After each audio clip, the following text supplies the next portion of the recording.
seduço para volar milagre. Água pula, uma lágrima, pachuruxo amor.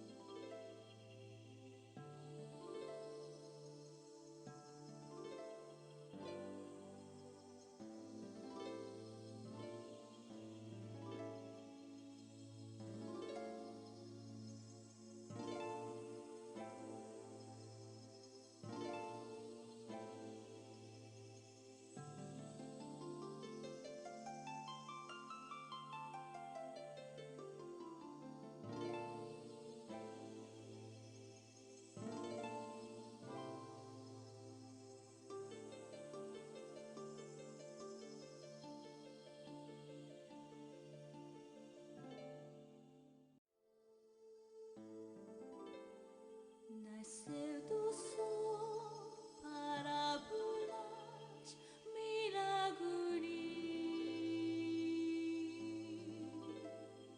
Água pula, uma lágrima, pachuruxo amor.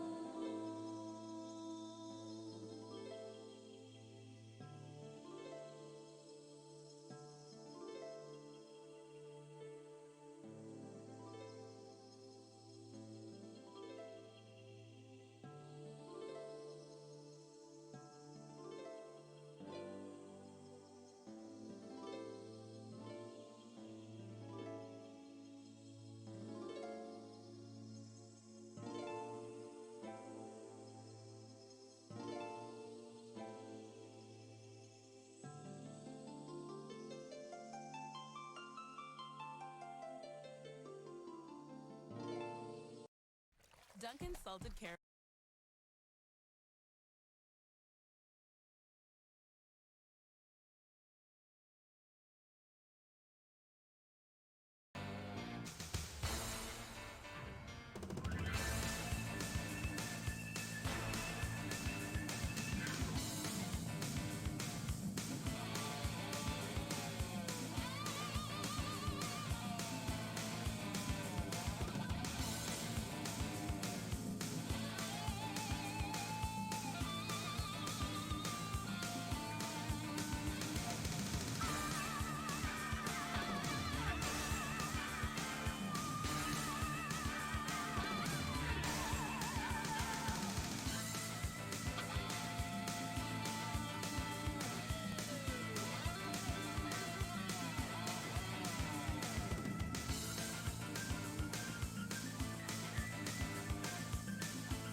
Hey everyone, how we doing? We ready tonight? We're going to be doing some Halls of Torment tonight, and then after that we might just go ahead and dive straight into some more SnowRunners, just because I just have this strange addiction I can't overcome with dragging shit through mud. It's just, like, so engaging. Yeah, we're gonna try out House of Torment. It's basically a Vampire Survivor type game, but they did it in theming. Instead of like a 2D sprite game, like a Castlevania, they decided to theme it around things like early Diablo. So it's like a Diablo 1 aesthetic, while playing closer to Vampire Survivors, except for there's a little bit more to go into it.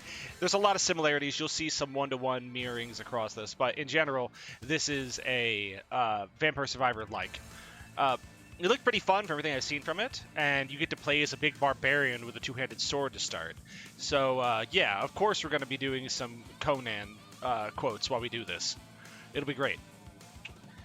Hopefully everybody had a great week. I've just started basically an effective vacation here up until... When do I get to go back to work? Thursday? God, I'm going to be gone forever.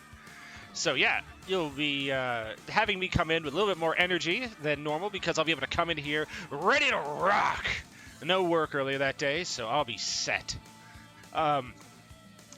Hopefully, we're going to be having a lot of fun here tonight. Alrighty. Let me think. Is there anything I want to talk about today? Anything cool happening? Oh, I decided I was going to start playing all of the old Pokemon games. I'm going to play from Red all the way up to, and I'm going to end it at Black 2. The reason why that is that is fun as some of the new Pokemons are that got added once they moved into 3D.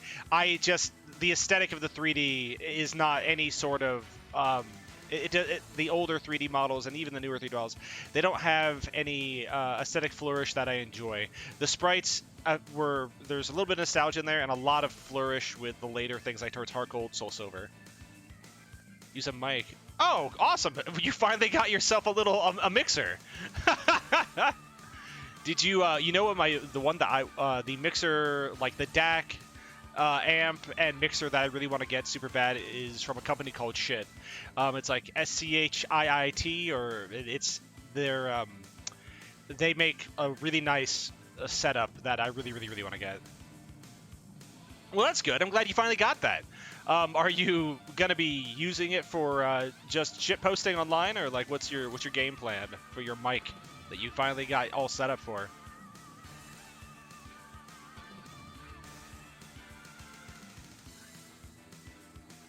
Let's see here. But yeah, yeah, I've been wanting to play through all of them because I just like playing through old RPG games, and Pokemon's fun enough, and I really wanted to do a monotype run again. I just gotta find out which monotype I'm gonna do, because each game, obviously, outside of normal types, there's only a certain Pokemon you need to run into certain times of certain types. So that kind of, my activities have been on hiatus since the beginning of this year. Oh man, you want me to play any D&D? I'm so sorry, Captain. Oh man. Well, hopefully you'll be able to get back in the swing of things, that's for sure. Let me see here. Like, there's a lot of monotypes that you can only do in certain versions of the game in the same generation. Let me see. The monotype Pokemon chart. There's like someone made an entire chart for it. Here it is. There you are. Beautiful. Increase, save image. I'm gonna save this for myself for another time. But yeah, like I could go ahead and for Generation 1, let me see. No, Fire Red. I'm doing Fire Red. I'm not doing straight Gen 1. So that limits me extremely. Let's see. I could do a fighting for Fire Red. I'm trying not to do the regular. I don't want to have a starter, basically. I don't want to use any of my starters in it. So that's one thing that limits me too. I could do a fighting, I could do a flying. I could do ground. Ooh, I love ground type runs. That sounds super fun. I might do a ground or a fighting. What about rock? Rock is not as good. I'm only looking for the A starts, because A starts means you get one before your first gym fight. So I might do a ground or a fighting. Fighting is going to be limiting because I only have access to 4 Pokemon for the whole run that are going to be able to fit that this typing. Yeah, I think I might do... Yeah, I'm going to do a ground run. I'll do a ground. That gives you 6 Pokemon options. That'd be really good. Mana types are really fun. No. It's actually... what you do is that... Here, I'll send the link later, but the concept is pretty simple. What you have is basically... there's a chart that's planned out all the way up to Gen 8, which I don't count Gen 8. I think it ends... Really, you end being able to do monotypes, I'd say, probably... during Gen 6, but by then every monotype works. Like from Gen 6 on, every single monotype works. So really it ends at Gen 5 when you actually have to make a decision. But there are certain Pokemon that you can get, hey zombie, that you can get before you get to your first gym. So really, you count your monotype run starting the moment you get a hold of that first Pokemon, right? So like bug Pokemon, perfect example. Every single game, you get a bug Pokemon pretty much before your first gym battle. So that would be where your monotype run starts. So you'd have like, I get Caterpie, my starting Pokemon goes in the box, and now Caterpie is my starter. And that's where you go for them. So that's how you do your monotyping. Some people do monotypes where they start with a Pokemon they get after the first gym, but I think that kind of cheats a little bit, you know what I mean? You can overcome, like, the first big hurdle by doing that, which, I mean, in a monotype, the first gym can be horrifically painful. So, yeah, I think that monotypes that have, like...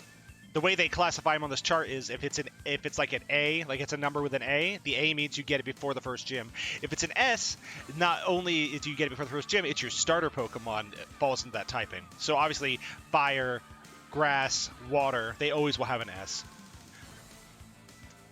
And then you also get a number that shows you how many Pokemon are going to even fall into that category before you by the end of the game. Like a Pokemon that I don't think you ever get anything good with is Dragon. Dragon is always like a C or an F. The best you can get is in Alpha, what's called Omega Ruby or Alpha Sapphire. You can do something with it really early on because of that, but that's the absolute best game you can do it for. Alrighty, enough talking about Pokemon and doing all that kind of jazzerans, right? So we're gonna get into this stuff here. Let's close that out. Let's start this up. Give me just a second. What? Hello? Yes? Just play Halls of Torment? There were options, chat. There were options. Ooh. We have this start up here real quick, and then I'll hook into it, and we'll be good to go. I'll Captain Hook into it. There it is. There's the music. That's what we were waiting for. Let's go down here to Gamming. Swapping it on over. We're going to hook right into this game real quick with my game capture. Where are you, Halls of Torment? There you are. Close. Bam! We're in, chat. You see that? That's a game. And that's a mean body lump of flesh right there we're going to play as. Let's check the menu real quick. No. There you go. Obviously a hand. Okay. Okay, that's really tiny. There you go. Now it's a proper hand. You see that, chat? That's a hand. I do got to mess around with the settings real quick, though, because if I say not full screen, ooh, it's super tiny. But then I can do that. Okay, there you go. Now I can see you. All right, chat. Let's get into it. This is a WASD game, it looks like. I can move around with the SAD. I aim with my mouse. And let's go in to the halls of Torment.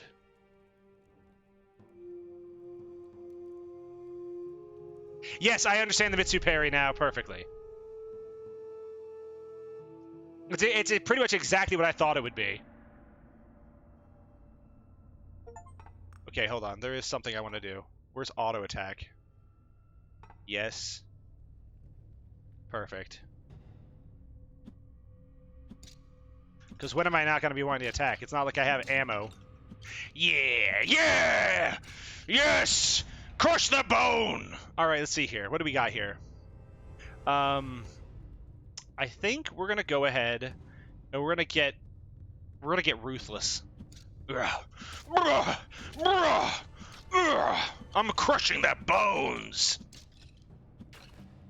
Get flayed, baby! Yeah, that's right.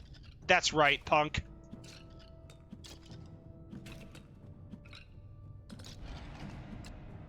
Alright, let's see here. It's supposed to remind you more of what's it called? Of Diablo 1. But yeah, I can see why you would think that though. Why I would feel that way. Let's increase our range. Yeah, let's make that a bigger cone. More damage. Come on. Out of my way, nerds.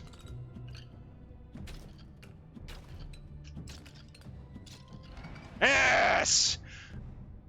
Base critical hit chance. I think attack speed is always going to be good. I'm an attack speed enjoyer.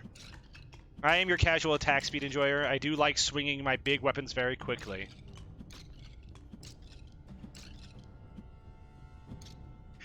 You know what? I might actually keep swordfish in my pocket at all times. I'm a swordfish enjoyer as well. A big swordfish eater. There we go. Oh, wait, it gives you the critical? Yes. Get critted, baby. Ow. They cut me! My flesh has been laid bare! Die, monster! You don't belong in this world.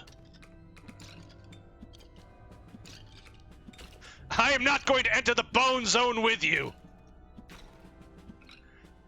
I am power! You are nothing. What do you think I am? An idiot? More damage, please. More critting. Yes, yes, yes! Violence! Get absolutely vaporized! Well, there goes the end of my bone, boys. And here come the slimes. I did not play this before we started playing. I just saw that there was a barbarian in it, and I was like, that looks legitimate.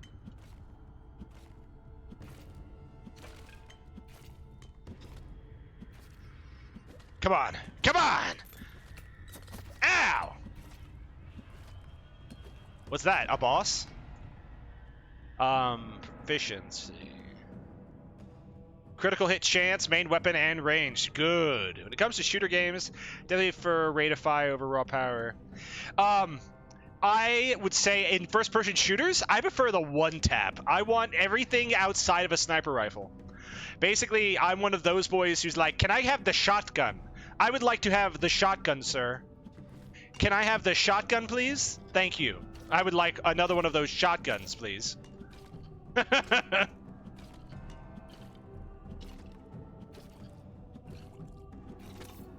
Ow! I looked at chat and I was punished for it.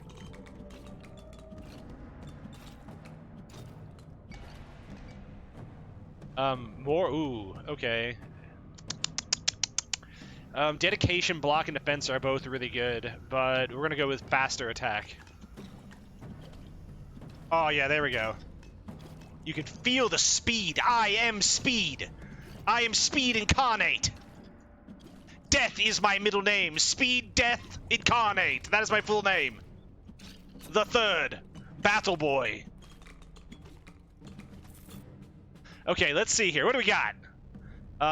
My first Vampire Survivor game was the HoloLive fan game. That's a pretty good one, actually. I think the HoloLive fan game is super good. I mentioned before, as not a fan of shooters, I play them like a stealth assassin game. That's also super fair. You're like a 007 player. I totally get that.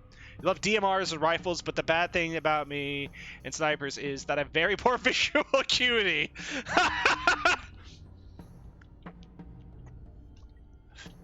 Literally, zombie, that is me in every single time I was put in like a sniper position in Arma 3 like group games.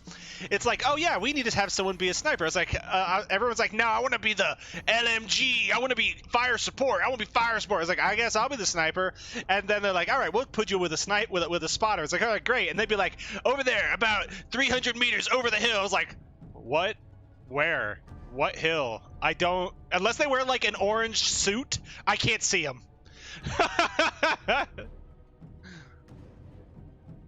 Like I'll body shot them with a sniper rifle. I shouldn't have to worry about anything other than a body shot when I'm playing the armor anyway. But I'll drop you. I'll drop you quick once I find you. But man, yeah, it's like playing Where's Waldo, but there's only one guy on the screen. I don't know where you are though. Can't find him. Let's see this. Shoot short-range projectiles in a vertical spread pattern. Projectiles remain for a short while, dealing damage to enemies that touch them. Fire needles that are randomly nearby enemy in quick succession. Multi-hit increase the attack speed. Strike random enemies with lightning and stun or surrounding enemies around the target. Hit enemies, get electrified. Yeah, what's a meter? What's 300 clicks?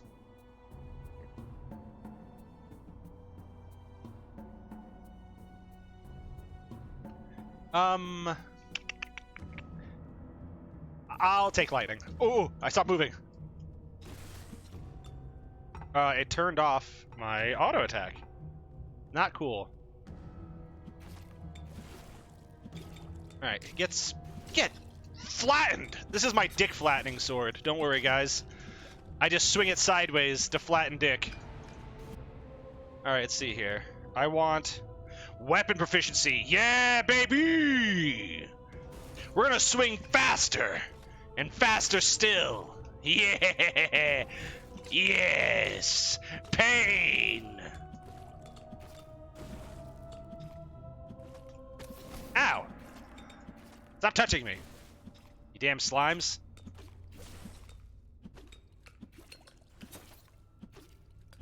I'm gonna need to be a little bit safer. I keep getting too close to him.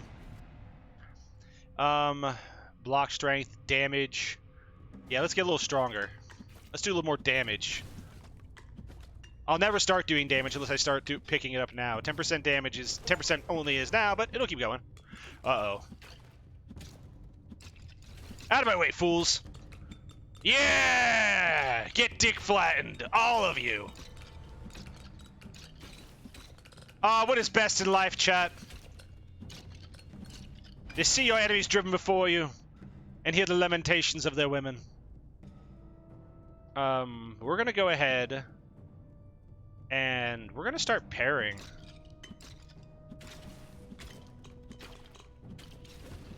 There we go.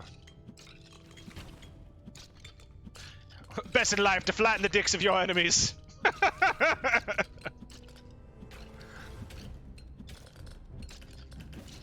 Get out of here! Get out of here, fools! Oh, look at that. My ability slows down, but it's more powerful when it hits. Uh-oh, demons! They're trying to outrange me, foolish of them.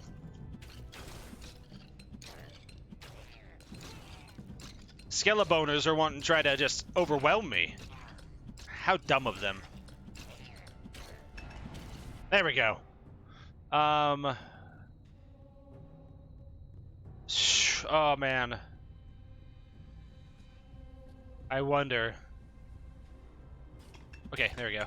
I'm just gonna keep doing it. I'm going hard. In the blocker. Get blocked, nerd. Alright.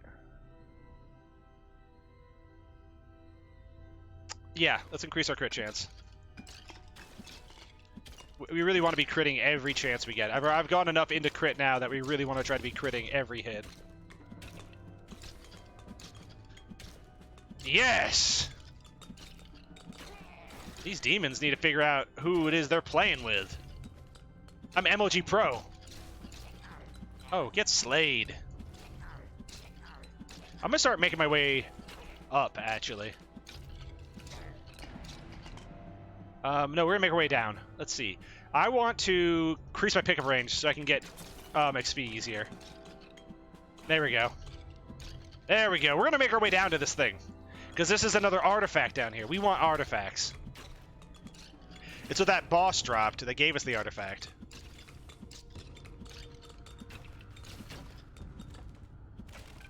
Hey, there was money in that bottle! Oh, what? Oh!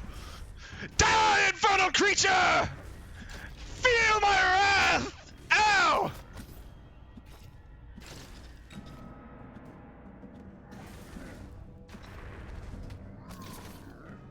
Ah, it hurts! Was I a fool for trying to face him? Was I? Come now!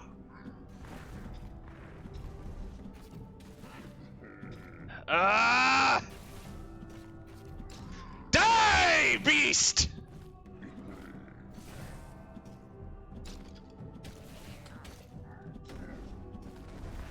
Yes, there you go. That's a better pattern that I don't have to die instantly on. Oh, I got stabbed in the back! I didn't notice the little demon coming up. Come on, I need him dead! Come on!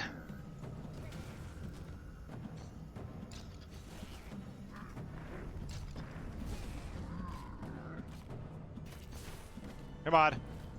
Come on. Yeah! Die! Okay, I got a piece of gear.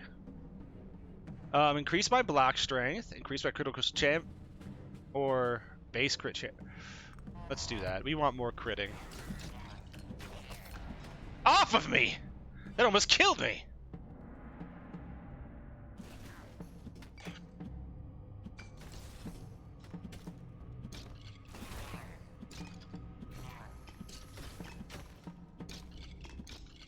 Come on. Out of my way. I need food. Warrior needs food badly. Do you have any food or potions? This warrior needs health. One coin is not enough for me.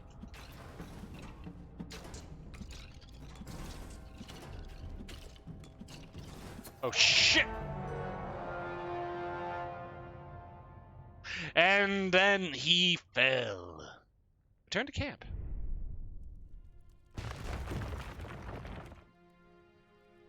Hi. Hey, hun.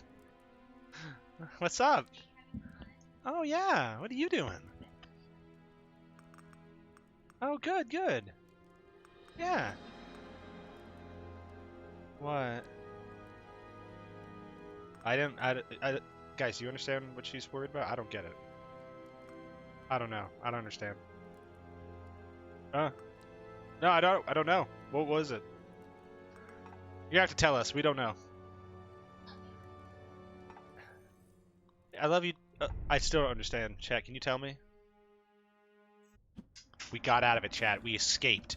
We escaped punishment by pretending like we didn't know. Remember that, okay?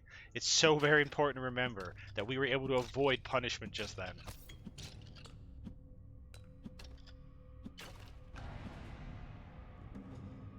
We need quick hands. Let's see here. It's like playing an MMO and realizing the mechanics of the fight, chat. That conversation was knowing what the mechanics of the fight was, okay? I was able to avoid an instant death cast spell by Rika by just pretending like I had no idea what the conversation was about. Because I was able to pull that, like, 6 skill off, I was able to avoid punishment just now. This is something all of you should understand. You guys gotta read the manual before you start playing the game.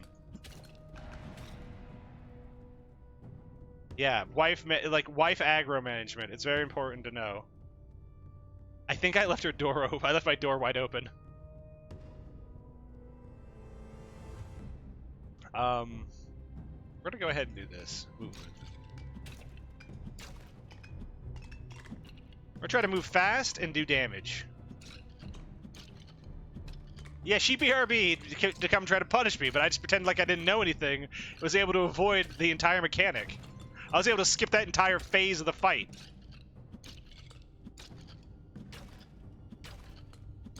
Come on, bone boys.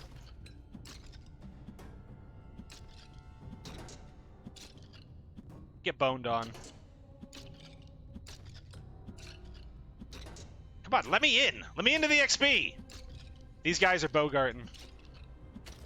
Humphrey Bogarting. Let me in. Okay. I wanted this so I could go ahead. I need longer fingers so I can pick up so I don't get Bogart like that again. Ow!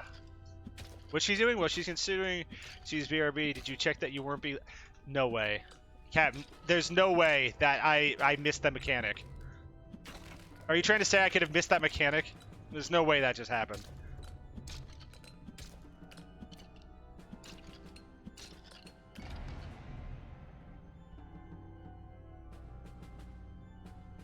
I was being loud, but I also think I left the door open.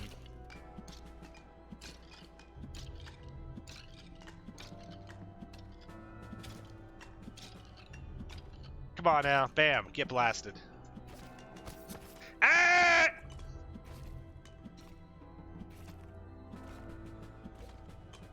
No. I was very loud, and I didn't close the door. That's what it was. It was a combination.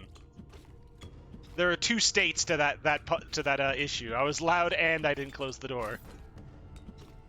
She doesn't mind when I'm loud and the door's closed. She's mad when I'm loud and I leave the door wide open. I agree. I think it is also funny, but she doesn't seem to share my humor. I don't know. Don't know what to tell you. Ow! Ah! Get blasted. That is not a chance, not even an option, Just, you psycho. Why would I ever do that?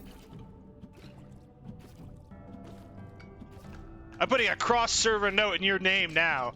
She'll see what you said. When she goes to do ban appeals.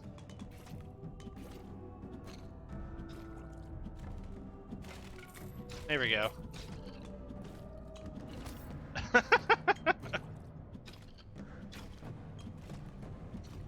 Get blasted. Get blasted!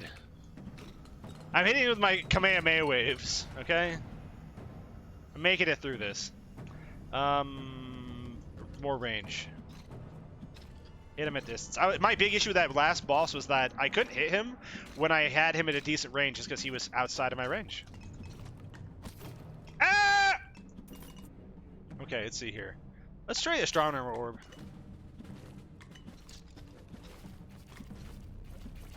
This could be good. This is a constant damage. This doesn't only happen every now and then. Ah! My bones!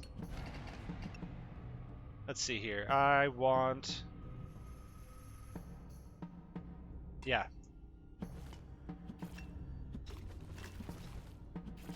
Out of my way, fool.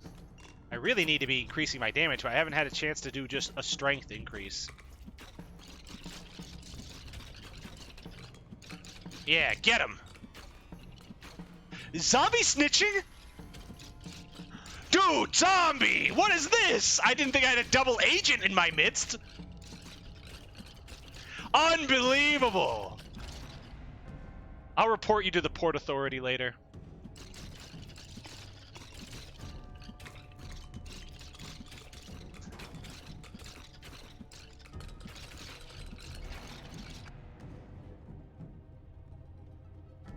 Yeah, that's what they all say. You must be in cahoots with them too, Just. I see how it is.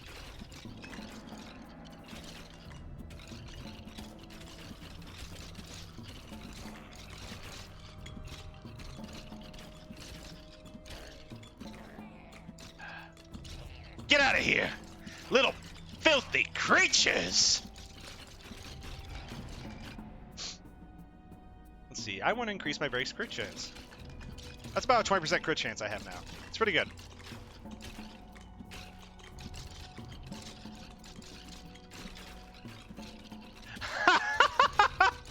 All that's gonna do is get me in more trouble. You're just making it worse.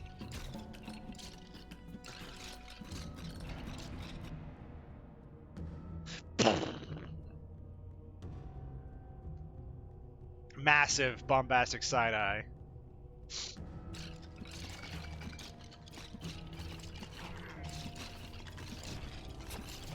I just need strength up, please, game!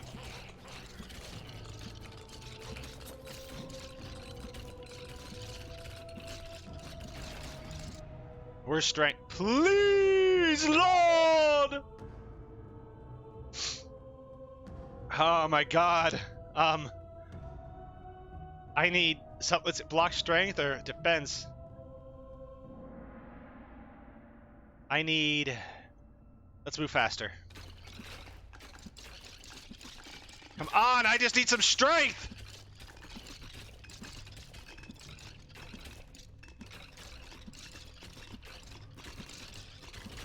Please, I beg!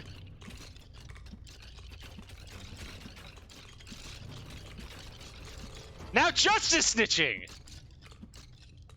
Justice getting the punishment.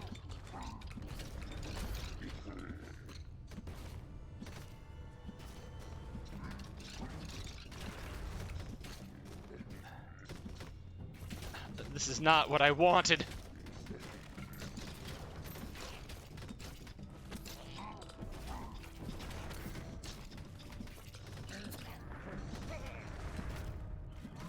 I'm gonna die.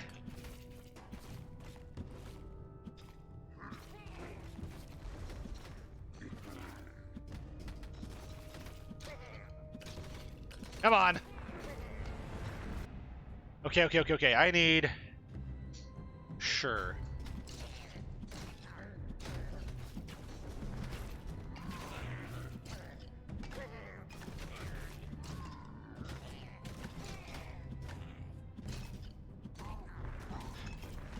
Woo! That would have been the end of me. Little chatlets, that would have been the end of me. Come on! Come on!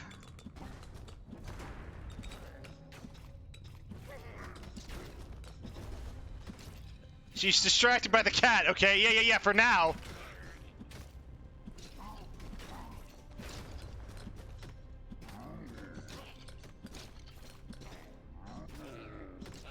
What'd you say? Watching me is punishment enough? Oh man, there's the door, Just. Get on out of here, you! Let's see here.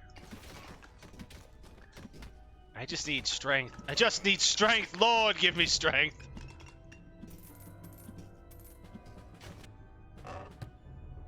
I want...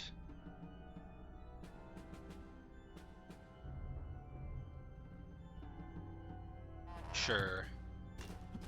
I'll take some defense and block. I might need it where we're going.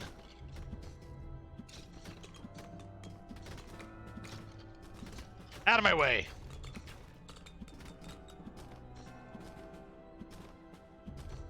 She doesn't believe you, Just. That's why. She trusts me.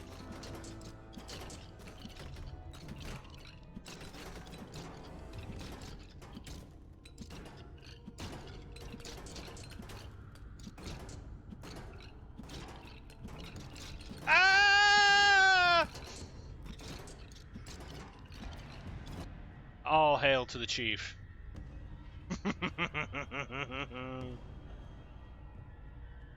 Critical damage, proficiency test is good. Ah!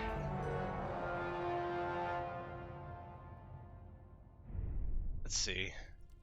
What was this thing? What was that? Registers? No. What is this? Oh, this is an item I actually purchase. I have money. Increase defense, health capacity, movement, pickup range, attack range. Refund 1.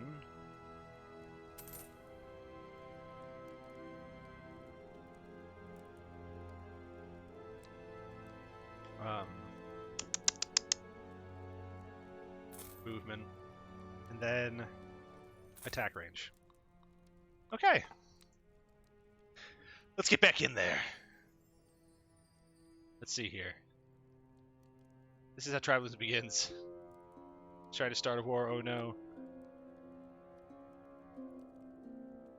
Dude, I am the maker.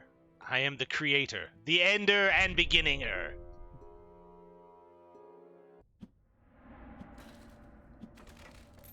That's money right there. That's money. That's doubloons. Out of my way. I need strength. Strength. Honor. These are the guiding principles of the new horde. Get one shot, punk ass. Let's see here. Crit. Beautiful. Ow. Beautiful. Got him.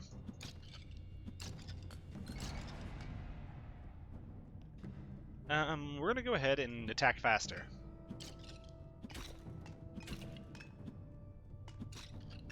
One day. Ow. I'm getting curse-sliced. Good thing I left this cheese here for just such a situation. Get bona fide. Bonehead. I want to have more movement.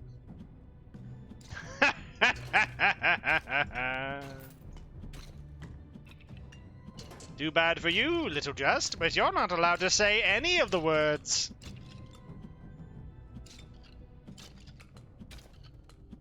By my decree, you are silent. Yeah, okay, treat this like an AIM chat room. Anything you can to try to force it through.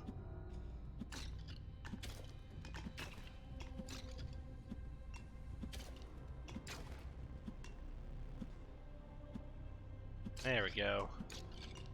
Ha! Get boned on, nerd! Ow!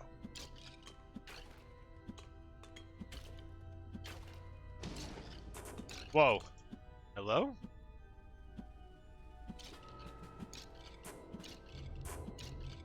Oh, okay. This is simple. I wonder what this is all about.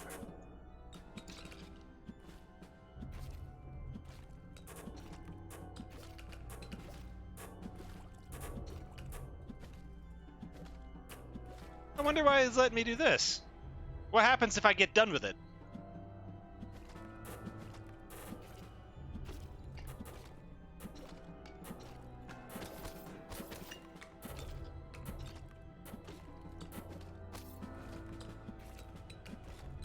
I wonder what the point of this is. Power? Maybe I'll get really powerful if I do it this way.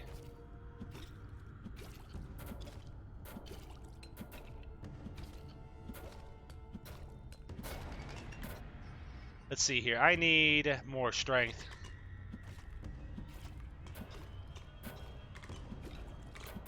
Get blasted, nerds. What did I get out of that? I got something there. I don't know what that is. But I have it now. What the hell is that? I'm sorry, but you're not allowed to say what you want to say. You only say what I let you say. Thus is the way of the world. Let's see here. We're going to go ahead and increase our range. And we're going to go back to Astronomer's Orb. I actually thought it was pretty effective when it was working. The book is always a good book. Bibble. Is there a map? No, there isn't. Okay.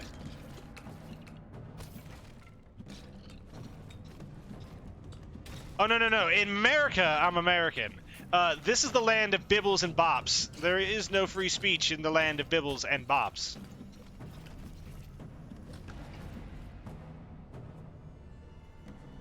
Let's see. We're just gonna go ahead and do this. Get more max health. Good lord, they chunk. Yeah, I'm a High Lord for a reason, punk. I never said vote for me, did I?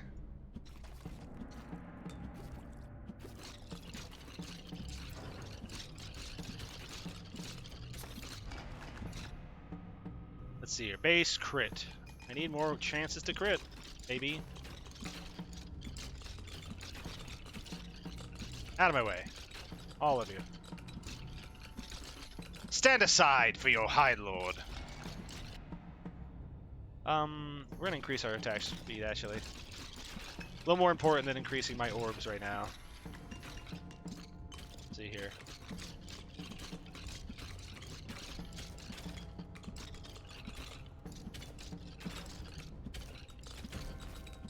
Ooh, ooh, ooh, ooh. Out of my way.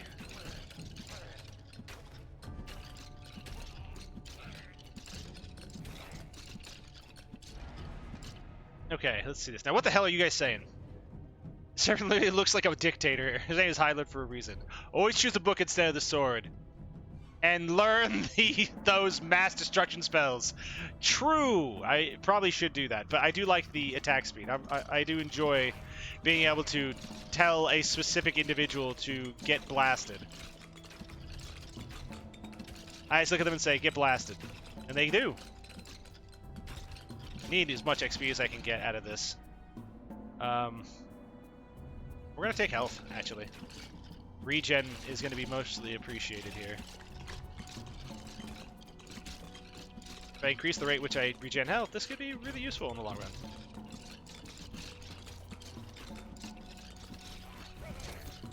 Ow. Yeah, especially when I'm getting pinched in by demons and fiends.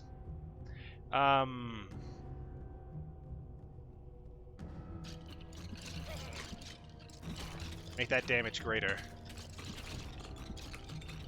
I wish I had a reroll. One good reroll. Even more strength would be great.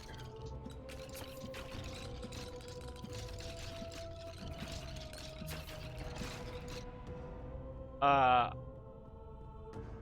a fan of sword mages. It makes me sad that they didn't work too well in D&D 5e. Well, no, it works really well for the Blade Singer. Blade Singer is probably that, and the Eldritch Knight are both good. They're both good. Like, that is just a true statement. They are both good. Now, I can kind of get what you're saying, though. That, for example, like, the way they make some of the special abilities they have not interact with extra attack very well is super annoying.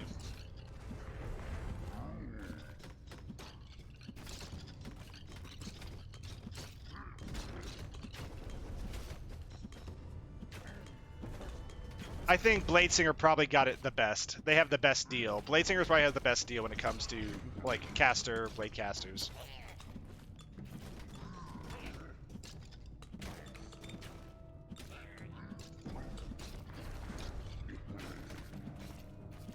Out of my way, nerd. You haven't killed me yet, and I'm not gonna let you start now, punk.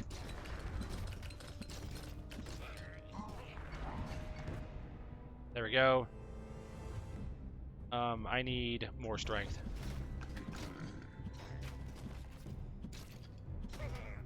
My per hit needs to be absolutely juiced.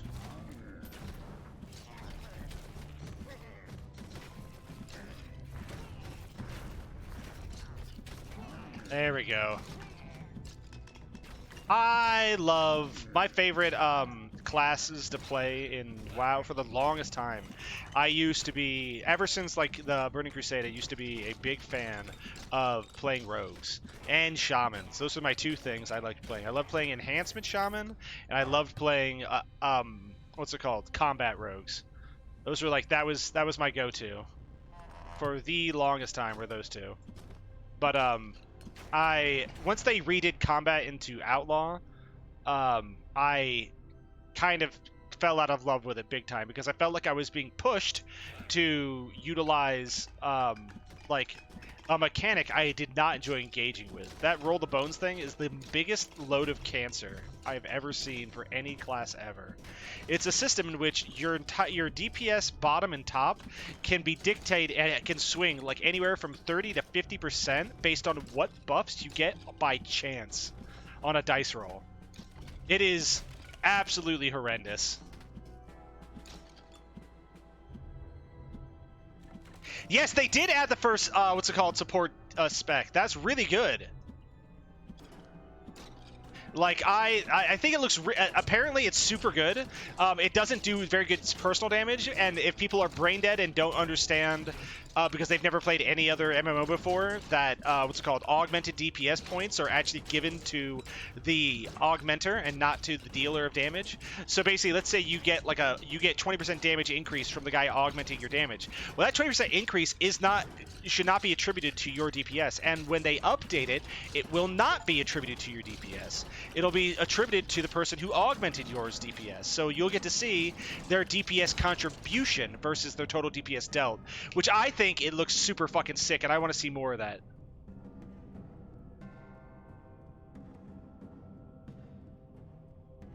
Dude, the absolute brain dead retard. I'm sorry, the absolute brain dead. I actually got angry for a second, started saying bad gamer words. The absolute brain dead aesthetic of these people who are like, dude, bro, Invoker! The Invokers, dude, they suck, bro! They're just garbage! I have to carry these baby boys! Also, look at my elite damage! I've never done better this patch! They buffed me so well! They like, these guys are the same guys who don't read patch notes and then get mad.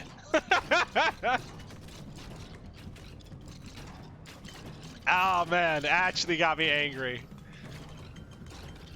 You know why it got me angry? This harkens back to back in the day when during Wrath of the Lich King, there was a glyph you could put on to your Tricks of the Trade. Tricks of the Trade was a thing that you would cast to force all your aggro to get dumped on somebody else, but you could glyph it to increase the damage of the person you did it to. So what a lot of rogues would do is they would tricks each other, and that way you would both increase each other's damage. Well, there's during a fight in which the whole goal is to heal and kill adds. Well, a lot of your damage, even if you're not assassin, gets tied up in with poisons. So when you're doing the Emerald Dragon, and you're getting ran around the whole map because the next priority enemy is now on the field, and that has to be focused for anything else, so you're leaving poisons all over the place. Well, while the poisons are really good at augmenting your damage, by themselves, they'll give you a pretty low, if all you did was do poison damage as a non-assassin, you do pretty low DPS. But when that's where almost all your DPS active is coming from, is these little poisons all over the place, because you're constantly running and doing a bit of burst damage here, a bit of burst damage there, and then running something else, your actual active DPS overall is dropped a lot. This makes it look like your overall damage is low per second, but your contributed DPS will be pretty high if it's looked at correctly. It's easier for other classes like anybody who doesn't apply dots effectively. Any class that's not applying a dot that's melee is going to look way better than you, because when they leave a target, their DPS stops, and then it continues when they then re-engage.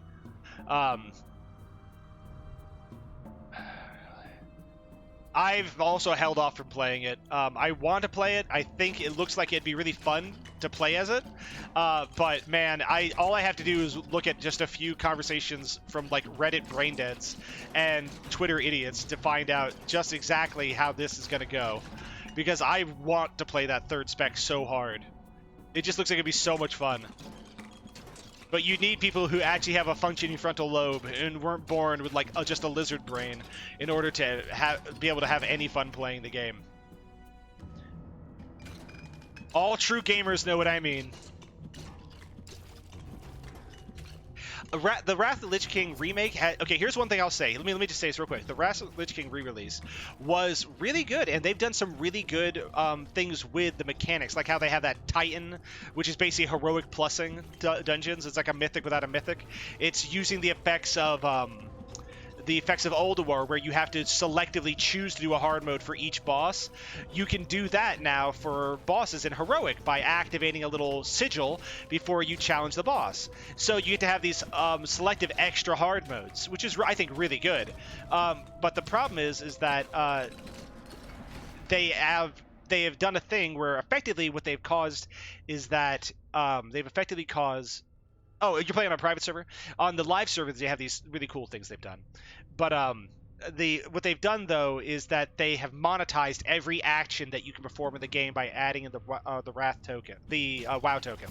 So what WoW token does is, because you can buy a WoW token for like $20 or whatever, that means everything you do, you can calculate on it, is this worth my $20 right now? Like, if I could buy, anything to be crafted, any bought gear, any inscription, writings on your shoulders, or anything like that, you calculate it and base it down to a base $20. So like, is this worth $20? Is this worth whatever percentage of $20? Based on the going rate of a WoW token. Everything is monetized now. So really what happens is when you sell a mount, you can sell it for whatever the WoW token is, like, oh, it's $20. I did play some of Dota 2, and I played, what was his name? He's the Shadow. He's like, he goes, when he walks around, he's like, Natasha's hungers. Things like that. Whatever that guy was. Niktasha. That guy. I can't remember what his name was. He's a little shadow blob. Like Shadow Elemental or whatever. Well, he's not a Shadow Shaman. He's a Shadow Elemental. Shadow Fiend. There you go.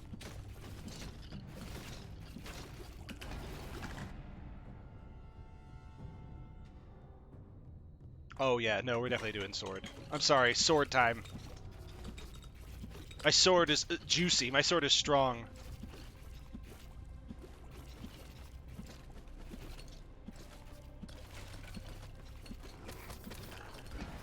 Dude, the gibberish is all I can think of when I think of the little dude crawling around on the ground. Because he's like, Niktasha dreams and slumbers. Dude, the only punishment you're going to have is, these dogs, bro!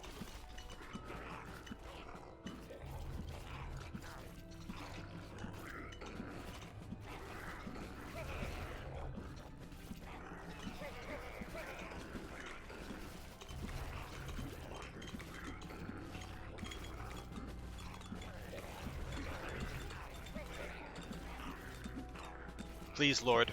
Lord, who art thou in heaven, protect me from these ravenous boys.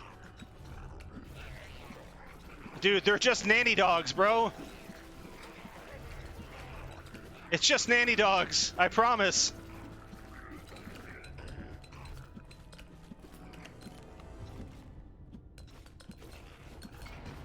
Demonic pit bulls are coming after me, bro. Okay, well, I was bringing it up because I'm sure you know that the ability draft mode... Ah, yeah. I've played it quite a bit. I've played that exact one. I had a friend who decided he'd go pay to win on that, and he bought so many of, like, he bought all, like, the extra decks, so you can have, like, extra decks for the draft, and the premium draft, and all that kind of stuff.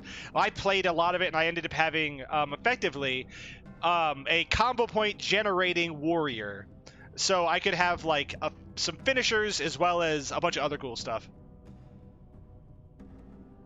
We're gonna also do...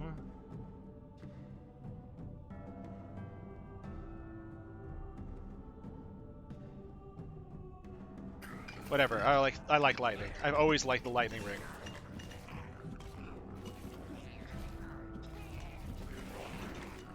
Out of my way, dogs. Hounds of hell.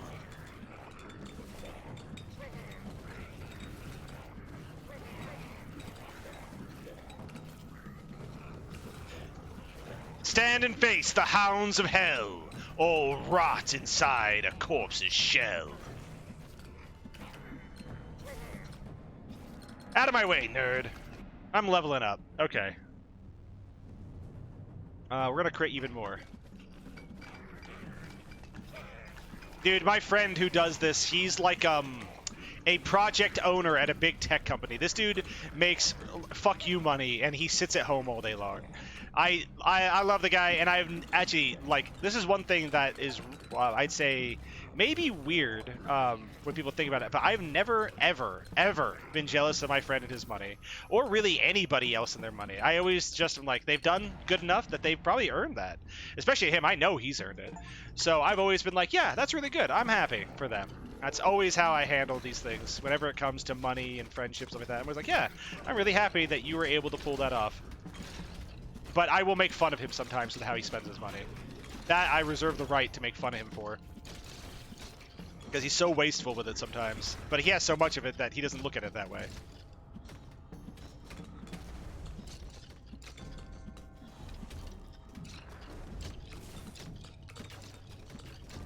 Out of my way!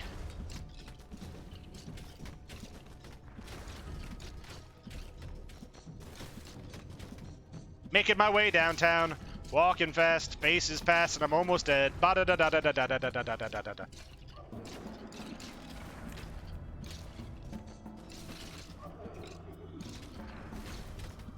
Out of my way.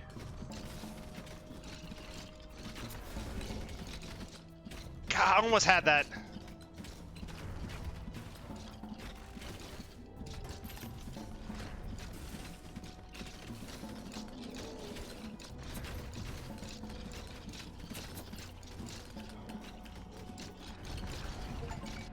God! Okay.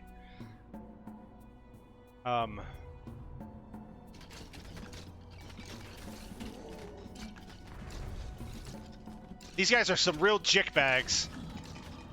Should punch him right in the jick.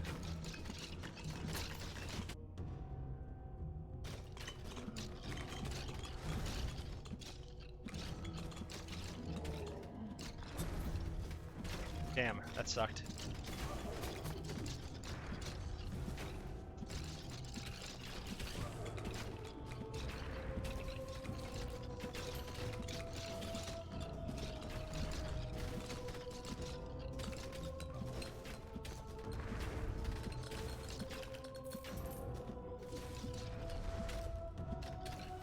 Come on, bro.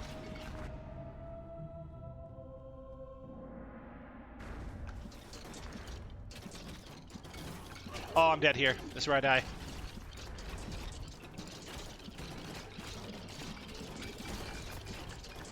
Oh.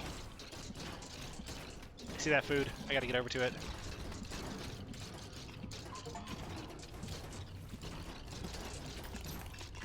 Oh, power! Woo! Got Steam props for is how unmoderated community is and how loose the guidelines are for it. Yes, true. The one problem though is that right now they are about to go and ban a ton of games off of there. So I think it's a good thing ultimately what they're banning, because they're just banning like obvious scam games and things like that. Because they had a big issue for a little while where games were just getting put on there to harvest the things they have with the... Hold on, I gotta look at this real quick. Block defense, defense block, health and defense. Where am I? I actually got lost for a second. Ah, damn it!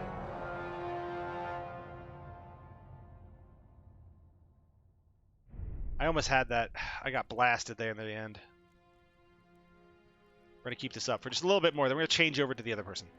I need... damage. That could be good too. A little bit more defense.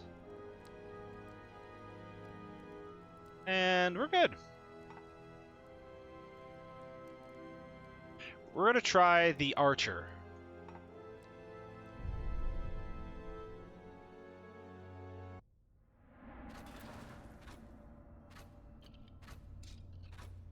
This could be good. This also could be really bad.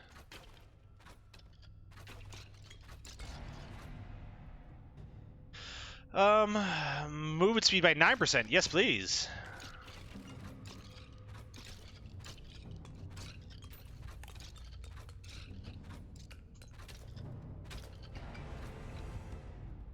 We want to increase what our base damage is. Just a bit. Get that up so we can start getting better at one-shotting. Out of my way, nerds.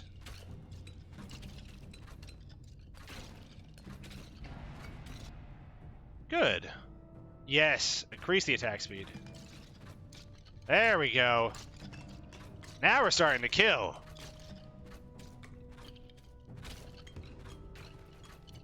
There we go.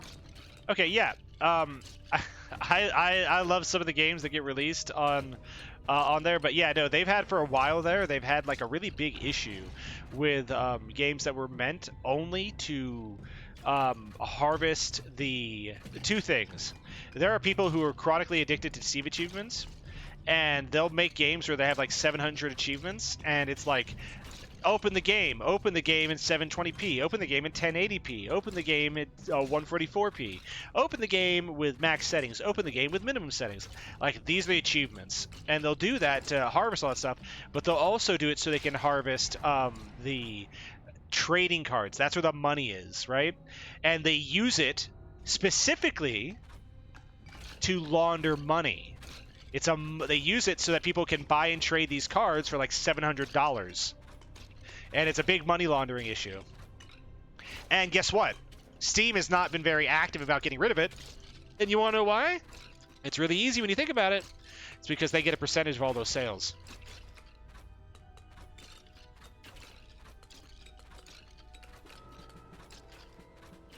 So they choose games with no visibility that have ridiculous numbers of trading cards and ridiculous numbers of what's it called?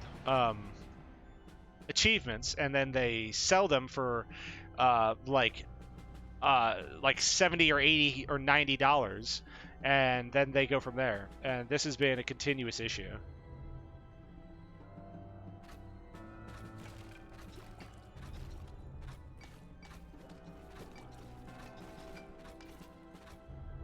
Yeah, I see a bunch of people do deep dives on this stuff. It's apparently a big issue.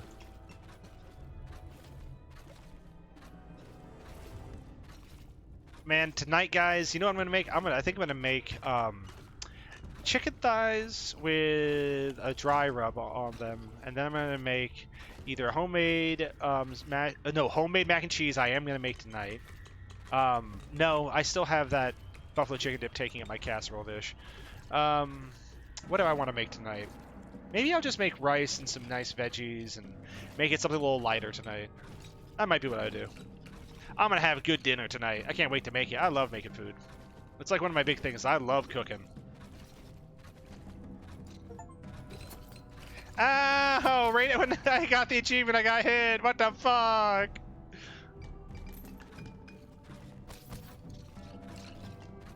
There we go. Hold on. You need to own a game to get its achievements. There's a program that gives the achievements. Yeah, but no. While that's true, the people that are addicted to the Achievos want the Achievos to earn the Achievos. It's like Xbox gamer score back in the day. Some people can't help themselves.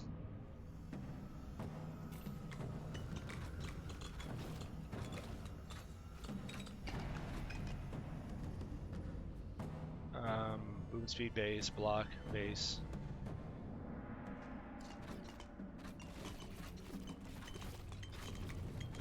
You got people who are just addicted to doing things.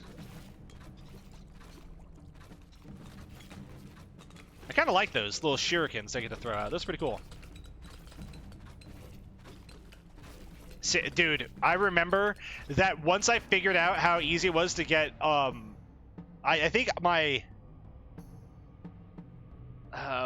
think I started really getting in on Gamerscore. Before this time, I didn't care, but I did suddenly start caring once you got a bit of armor in Halo 3. You got a helmet for getting all of the achievements you could for the game. So once you had 1,000 Gamerscore from it, you'd unlock the helmet from it, and they added more achievements later, so now it's worth more than 1,000. But I remember after that, I was addicted to try to getting every single achievement in every single game. USB edit it, woo! meant it back in the day, bro.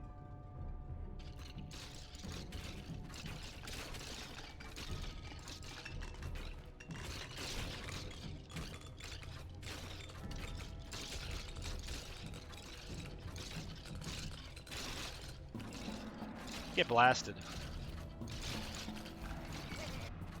Let's see. Of course.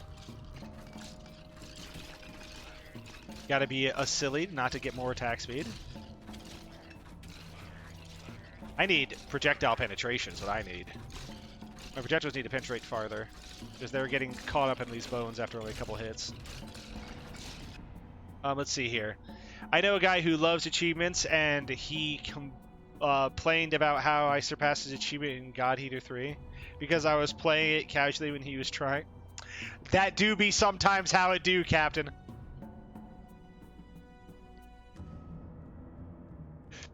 I'll say this. God Eaters was the first game that was a monster hunter like that I tried, and you know what? I hated that game. I hated it.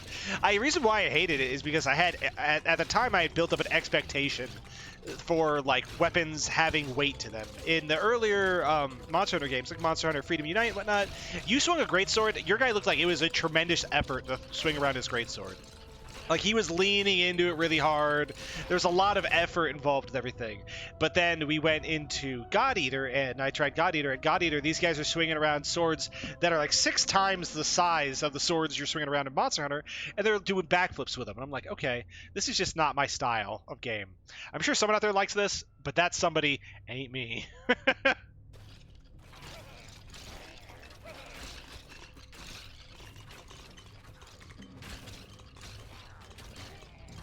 There we go.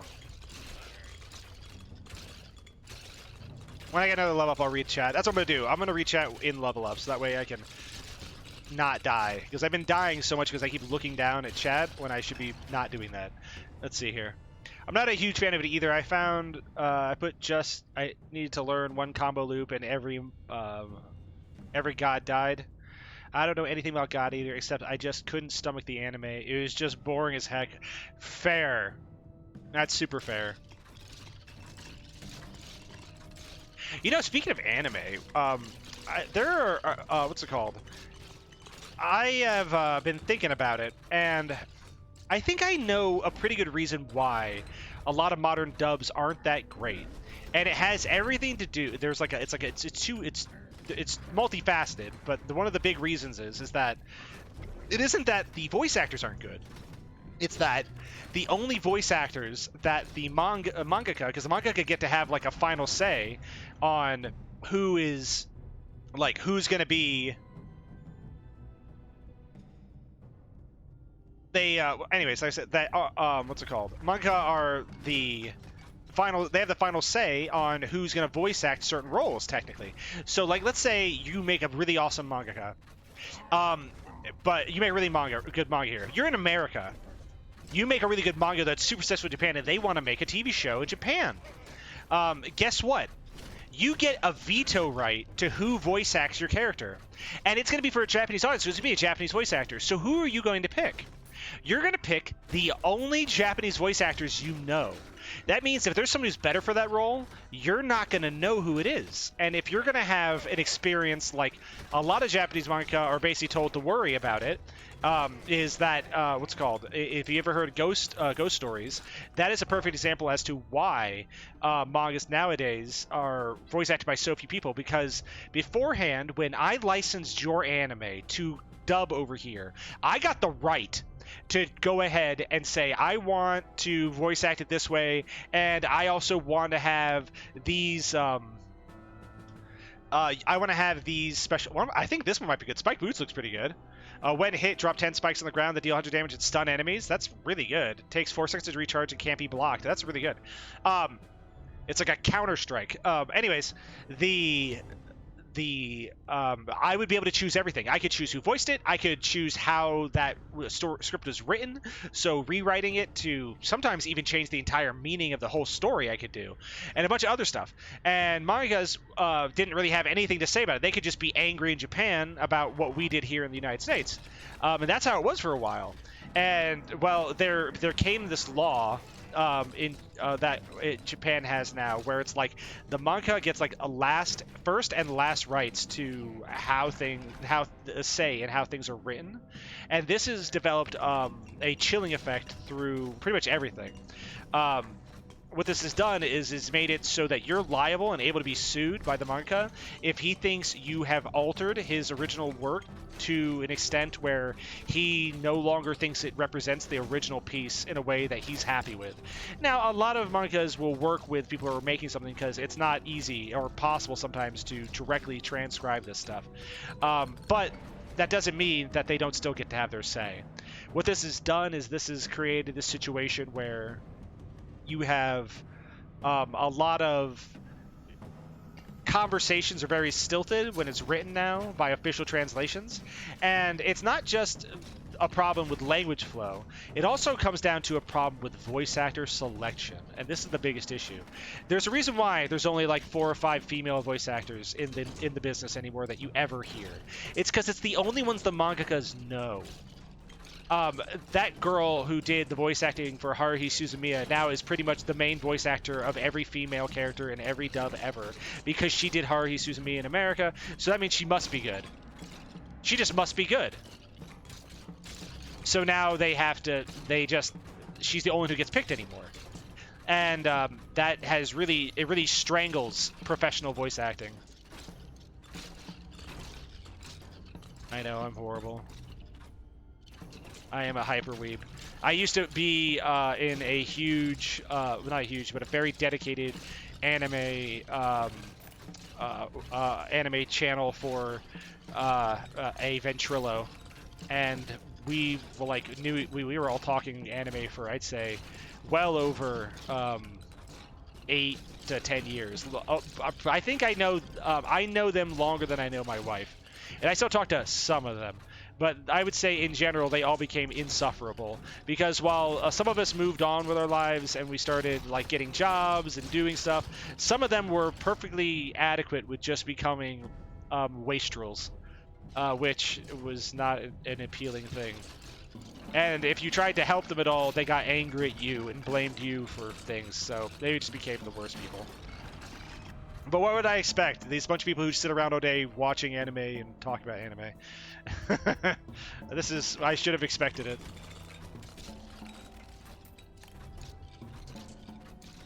Here we go. But yeah, no, I'd say anime in general is I enjoy it quite a bit, but I really wish that I say this. This is not a true and not true statement I'm about to say. I wish dubbers had a bit more right to what they do, but then I look over at Crunchyroll and I see that they are addicted to being very political with non-political anime. That I'm kind of very happy that there are certain rules in place, because I'm sure they would go even farther with it if they could. I don't watch many current anime.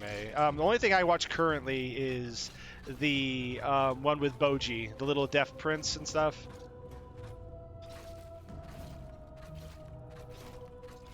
He's got all the finesse in the world. He's got zero strength because he got hyper cursed. Yeah, Ranking of Kings. I haven't watched the dub. I've only watched the sub. I do think the original Japanese language is very good for it. There's another thing that I can't stand with Japanese dubs, and I've watched so many of them by now, is that the Japanese, the Japanese dub of some anime is like pain, because they will voice. This is something that's pretty unique to Japan. They pick voice acting based on who the character is and not on the age of a character. So if you want to watch a Japanese shonen, you're getting a main character who sounds very young. And that works if the anime has a young main character, but Goku shouldn't be sounding like a child. because he's not a child. But that's what they do. They base voice acting off of the like who the character is and not off the age of the character. Ranking is super good. I think if there's a good dub out there right now, then I give it props because, man, I think all the good dubs, I feel like they're a relic of the past to me. If there's a good one out right now, then awesome, and I believe it exists. I just feel like, dang, it just feels like it's been forever. I want this. Like all I can ever think of when I think good dubs, I think of Outlaw Star, I think of Trigun, I think of Cowboy Bebop, I think of like the good ones.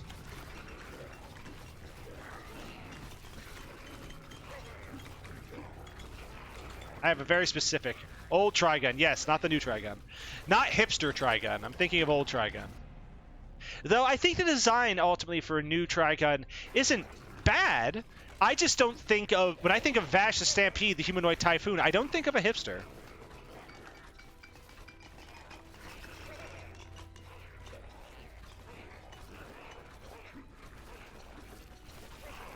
I've heard that it's a new story.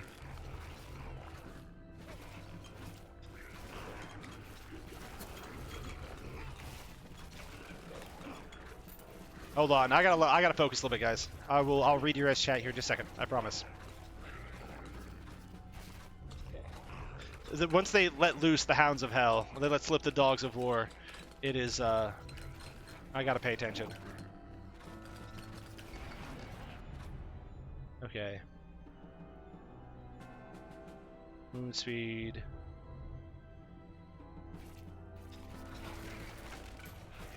I want to generate as much health as possible.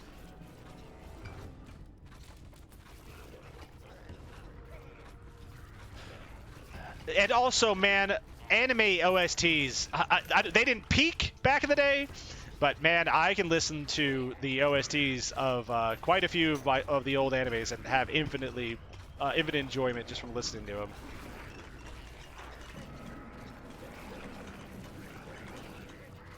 Dude, the old Trigun OST, that is some next level goodness.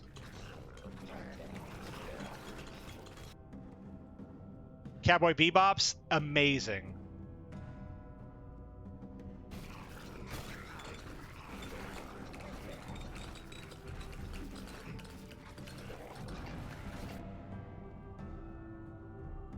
Just feel like people were very, they're very motivated to make really, really, really high quality music for the shows.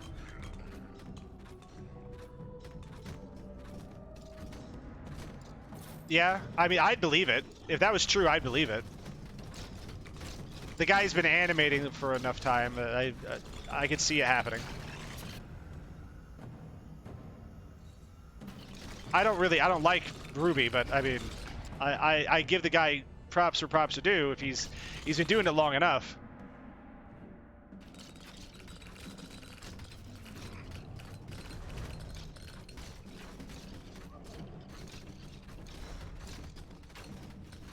Ooh, look at these guys. Damn it. Those guys move in on you so quickly. I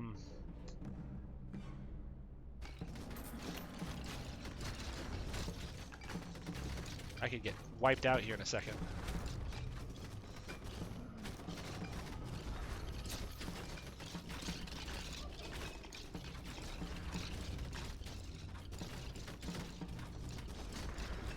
I need to get around so I can start going north.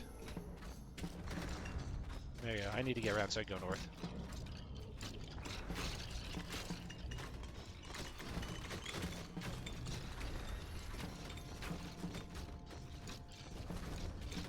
Come on, get that sucker. He's down. Punk is down. What do I have here? Block strength, health capacity, defense.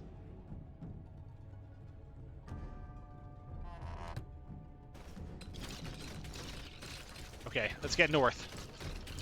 We'll worry about all this stuff later. Okay. Dedication, move speed, lawn picking, attack speed. You gotta be an attack speed enjoyer here, team. You ain't cool unless you like attack speed.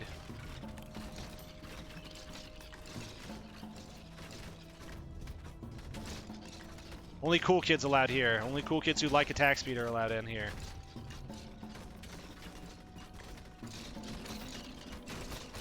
Ow!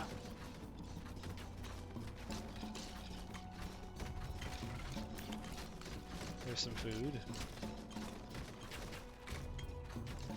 I mean tormented hardcore, Gel. We're heading north. We were talking about anime. Oh, yeah.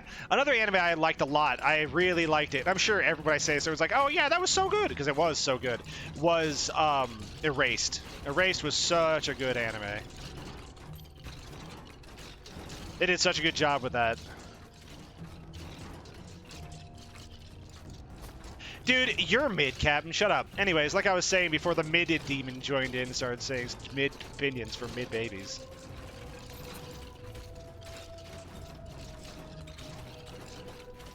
Midder McMidderton here, giving me the mid opinions.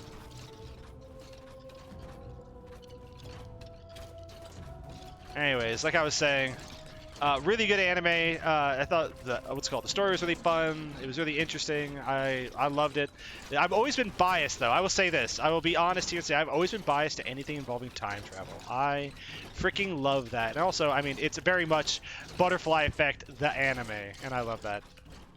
It is like I just said, it's very much a Butterfly Effect the anime. But what it is basically these kids when they're really young, they know this girl, and she was they think she might have been like homeless. She was a really weird kid, and they didn't know anything about her. Well, she gets killed. She's murdered when they're young, but they were all friends. Steingate's also really good. But they were like effectively they were like yeah, they were exactly. Man gets a chance to go back in time and help a person one time. So yeah, he gets to go back in time, and he gets to figure out what happened to her and then try to save her. And the thing is, though, is that he is going back in time, so he is having effects on the present with some of the stuff he does. And this leads to situations, which I don't want to spoil, but it does have lasting effects into the future, what he does. So he is able to save her. Just because you save someone doesn't mean they end up with them.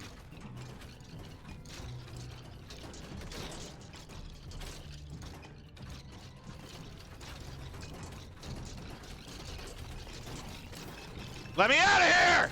Okay, there we go, we're free.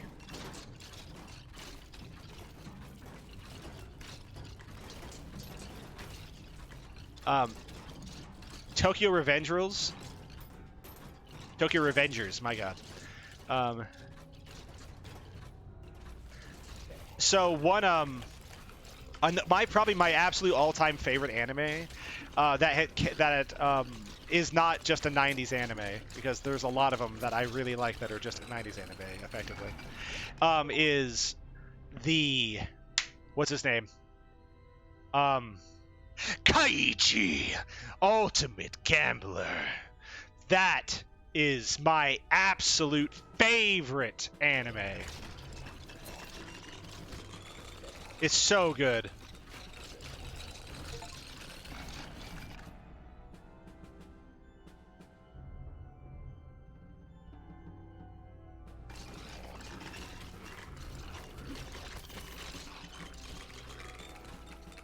Kaiji is a useless, no-good piece of filth. And that piece of filth is more human than anybody else that you run into in that story. He's the quintessential good person when times get rough. When things are at their darkest, he's the best person in the room. And I love that. I got jump scared by a ghost.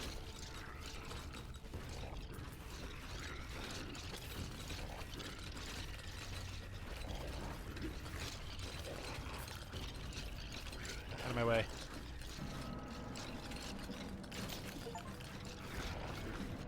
Oh, whew!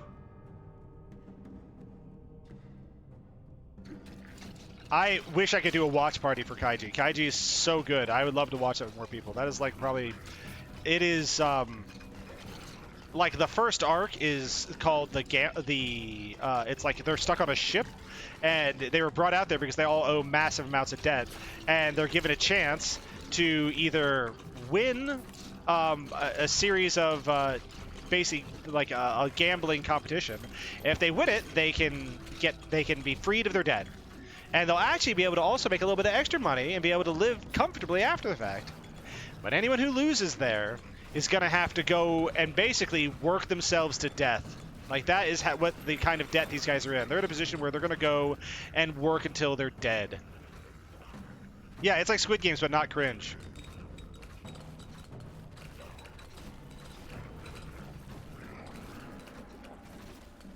But they get a chance to go do this, and throughout it, there are some people who really who are going, that they're just losers in life, and they'll lose here too. Yeah, they were in a coal mine, unironically and literally, for the rest of their life until they're dead.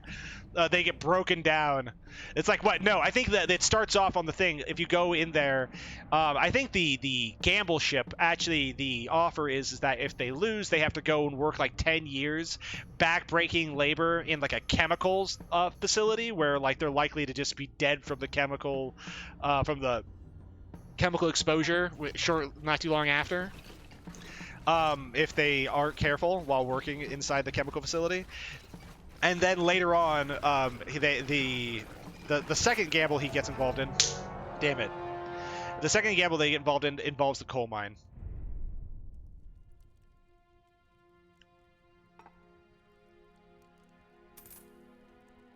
We're getting attack speed. Maybe. Health regen and health capacity too. Alright.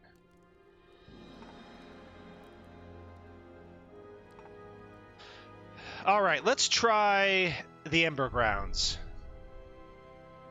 Dude, I just freaking love, I love that show so much. It's so good. These guys are really strong, guys. Should I have come here?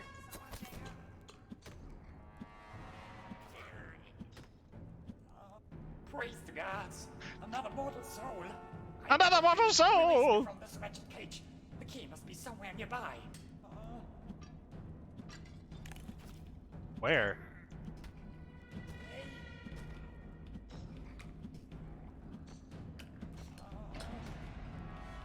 Where is this guy? Where's the key to free this man?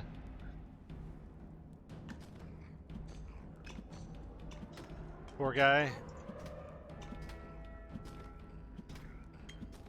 Oh, I found the key. I found the key. I found the key. I found the key. I see it on the map. I see it on the map. Yes, I hear you. I'm killing big dudes. I hear you, bro. Over here! Hey! Bro! Help me, bro! Bro, though! But bro, help me, bro!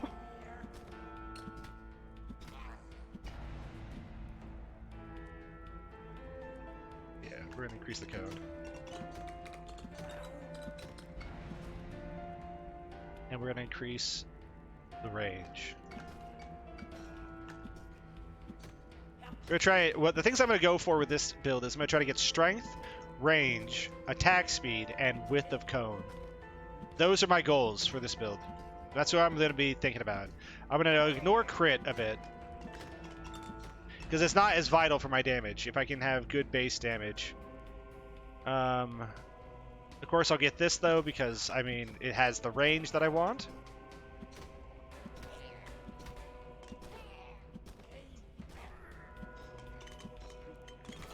There we go. Get blasted. There's my attack speed. Beautiful.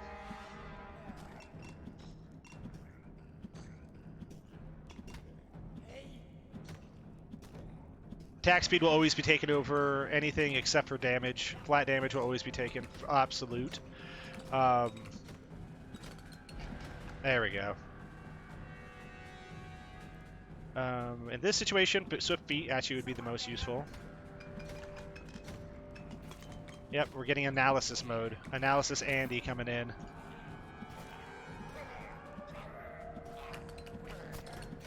Dude! It's the Thing! It's the Thing from the Fantastic Four! He's after me, bros! He's hitting me like no matter what I do. Kinda lame.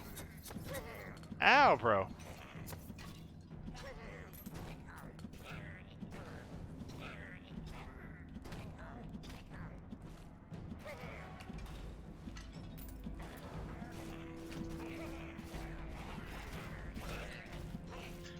Get lit up, nerd. There we go.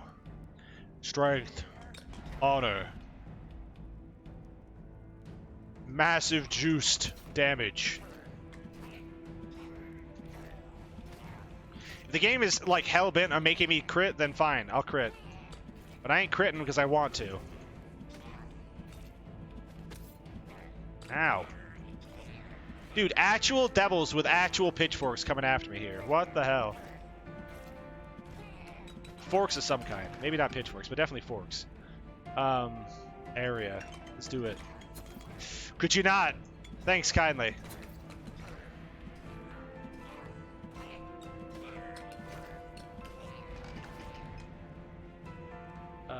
Increase the range.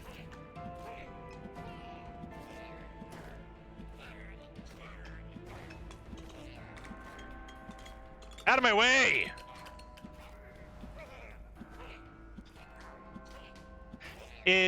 Okay. Hold on. Let's see here. So then have you seen Kakaguri, the high school gambling? Oh, is that the one with, like, the girls that are gambling? You have to tell me on that.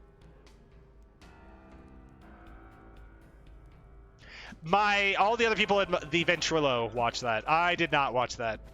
I think I was engaged in watching something else that season that I couldn't care enough about. The female, what's it called? Meme gambling.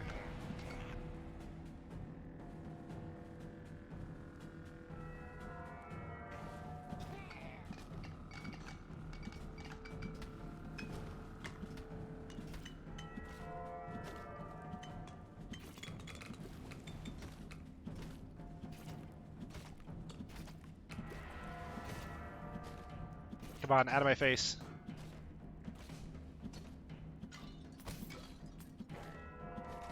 My god, these guys are coming at me with a purpose.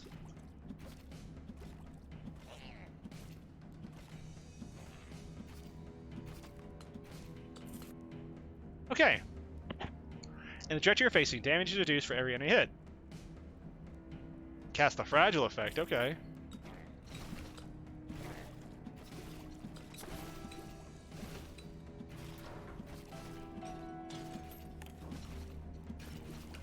There we go, there we go. You know one thing I've been watching though, or I've been reading, is the one where they are playing shogi. In the, like, the girl is the senior to the boy who's interested in her, and they play shogi, and she's really freaking good, and he feels like he has to beat her without a handicap before he can ask her out. I've been enjoying that one.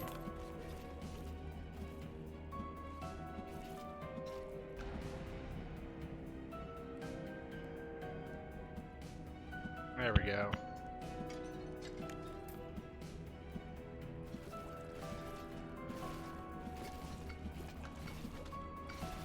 There we go. High score? No. Your forearms are sore. You dropped a whole ass dresser on it. Let's see. Because it fell out of the... It's getting hidden by some stuff. The U-Haul, and I caught it. The dresser is safe, but me? Damaged goods now. Yep, you'll never recover. They'll have to wrap you up and put you inside of a bundle of bones where you belong. The one thing that I played, the one thing I did when I was younger was that I helped this guy move. We were moving his stuff, and in the back of the U-Haul, they had an entire entertainment system. It was extremely heavy, and it was almost as long as the U-Haul truck itself. Well, this big old U-Haul, this big old entertainment system, we had on those forearm straps, the ones that you can wrap around your forearms so that you can carry it easier and whatnot. We were using that to carry this around. Well, when to get out of the U-Haul, getting in the U-Haul was an effort, but getting out of the U-Haul, there was no ramp or lift or anything. It was just about a 3.5-foot drop. And we had nothing but other girls with us. Like it was just me and this guy, and then we had girls with us. The girls were not able to assist us. These girls were like 90 pounds soaking wet. They weren't going to be helping us unload this thing properly.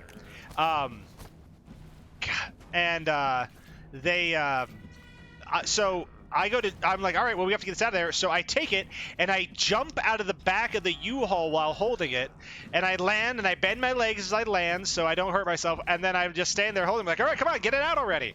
And he's looking at me, he's like, dude, why did your kneecaps not just explode? I didn't think about after the fact, but I could have, like, broken my leg doing this. This was, like, it weighed quite a bit.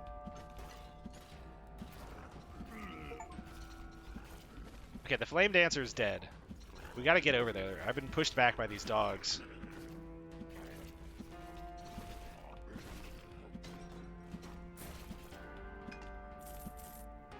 Oh, let's see here. Ice Girl is about a kid playing retro games, specifically fighting games, Street Fighter 2 arcade. I am made of sturdy stuff.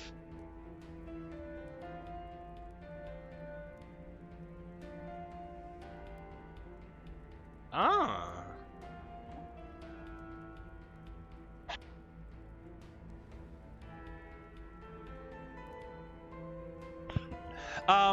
Let's get the Elven Slippers. I think move blocking just sounds really good. Because I'm never not moving. And I already said I was going to be going and grabbing move speed while doing this, so this just seems like a good idea. Dude, these knife-filled freaks, all they make is good shoes. I've played in my D&D games once or twice a very, anti-elf individual before.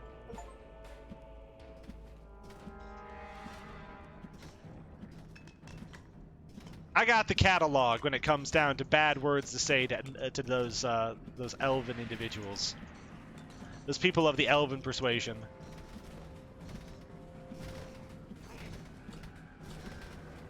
One thing I can't stand when playing D&D is people who are like, everybody's like, oh yeah, I'm A-okay with all of these things. Insert like 100 different things you could say or do while playing your character.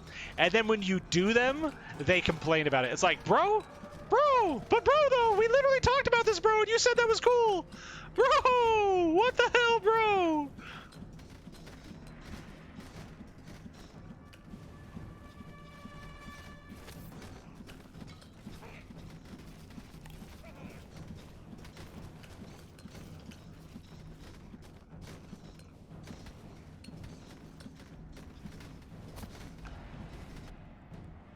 Let's see. Get that filthy elven chain away from... Oh, wow, that's really light. Is that actually steel? Amazing. I guess they can do something right.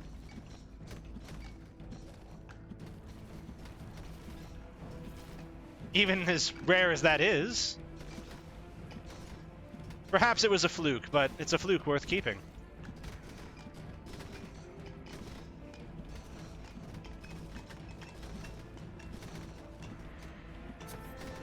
That or absolute denial and say, it must have been stolen from dwarves.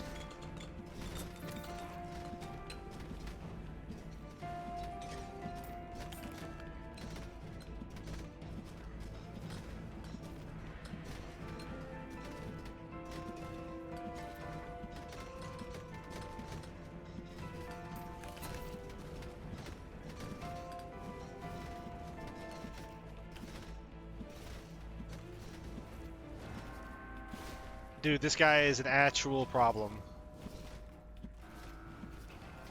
He's taking too long to die. That's the problem.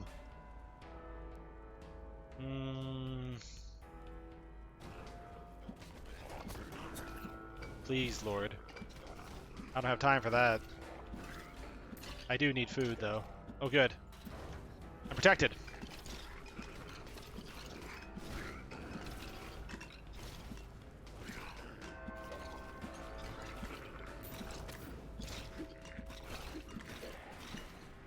There's something I do not like when it comes to low information games, is like when you don't know how long a buff lasts that makes you invulnerable.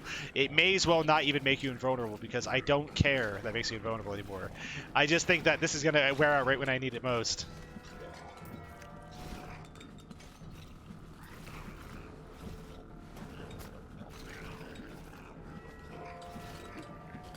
Come on, dude. There we go, he's dead.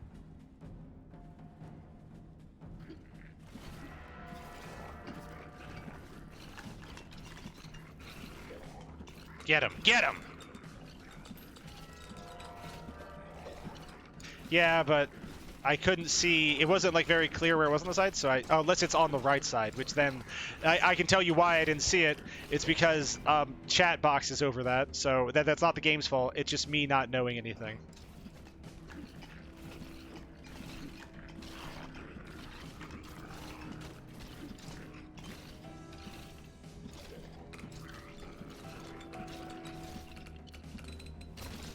But they could also be communicated visually by, like, the buff flashing or something like that, you know what I mean?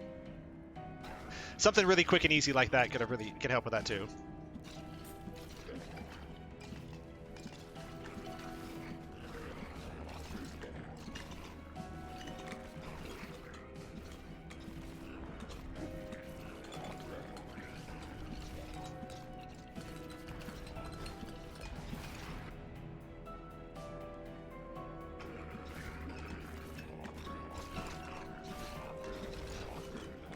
Nerds, bro. You know what I mean, guys? Frickin' nerds. Alright.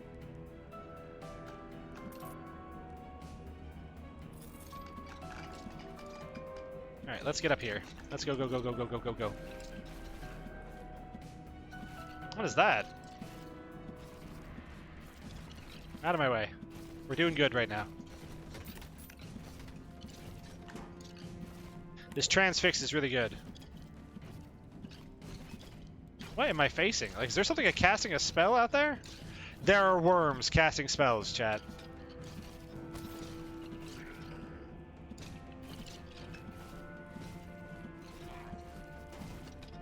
I passed what I was going for. I have to head back down there. I got distracted by the worms. I'll look at it here in a second. Don't worry, zombie. I won't leave your story to be lost to the stage of history.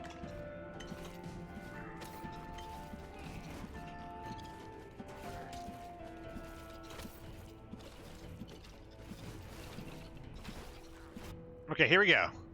Let me look here. I played Dwarf once in a campaign where elves were supposed to be infrequent. His backstory was that he took part in a one-sided assassination battle on elves camping, and that had just discovered the art of blade singing, and that terrified the Dwarven king. So he had them wiped out. My character was too curious for his own good. He got caught with the elven training transcripts. He was ordered to be executed, but deserters from the royal faction had their forces break him out and in promise that to return later on. Okay, the last part. Sorry. Oh, no, that's fine. That's a pretty good backstory for something like that. That works out pretty well, I'd say.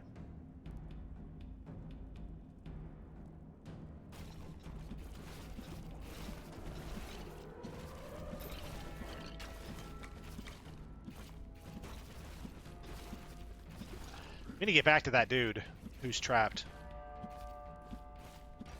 We've lollygagged enough. Ow! That worm hurt. Give me the juice.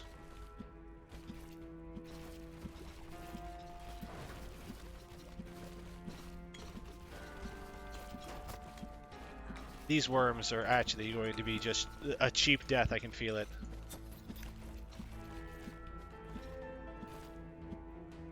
They're doing a cardinal sin of any game like this, attacking off-screen. Literally the worst thing you can do in a game like this is be an off-screen attacker.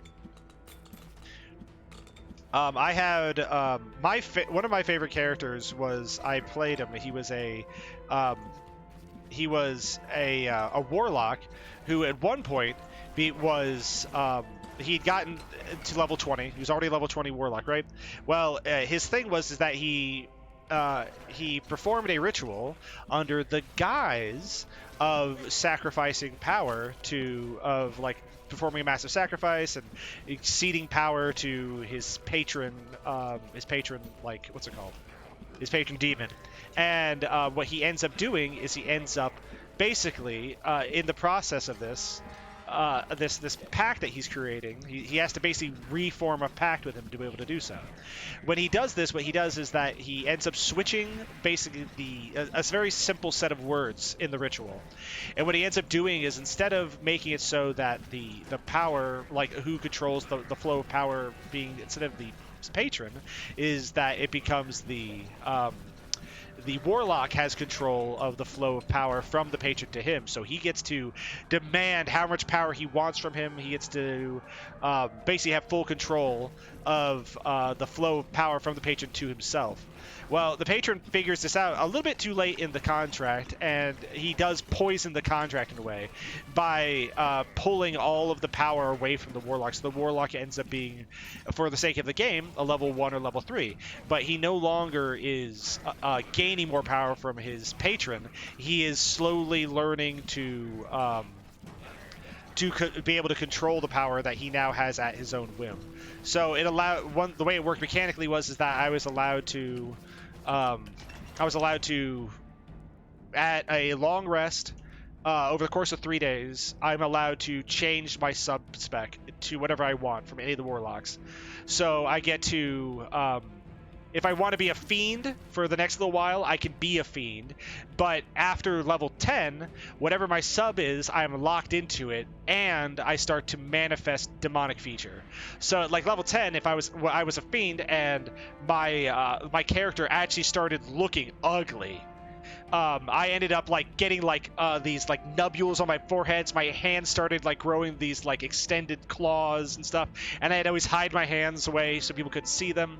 It was a whole thing, and it ended up being really freaking cool for my character because I ended up having all of these negative social buffs. So while I was a charisma character, my charisma was just there to convince people I was not actually I'm not a monster. Don't worry, please don't get the paladins involved. I'm not evil yet. Like, I had to make all my rolls not to convince people to do what I wanted, but to convince them not to get me killed. Because I started looking like an evil outsider over time. And eventually, this was a fairly fast leveling thing. I only played for 2 years, and I think by level 14, I actually had to start making pacts in order to be able to level up.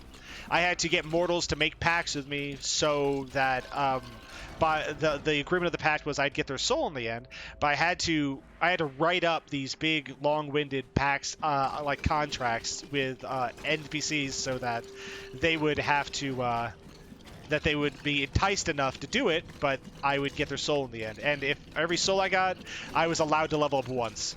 So leveling up was not easy. Oh, I got wrecked.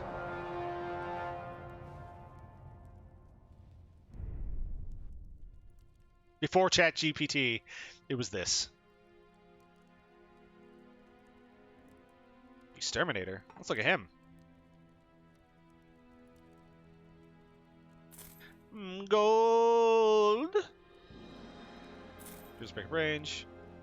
Get out of there. Let's go check out the haunted cavern again with this guy. Oh, dude. I'm insane.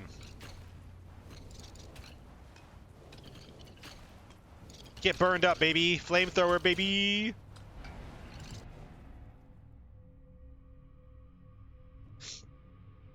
I love gold.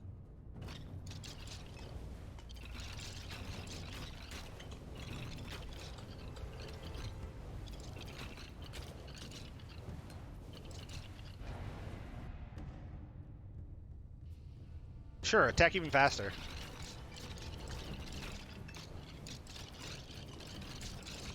Get absolutely blasted, punks.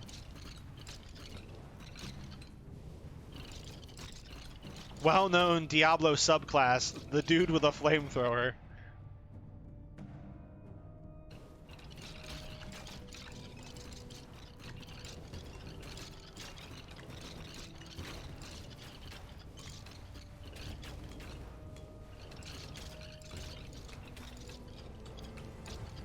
get lit up.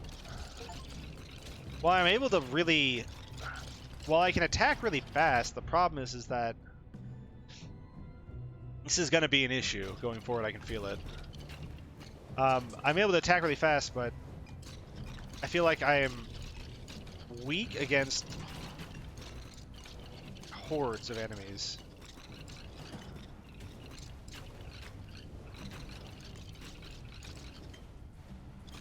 Get him. Yeah. Right now, I have a couple D&D games I'm currently playing. Yeah, burn chance. Let's get them burned. That does a lot of damage when I get someone burned. Anyways, right now I'm playing a few different D&D games. In one of my games, I'm playing as a barbarian. I play as a Minotaur barbarian. He is a guy who he thinks that gods are effectively interlopers in mortal dealings. Like, they're just there to see their own machinations enacted and whatnot. And really, they're no better than devils and demons. And as such, you shouldn't really be interacting with them at all.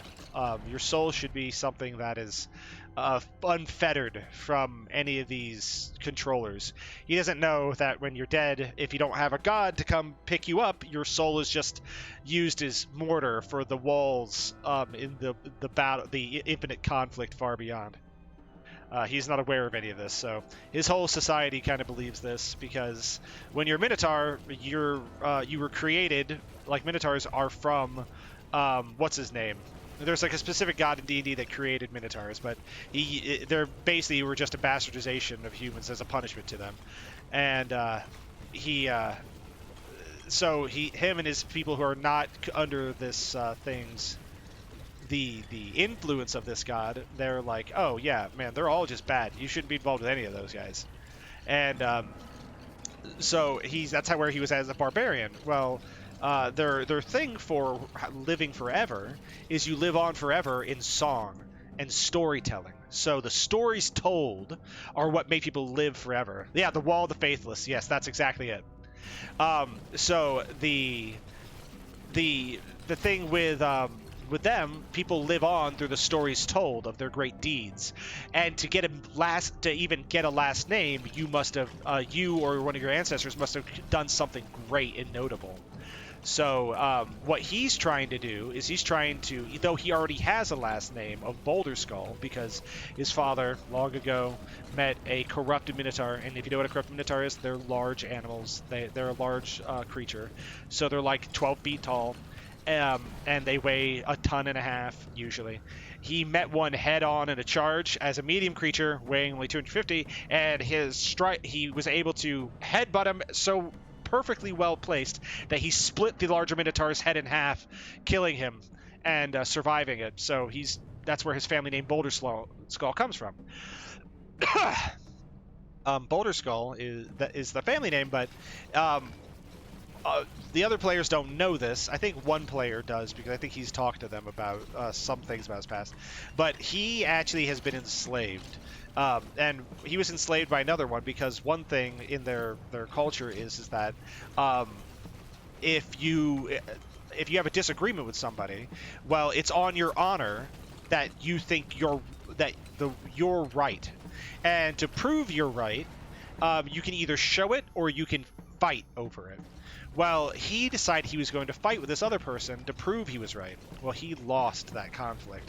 And when you lose, you're at the mercy of the person who won. They chose that as his punishment for not believing him, that he would be stripped of his name and enslaved for like 10 years. Well, he wasn't going to do that. So after I think a year of being enslaved, he broke out and he ran off and he escaped his city that he lived in. So if he goes back now under the name Boulder Skull, he'll be oh, man, let me get a little sippy sip. He'll be an outlaw, and he'll be rejected at the gates.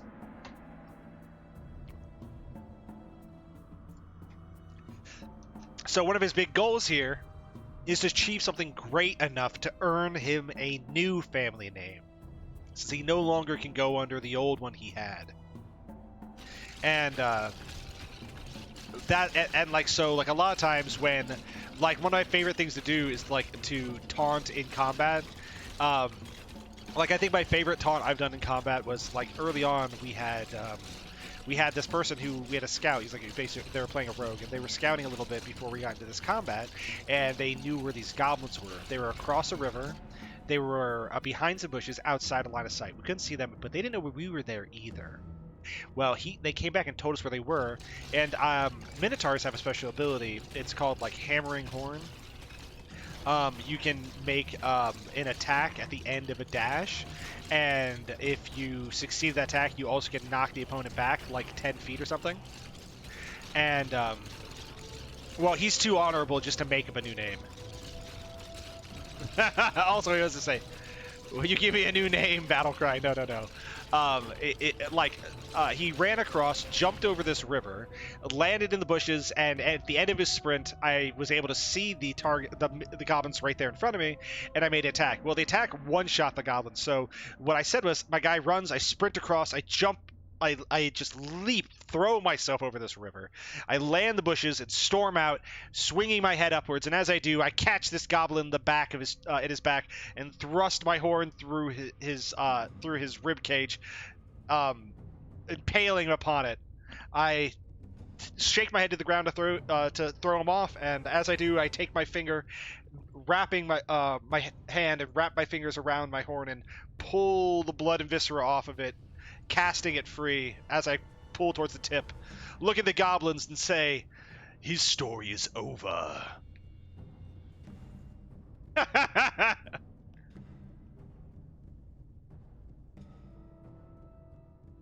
Legendary loser. That'd be rough. But yeah, no, that's like my guy's whole thing. And the reason why he's now a bard is that we had a big combat. Here's the thing. When I play D&D characters, if I get like a new feature, if I can tie it in to something RP related, I would rather do that every time than actually just have power. I hate having power without having a reason for it. Like, my character doesn't know he leveled up, so how does he know he has access to his power, is how I always think about it. So, the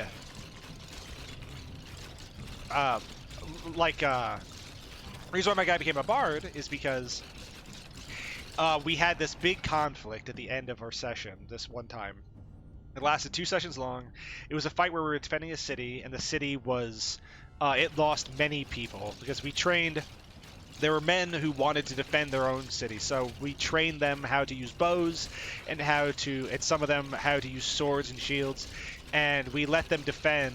We told them we wanted them to defend just the center of town, protect anybody from getting to the civilians that were stuck in town, because they really couldn't get out of there if they wanted to. Well, the problem with that is that while he was able to, they were able to defend themselves somewhat, they ended up almost all getting wiped out. So we ended up really just failing these guys. We ended up just getting them all killed by letting them fight when we really were supposed to be the ones who should have been fighting to begin with. These guys shouldn't have been fighting at all. So my guy wanted to sing a story or write a story about them and about what they did. So that's where my guy became a bard to commemorate their tale, to write a new story, not just to retell stories, because that's all my guy was able to do beforehand.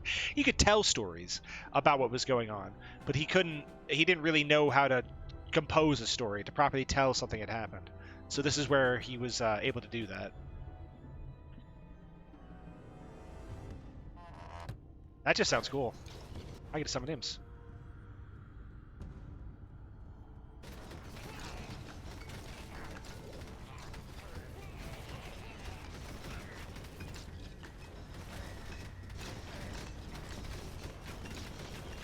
There we go.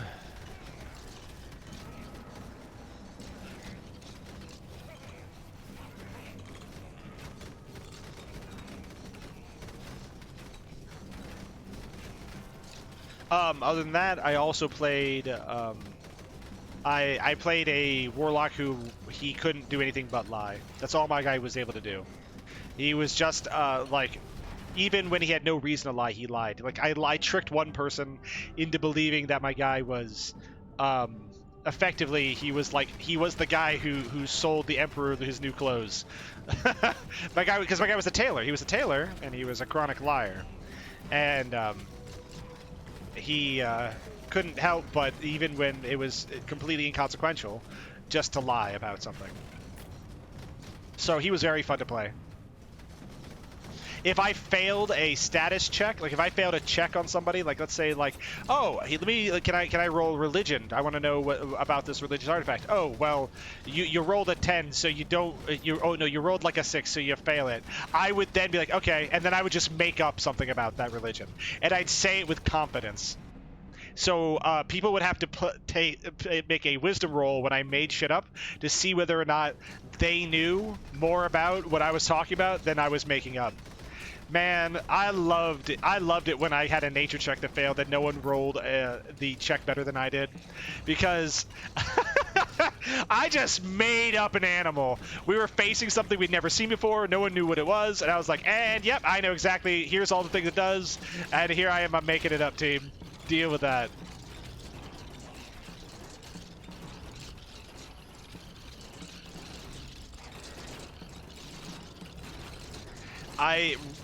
One thing I can't stand, one thing I really can't stand, is people who play D&D like a video game.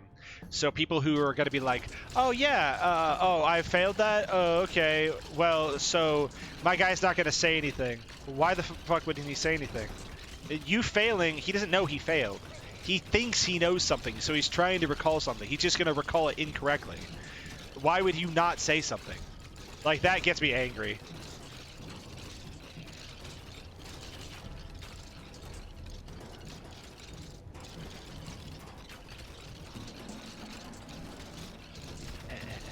Here we go.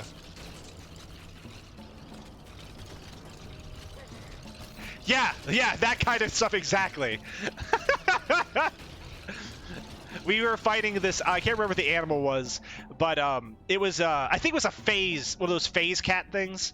We were facing it, and I was like, yeah, we didn't know what it was or what its abilities were. So I rolled and I failed, and we were in the middle of combat, and nobody else was willing to make the roll, so I made up what it did. I said that if it gets a hold of you, it'll what's it called? It'll plant a seed in your mind, where from forth it will burst another cat. That's why those tentacles are there. It's to plant these little seeds in your head. So don't let it touch you. And then of course our guy in melee got touched, and I said, we're gonna have to kill you. I'm so sorry. You've been infected. And then after the fact, someone rolled a better nature check while I was getting ready to execute our melee dude, and was like, wait, no, I don't think that's what it does. And I was like, what do you mean? Of course it is. He has to die.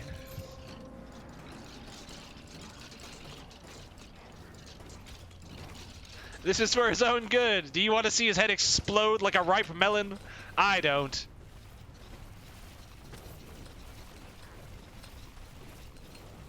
My character was very chaotic, so it worked fine.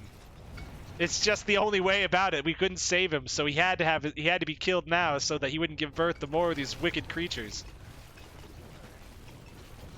He understood. He agreed. He's like, well, if there's no way about it, then please make sure it's painless. And I was like, as painless as I can, as a warlock pulled out a hammer.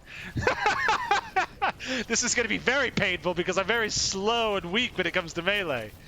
I did not get ready to cast a spell at all. I was going to kill our warrior very slowly with a ball-peen hammer.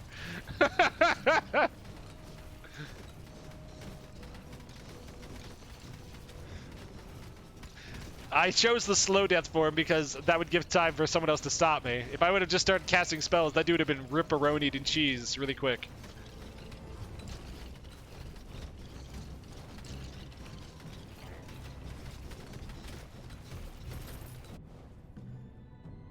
Let's see here.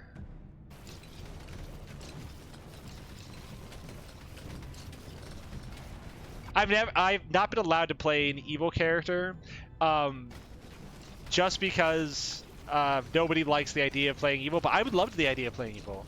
A good evil character sees all of like the other players as valuable henchmen that are need to be kept alive.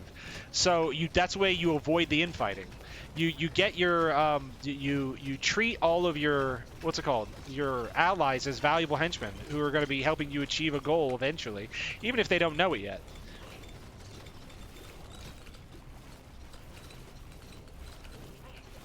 And if they don't agree with you at the time, well, then you know what? That's fine.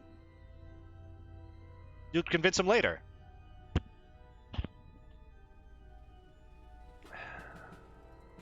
All right, enjoy grinding that game.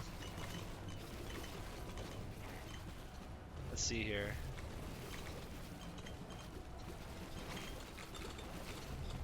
I'm in here grinding the game that means something to me. Not necessarily. Let's see here. No, not necessarily. There's other ways to play chaotic, of course. It's just that whenever I try to, let's see, not necessarily. It depends whether they're actually useful or if you can cast them aside and stay emergency.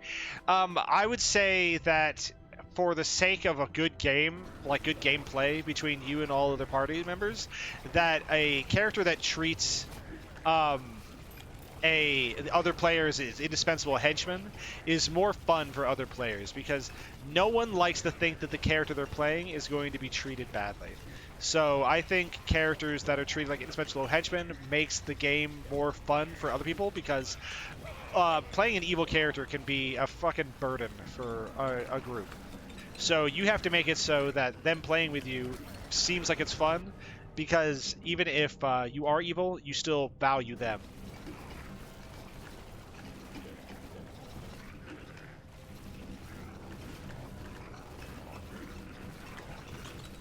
Because the thing is, everybody's playing that game. No, this ain't a single player. So you always have to find ways to make sure that the other players are going to have fun. I am a fan of Conan. That is correct. You are right. There's, I don't have any character dies as long as they die. Yeah, no, I don't mind ever having a character who is what's it called? Who dies. I can spend 30 hours developing a character and like have 20 pages for a backstory, and if he dies in the first game, I'm like, well, here's my other character I was also writing. I am never, ever truly attached to a character. My characters are all disposable because guess what? The dice decide whether or not they live, not whether or not I'm attached to them. That is why I always, I strongly recommend people who play to not get attached, because all I've ever seen when people get overly attached to a character is two things. They either make cool fan art of their character, and then they die, or their character dies and then they rage quit out of the game. Dude, Case Closed is very good. But Detective Conan's also good. Like, I enjoyed Detective Conan. You need to get your bad opinions out of my face, nerd.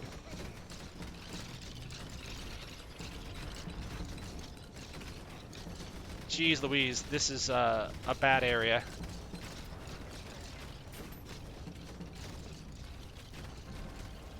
Hold on, when I level up next, I'll read your guys' chat. Sorry. Right now, this is focus time. Okay, now I can read you. Rational evil character, Detective Conan is bad, blah, blah, blah. I played an evil, deceitful, vampire bard that manipulated the other players' families and other close people.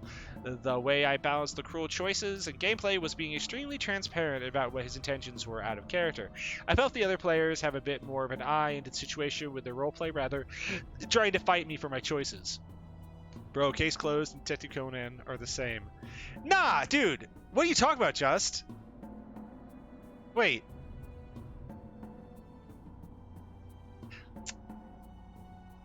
You're right. I just thought about that. You're right. You're right.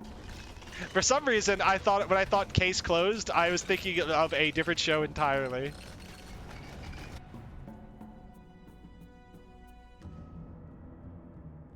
That was me. I was a certified idiot moment there. That's true. Please, Lord! I don't wish to die here.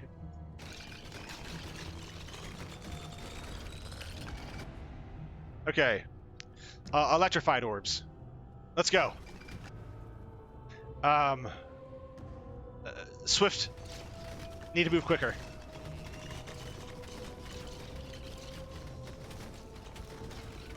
What is best in life? To see enemies from before you, hear the lamentation of the women! Okay, please, God, don't let me die here.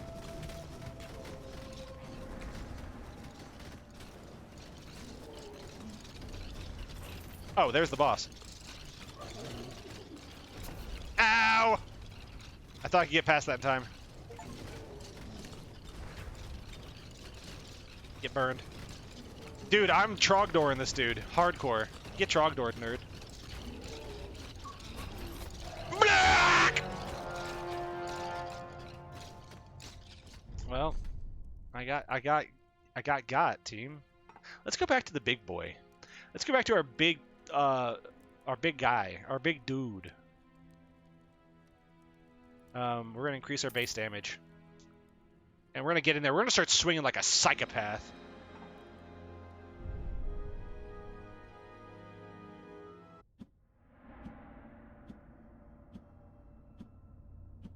There you go, hit them. Yes, yes, end them rightly. Let's do this. Increase our grabbing range so we can get more XP easier. Less close calls to get that leveled up. You know what I mean, dog? Big damage. They call me the big damage guy.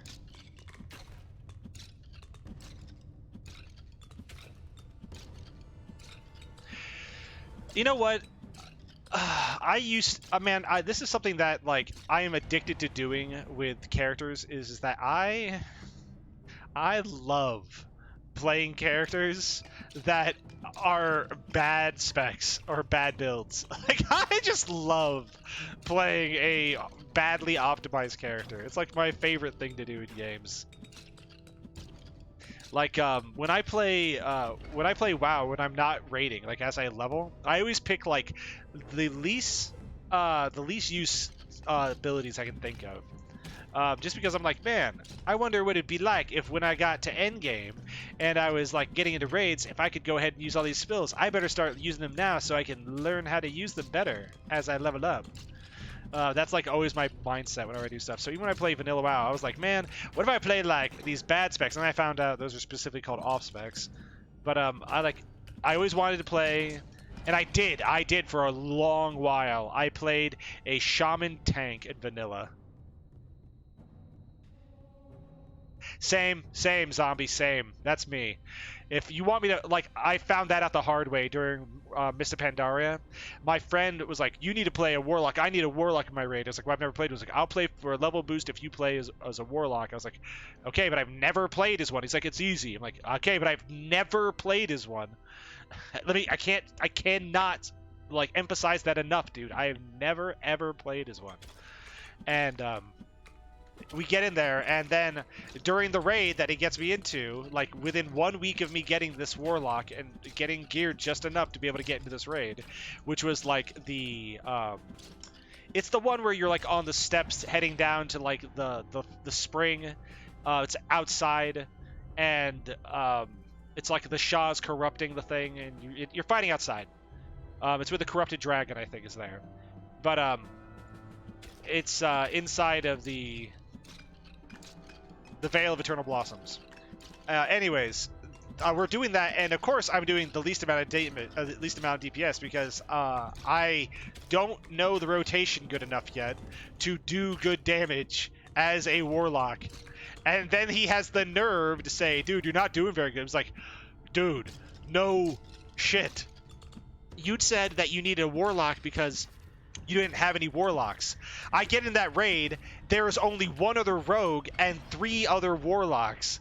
I wanted to choke him out so hard because he made me play something that I had a bunch of competition for gear in the raid, and the thing that I'm good at, the rogue, he wouldn't let me do it because he says he has too many of them. You have 1.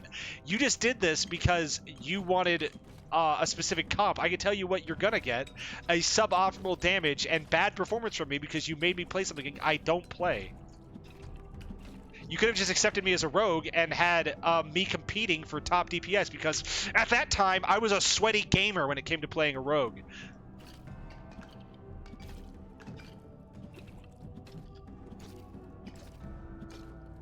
But he didn't want me to be a sweaty gamer as a rogue. He didn't want good DPS. He wanted range DPS. And you know what?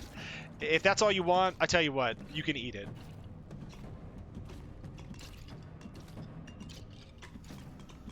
Even since we're playing a game, I'm not fun. I try to learn play styles. Yeah. I always play, like, I like warlocks, but that, ever since that event, it's actually has completely spoiled my ability to enjoy warlocks in D&D. I used to really like the concept of warlocks. I used to dabble at playing a warlock every now and then, but then when I was forced to play one in a raid setting with no experience before that, I don't want to even talk about warlocks as a raid option anymore. I won't play them. I'd rather play anything else other than a warlock in a raid setting because of that.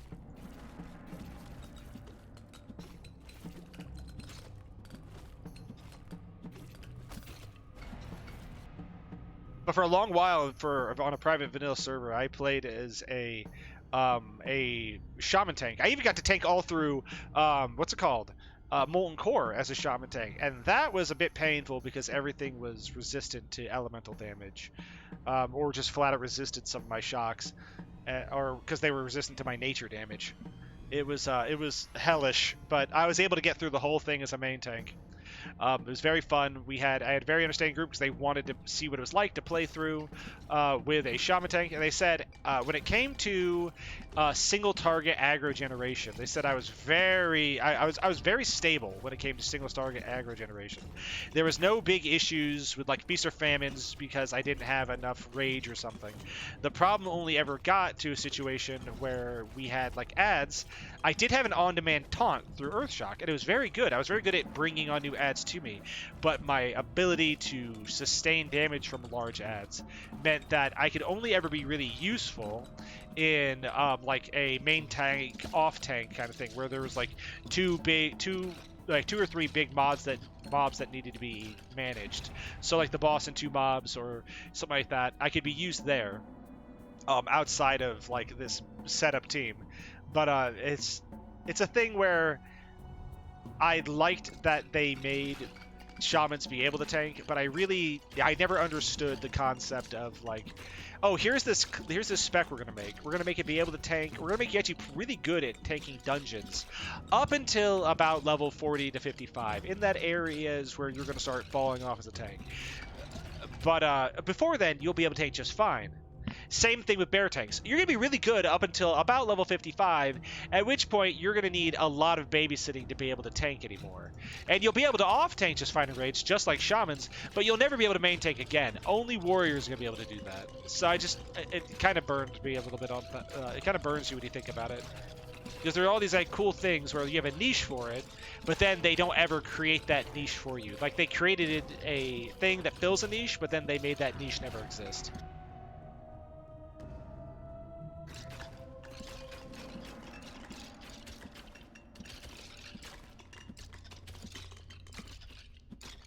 Dude, as I mean, Guardian Druid, exactly. You guys have a niche, but then that niche never exists for you because they tell you to eat poo-poo. They did the same thing with shamans. Like we can't take a hit really to save our lives from a boss.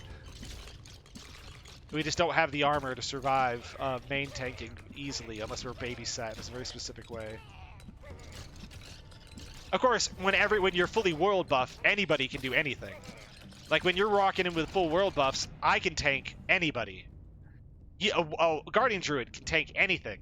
If you're fully world buff, there's no excuse. It's just what's the most efficient at that point. And then when you're going into raids where everyone's fully world buff, they're not the kinds of people who want to have you be in there as an elemental shaman or a balance druid or anything other than exactly what they think your class is going to be good for.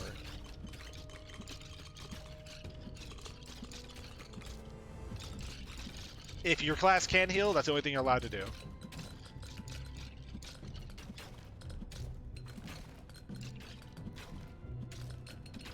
And if you're a druid, if you're a paladin, all you're allowed to do is just sit there and suck.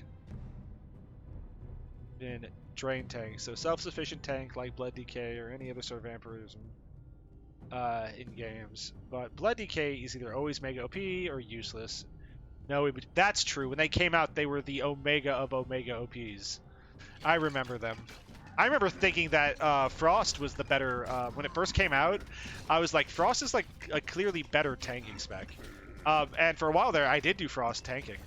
But, I mean, Blood was just always OP with its Blood Leeches, so it ended up being able to do just sustain tank. It was able to like do self-sufficient tanking, so it was very good at that. Made it the preferred tanking spec.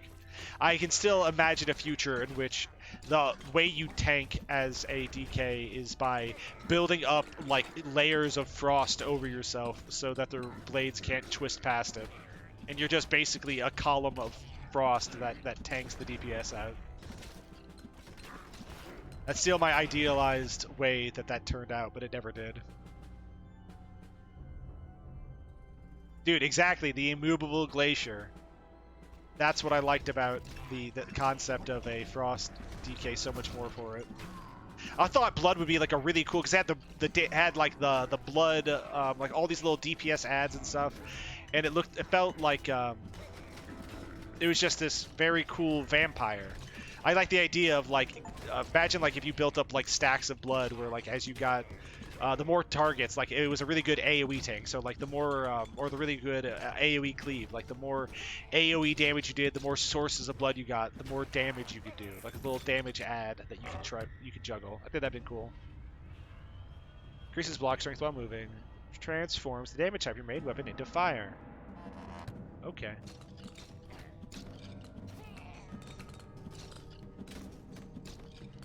Let's see.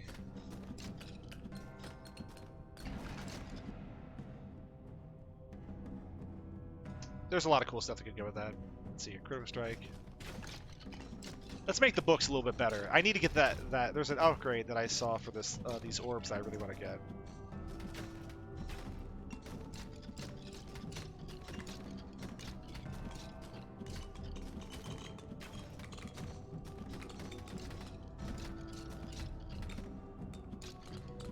Come on! I want to just level up, game.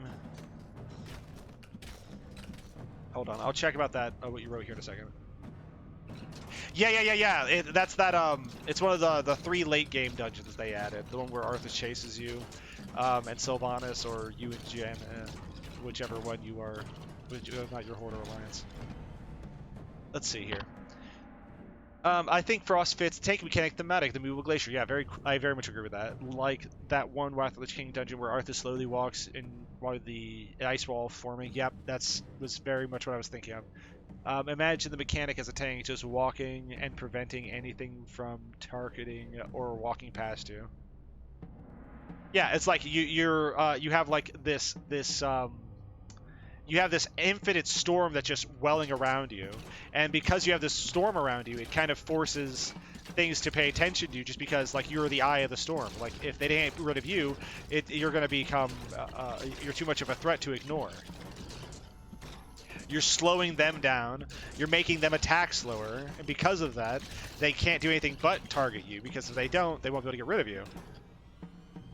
The trails of blood led us into the darkness, where 2 morbid shrines awaited.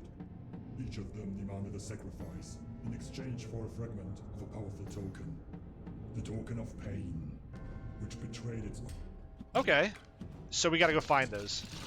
I did one that one time. I need to do it again. I need to find out where it is, though.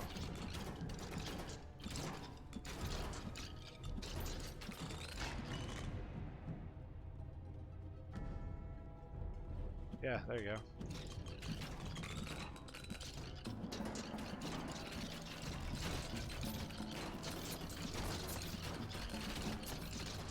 Lord, please. Speed.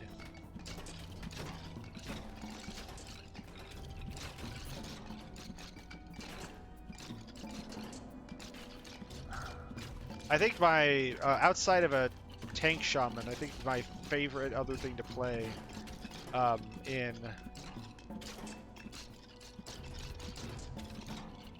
like a vanilla setting that was an off spec was, it's not even that's an off spec, I just like doing it. Oh no, I know what my other off spec is.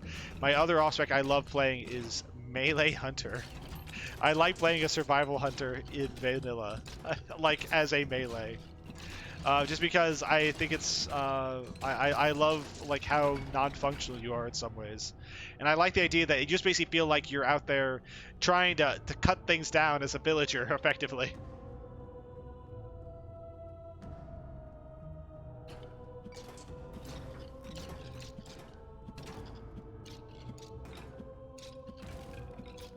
I wish I had any way of finding where these shrines were. I think there's even a map or anything I can pull up.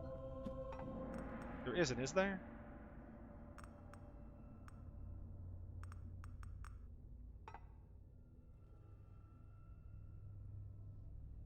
No, there's not. I don't think there's any way for me to see this.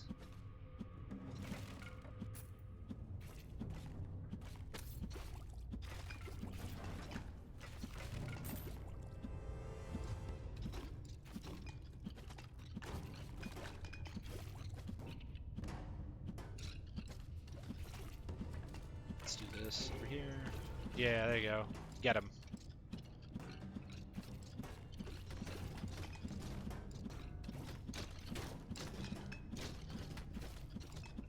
One game I've been playing off stream that I've been having a lot of fun with is I've been playing the Spider-Man game, the remastered one that they released on the PC. I've been having a lot of fun with that. I think it's really good. The gameplay obviously is super fun. Emit a wave of fire in the direction of your face, and the fire has a high chance of setting enemies ablaze.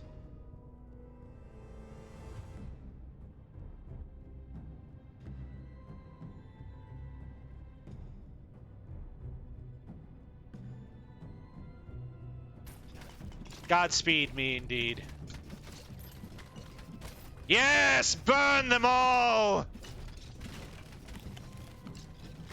Is there any way, do you guys know, of getting a map of some sort? Because I'm trying to figure out how I'm supposed to find these altars. I found that one altar that one time, and I was trying to follow the roads just then, but I can't really see any rhyme nor reason to how I'm supposed to follow these things.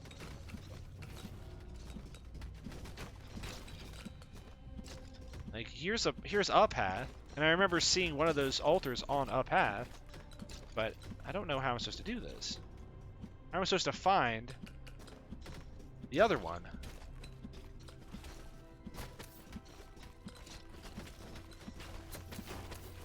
Ah! I read your chat instead of avoiding damage. Are you happy?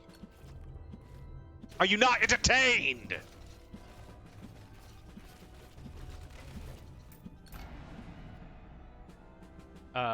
Yeah.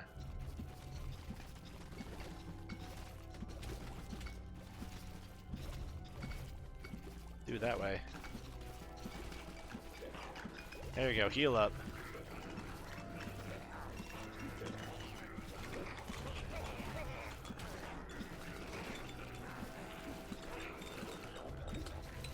Dude, the nanny dogs are coming. Let's see here. Yep. Get that one. You only just saw my message to my good.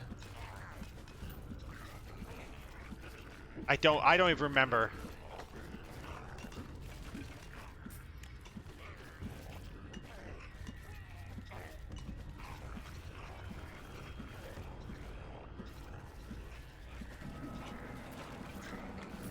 Oh!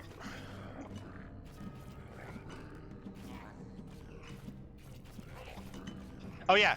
Oh, you only just now saw my the response to Godspeed, Spider-Man. That was actually really good. Yeah, it was really funny. I love that video. That was really good.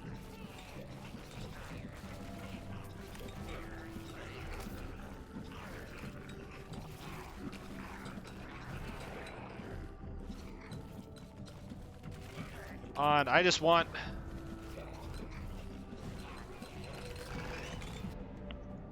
Okay. Yeah.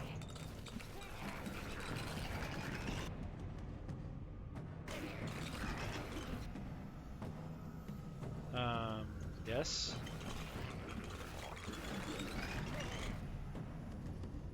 Range, cone width, damage, attack speed. Yeah, we're doing that one.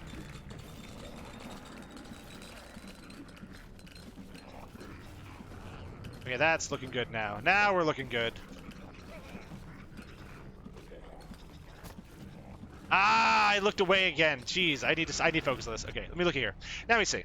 Oh yeah. Okay, I just read that already. Let's see here. I need increase my crit chance.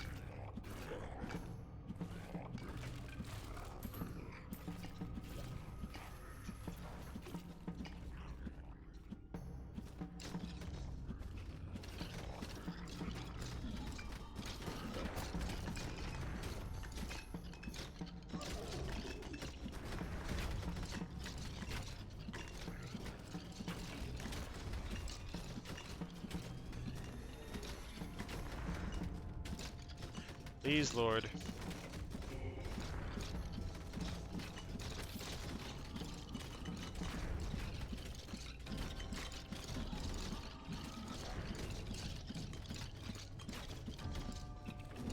You're mid. You're mid, boss. You're mid, boss.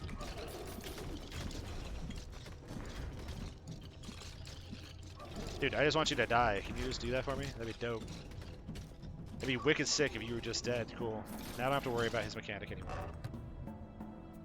Damage an enemy with a physical attack has a 20% chance to deal damage and splash. That won't work anymore because I've changed my damage type to fire. Attack speed for 5 seconds for each killed enemy. Why, yes. That does sound good.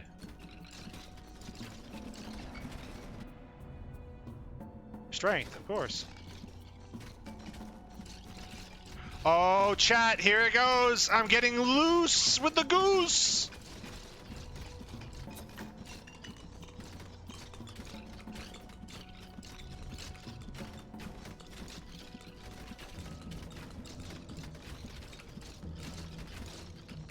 Ah, it only lasts for so long.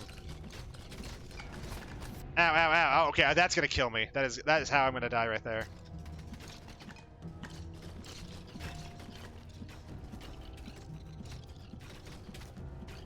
I need to get food badly. Warrior needs health badly. You have any food? Potions?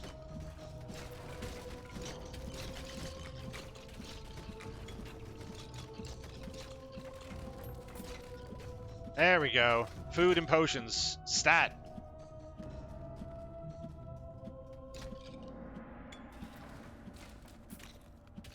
Wait for me, creature.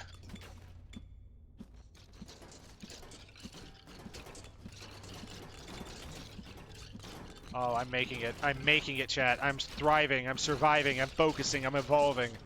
I'm doing all the things good little players and video gamers do.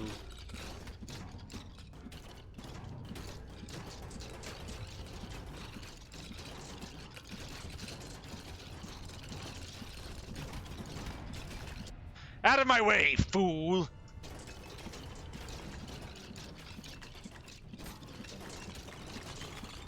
Oh yes, the power! Let's see here. We want to go ahead and increase our range.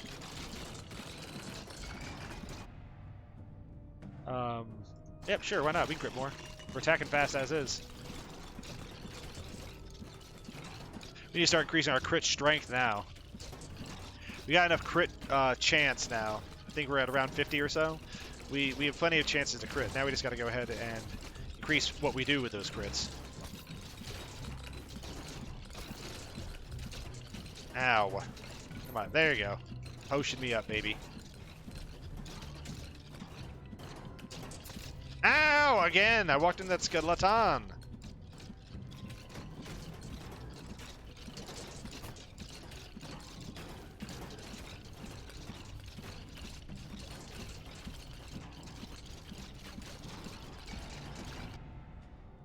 Okay, let's see what you're saying here. Seraphim, please never say you. You're getting loose. I choked on my Dr. Pepper. You know what now? I want to get a hoverboard and reenact the Spider-Man video with my grenade. The one grenade I found back in the pit.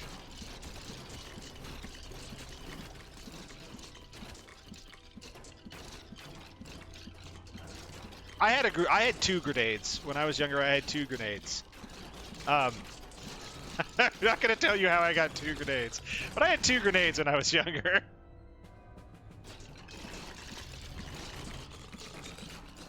I kept them in my bedroom at all times, just on a shelf sitting there.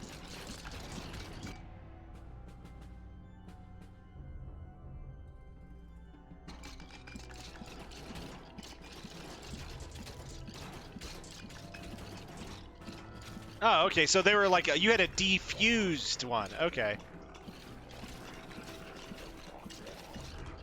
That's now the story is different in my head.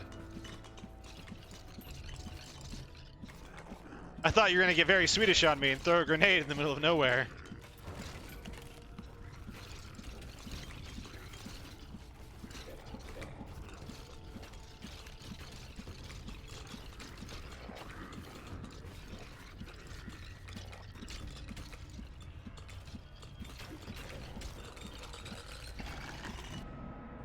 Let's see here. Let's see here. I didn't find it. I bought it at a gift shop. I forgot the name of the docked aircraft carrier. Bro, I just wanted to play a prank. What? Oh, okay, the aircraft carrier. I know what you're talking about. The one that you can go to. I get you now. The floating museum one.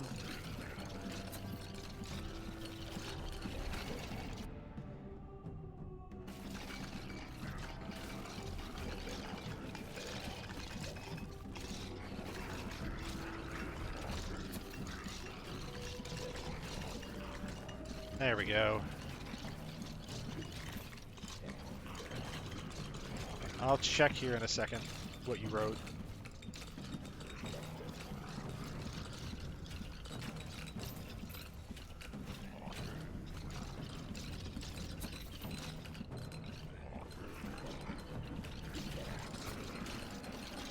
Ooh, I'm gonna die, I'm gonna die, I'm gonna die, I'm gonna die. Okay, okay. Let's see here.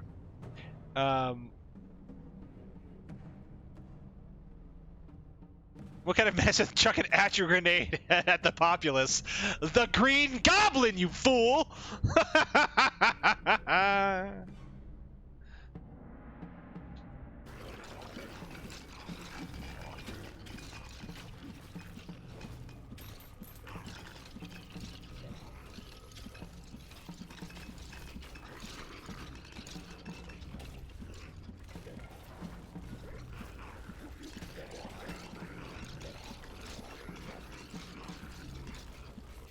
And he wouldn't just throw any grenade. He'd throw like a bio grenade, a dirty bomb.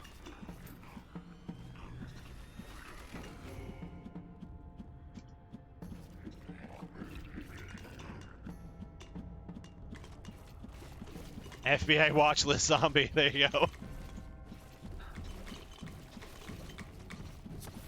Zombie on that FBI watch list though, bro.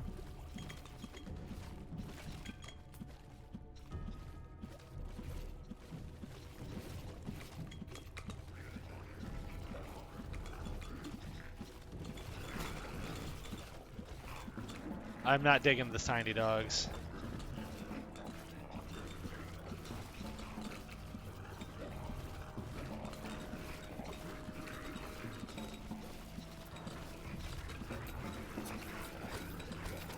This is a gross combination of enemies.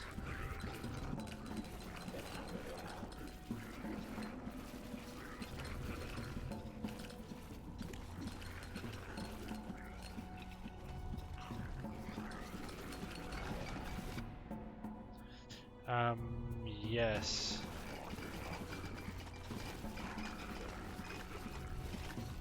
Come on, I need more HP here. If I had vampirism of any kind, man, I'd be killing it right now.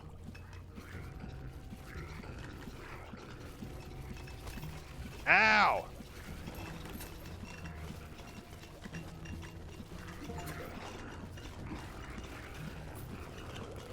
Yes!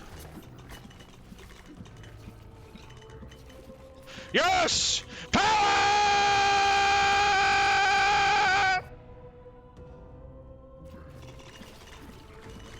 That boss is almost dead. I didn't even know he existed. Oh, God.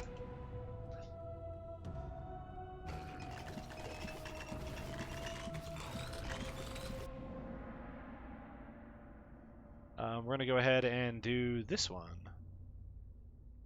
That's not what I meant to click. There you go.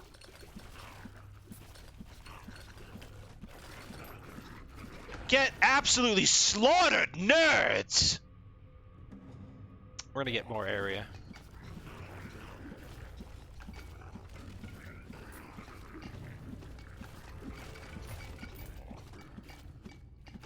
There we go. I'm gonna check what we're saying in chat here shortly. Dude, what? Bro, what? Dude, what, bro? Bro, I don't like this, bro.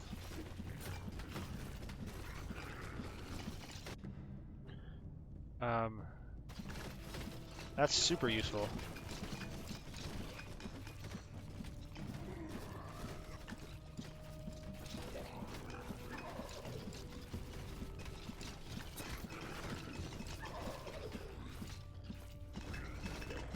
Oh, I guess that boss died up here earlier.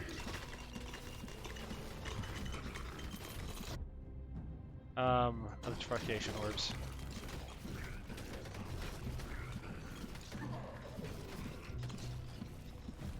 HP! HP, bro! Bro! HP, bro!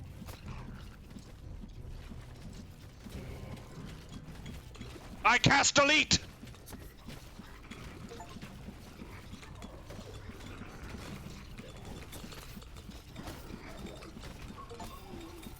Yes, I killed him! I killed the Lich. Okay, what's my other abilities?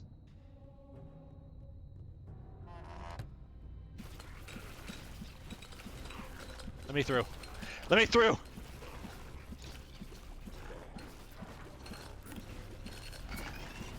Oh my god, I'm almost dead.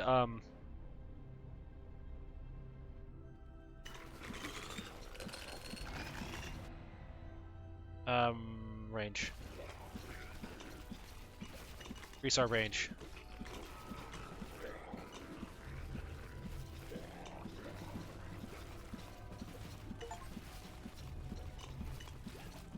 I'm out here absolutely losing my mind because I don't actually know where to find those dang old things, those altars.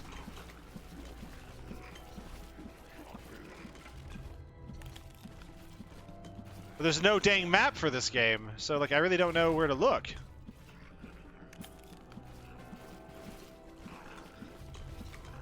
If I knew where to look, I would, but like there's no map to check, so I can't really get to checking.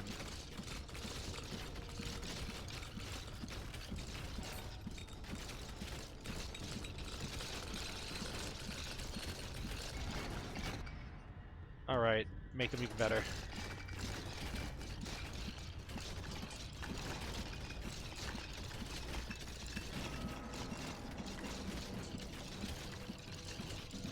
Come on. It's now getting a lot harder. Ow.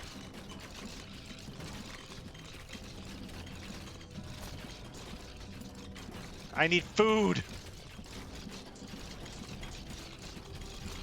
That's a little bit more than nothing.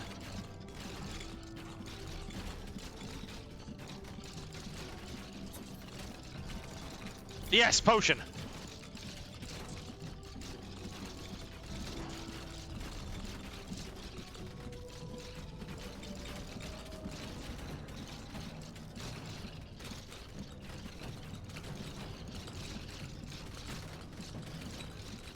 Come on, come on, come on.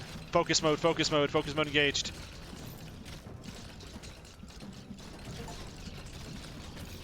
Ow.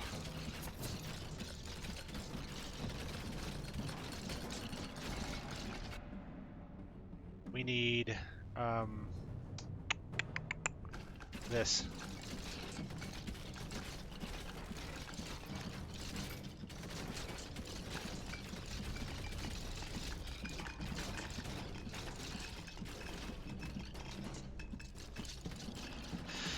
Out of my way!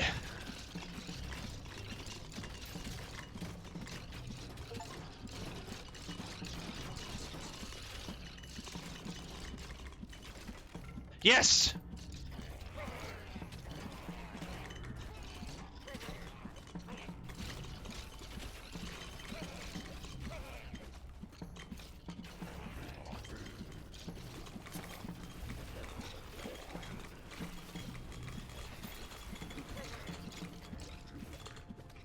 Come on.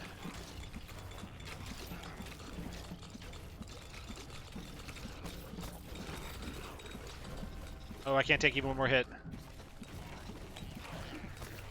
I found one, finally. Won't matter now if I can't do it. Damn it. I guess this is one of those ones that ends at 30 minutes, too. I was so close. Who are you? A cleric. What are you about?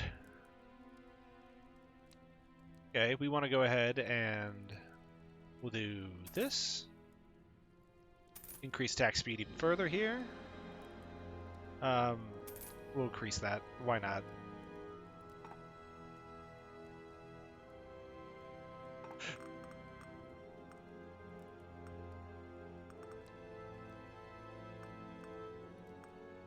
Skeletons. Yeah, no, they have so much lore in them. They're so good. Let's see here.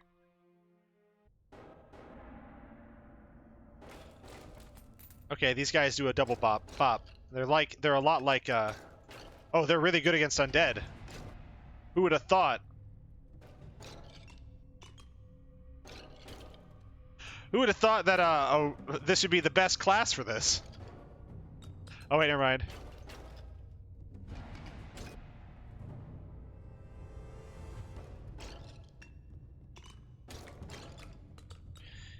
They have like, must have like a fluctuating thing.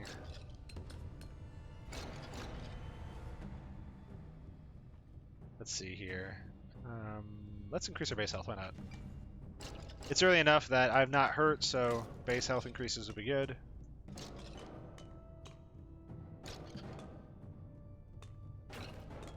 I can definitely feel the slower movement speed with this guy.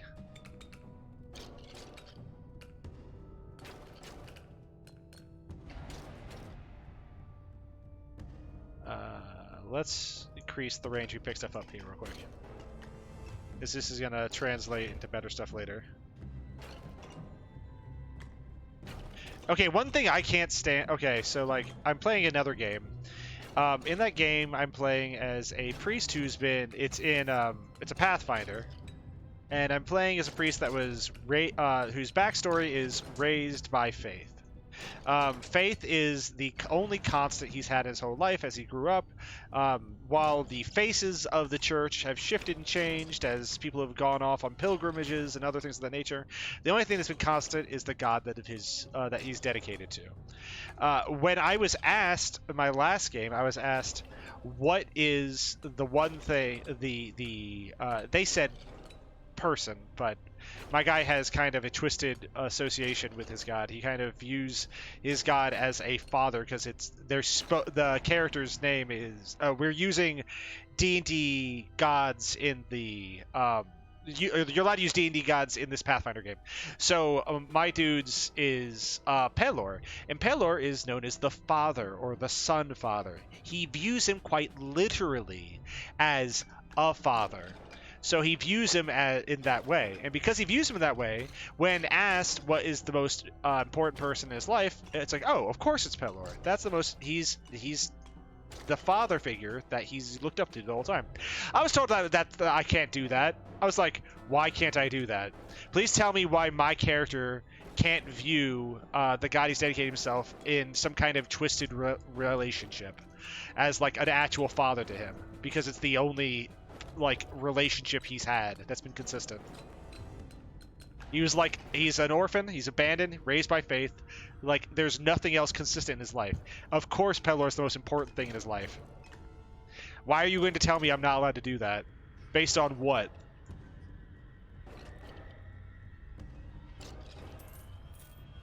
And yeah, that was very, very frustrating for me.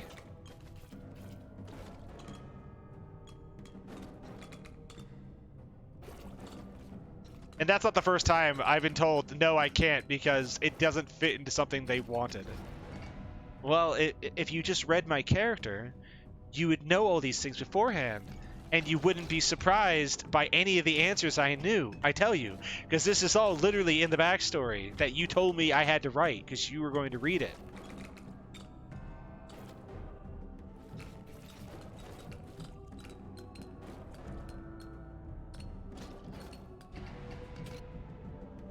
Let's see here.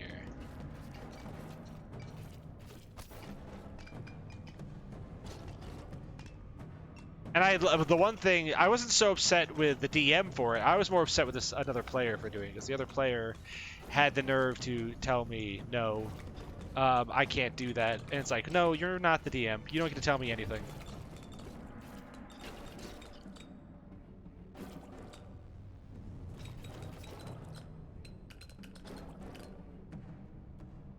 I can have the conversation with the DM, and we can talk about it, and if he really doesn't like that, I can think of something. But another player has they have no position in this conversation to be telling me what I can or cannot do with my character.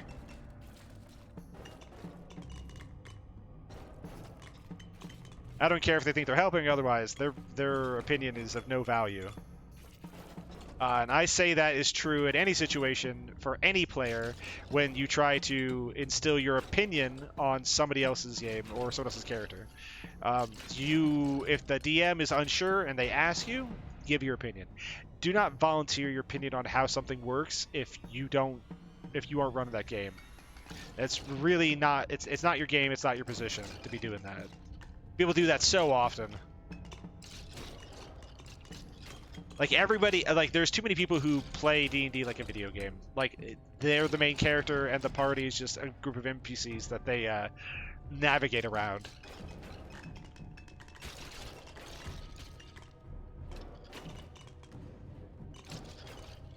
Like that is probably the one thing I can't stand with a lot of modern D&D games I've played, is that a lot of people treat D&D like a video game. It's a game to be won, a game to be min-maxed, a game that should be optimized. It really shouldn't be optimized. The other optimal way to play? Yes. Should you be playing optimally? I don't think so. Now, that is my opinion. Other people who are very pro-optimization are going to disagree with that. But I don't think you should be looking to try to do the absolute maximum amount of damage every round you're in combat. You should be doing things in accordance to your character and how they would attack a certain combat or social situation.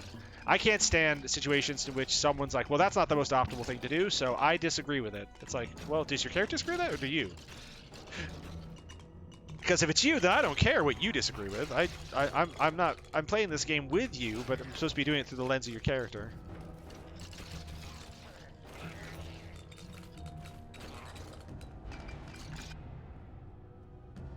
Here we go. Multi-tag.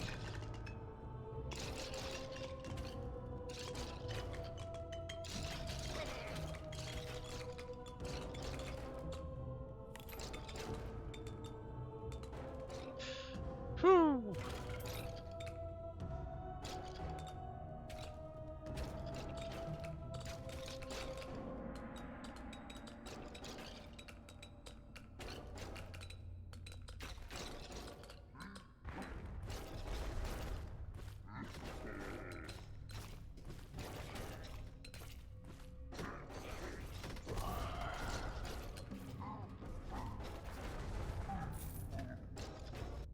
Here we go.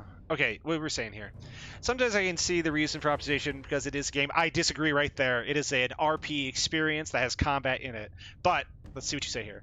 Rather than a cooperative story, there's chance for failure, and I would want to minimize it to see the story worked hard on through. I would disagree because here's the thing. The game you are playing, here's what happens. You have another person on the other side of that. You cannot outperform the damage curve. So when you are playing in a game like D&D and you have somebody who is pushing the edge of the damage curve with their character. The characters who are not trying to push the edge of the thing because maybe they have picked feats, or they've modified their character in a way, or they pick spells that tailor them more towards RP, they are going to be on the back end of that damage curve. And as such, they are going to be killed in combat. They're not going to be able to survive combat because the combat is thus being forced forward and upwards on the scale by the person who is optimizing for combat.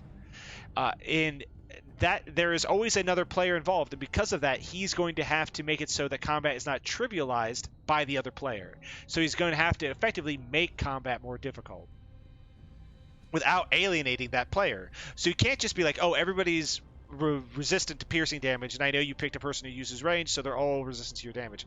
That alienates that player. That's not fun for that player, and that's what you're trying to do. But the issue is that when you have people whose goal is optimization, they always will undermine the RP player every single time. Their goal of optimization ruins the fun of the non-hyper optimized player every time, because combat is inevitable in these games, and in these games you will feel useless unless you optimize for combat like they do. That's why I refuse to look at D&D as a game. It is a RP. It is an RP experience that you explore through combat, dialogue, and interactions, thus through the median of dice rolls and spoken tale. So to look at it as a game to be won and to be lost is to undermine the whole point of it. Combat can be tailored as you go based on how powerful you are, so being unoptimized does not affect your ability to confront enemies later on, because every enemy can be scaled.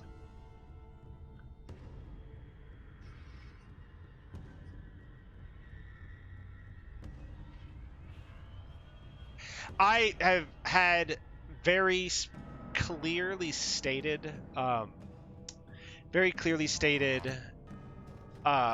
session zeros where players have still sat there and optimized after the fact. But the session zeros have become useless nowadays, I think, because a lot of people very much they look at it like a video game. They only look at their enjoyment out of it. There's a lot of people who only look for their enjoyment, and whatever the Session Zero agreement was is ignored and forgotten within 3 sessions of that game. And the DM can talk to them about it, but you're 3 sessions in, you've all agreed to play together. You definitely can get rid of a player who's ignoring the spirit of the game that you're setting out. That's definitely an option, but that is something that most DMs are terribly anemic towards, that being an option. I think that you would have to have a DM that, as a DM, if you're going to have a session that is going to be, you're pointed about having no optimization, the best way to do that, ban certain feats. There are certain feats that are clearly busted, and there are certain builds that are clearly busted. I think you should be like, hey, I want to know what your goals with your characters are. If your goal, and for combat, what your builds are going to be associated with. Like, what are you trying to achieve? If someone says, oh yeah, I want to be a warlock who casts darkness, stands in the middle of darkness, in spite of all of my fellow players not being able to see into this magical darkness, look out of it, blind all enemies, and then force the combat to always be playing a game of hide and seek. Now, if they come to that and say, yeah, I want to do that, and I also my guy is also going to be good, I'm also going to do inventive stuff. I want to be able to have proficiency in invention and whatnot, and I want to make goggles or purchase goggles of Sight of Darkness so my other players can see in darkness, in magical darkness. Then sure, at least they have to be willing to do that. But if it's like, oh yeah, I want to do this because I think it's cool, it's like, okay, but what about the other players? Well, I mean, they'll have to figure it out. No. You'll have to figure it out, is always the answer to those situations. If you want to do something that impacts everybody, then you have to have a solution for everybody, is my opinion.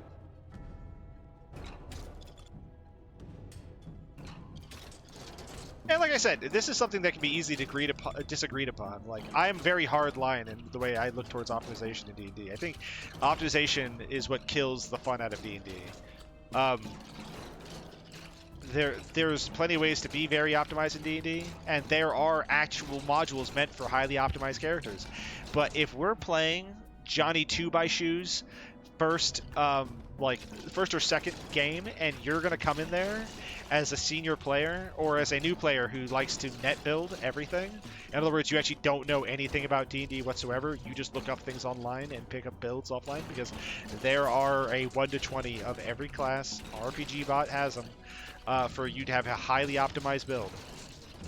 If that's what you want to do, either you can not do that or you can not play. I don't think there's really any other place for that, because you're damaging the fun for everybody involved. Especially that new DM. That new DM is going to have a very cursed viewpoint, and they may never want to DM again when they have a stream power gamer.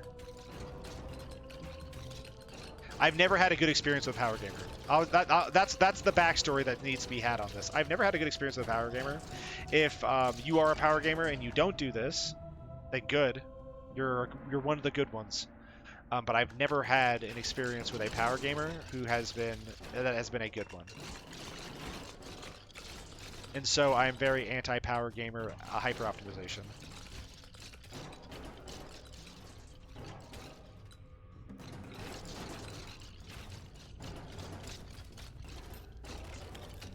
I think like the best characters, the most fun storytelling happens from like characters who, while they're heroes, they're very good at what they do by comparison to the average villager. They're not like the best at something, I guess, is what I'm trying to say.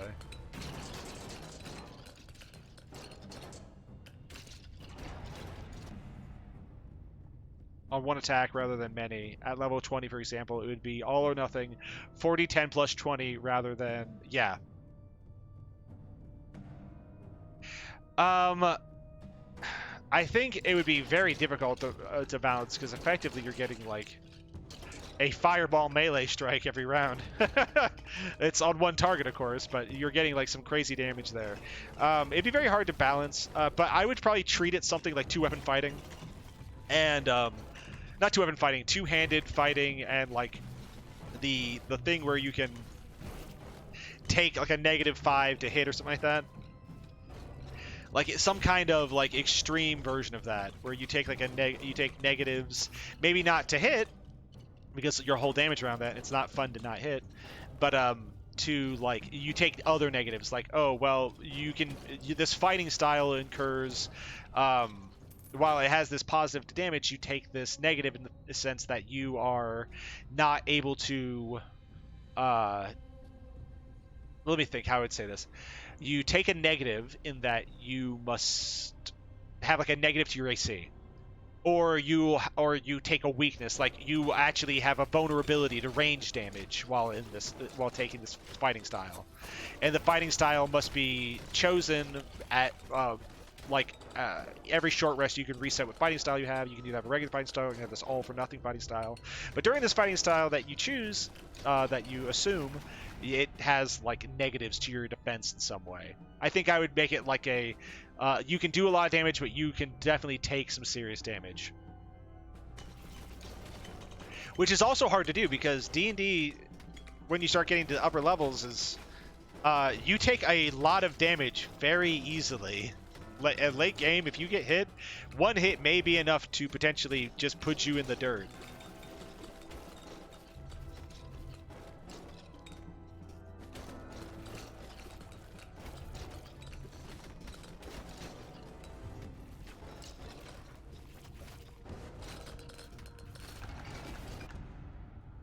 Let's see here. Health regeneration per second, movement, of course. Oh my god.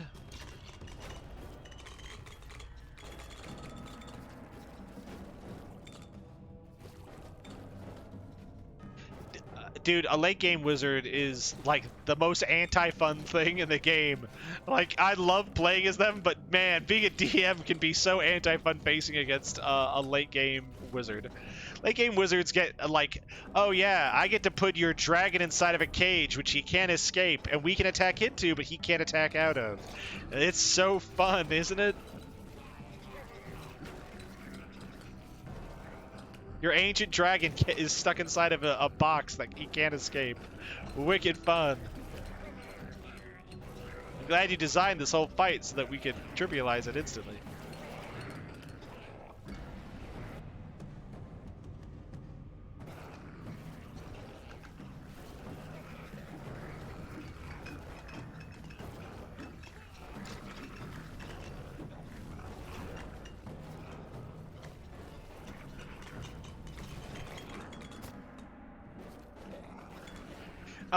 I've seen some really good fixes to this problem though. Like one of the best fixes I've seen to like late game mages like that is like give I saw it's like heroic enemies, not just heroic abilities. So like let's say you do play a game where you have a mage who's shown a wizard who's shown to make use, I'll say, of those kinds of abilities, of those spells that can trivialize even the strongest of enemies. Like one was like, oh yeah, well you have this, your dragon is like he has like a whole book of them, but one of them is a dragon who has eaten and fought many wizards before, and his actual scales themselves are like basically anti-magic. So like if the spellcaster puts him in that kind of cage, like the spell begins to strain against his scales as they begin to cut through the magical bonds, and he's able to effectively cast counterspell on touch with physical barriers created by magic. An ancient dragon is not. It will fit inside of a 20 by 20 by 20 cage. It's 21 way, and then 20 another way. He'll fit inside that. That's the problem.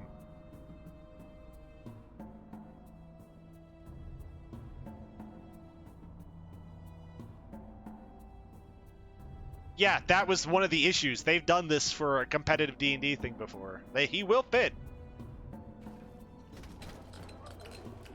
Because it's, yeah. He will not fit comfortably. He will be straining at it, but he will fit. I can't remember what they had to do this for, but they've done this before. They've looked at this before. This has been asked, I think, to Dragon Magazine or whatever. Also, you have to think about, I think maximize can increase the size of the cage.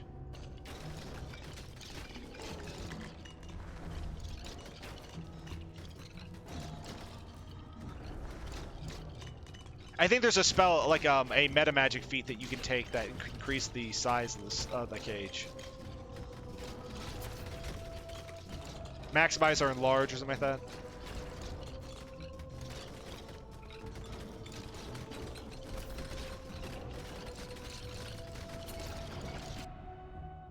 Let's see here.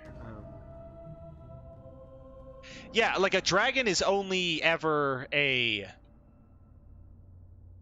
There's medium, large, I think giant. I think they're giant sized, but that means that they only take up a 15 by 15.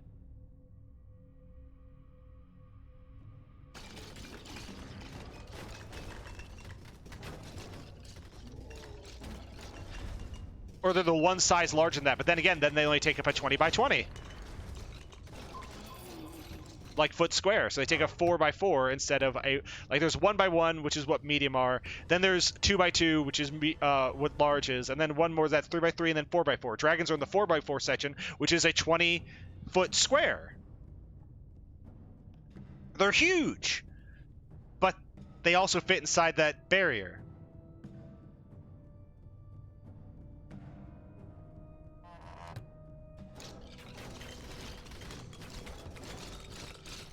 One of the biggest things you can fight, but they fit inside that barrier. So because of that, as the walls are stressing against like his scales, they end up effectively acting like a counterspell. So he's able to break his way out of your container. And now you have to fight this dragon who is able to be contained by your magical barrier walls and stuff like that.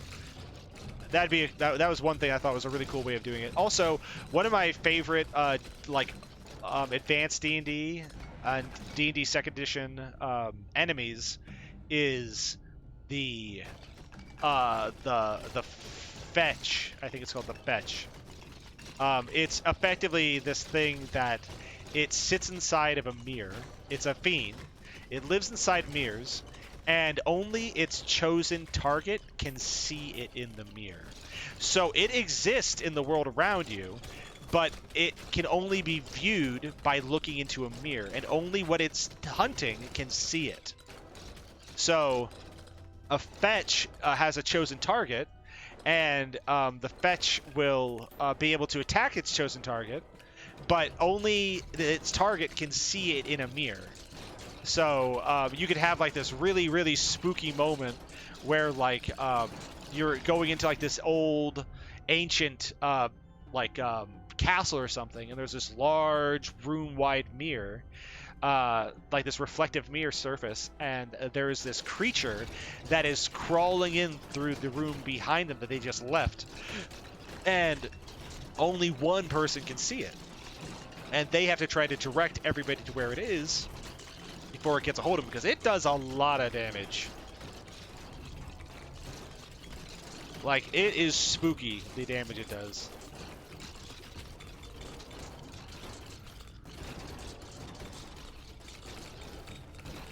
But yeah, the fetch, his whole goal is to come and fetch you.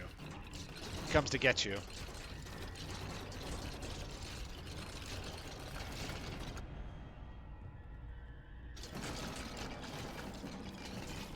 I think that and Grey Wizards are my other, or Grey Scholars.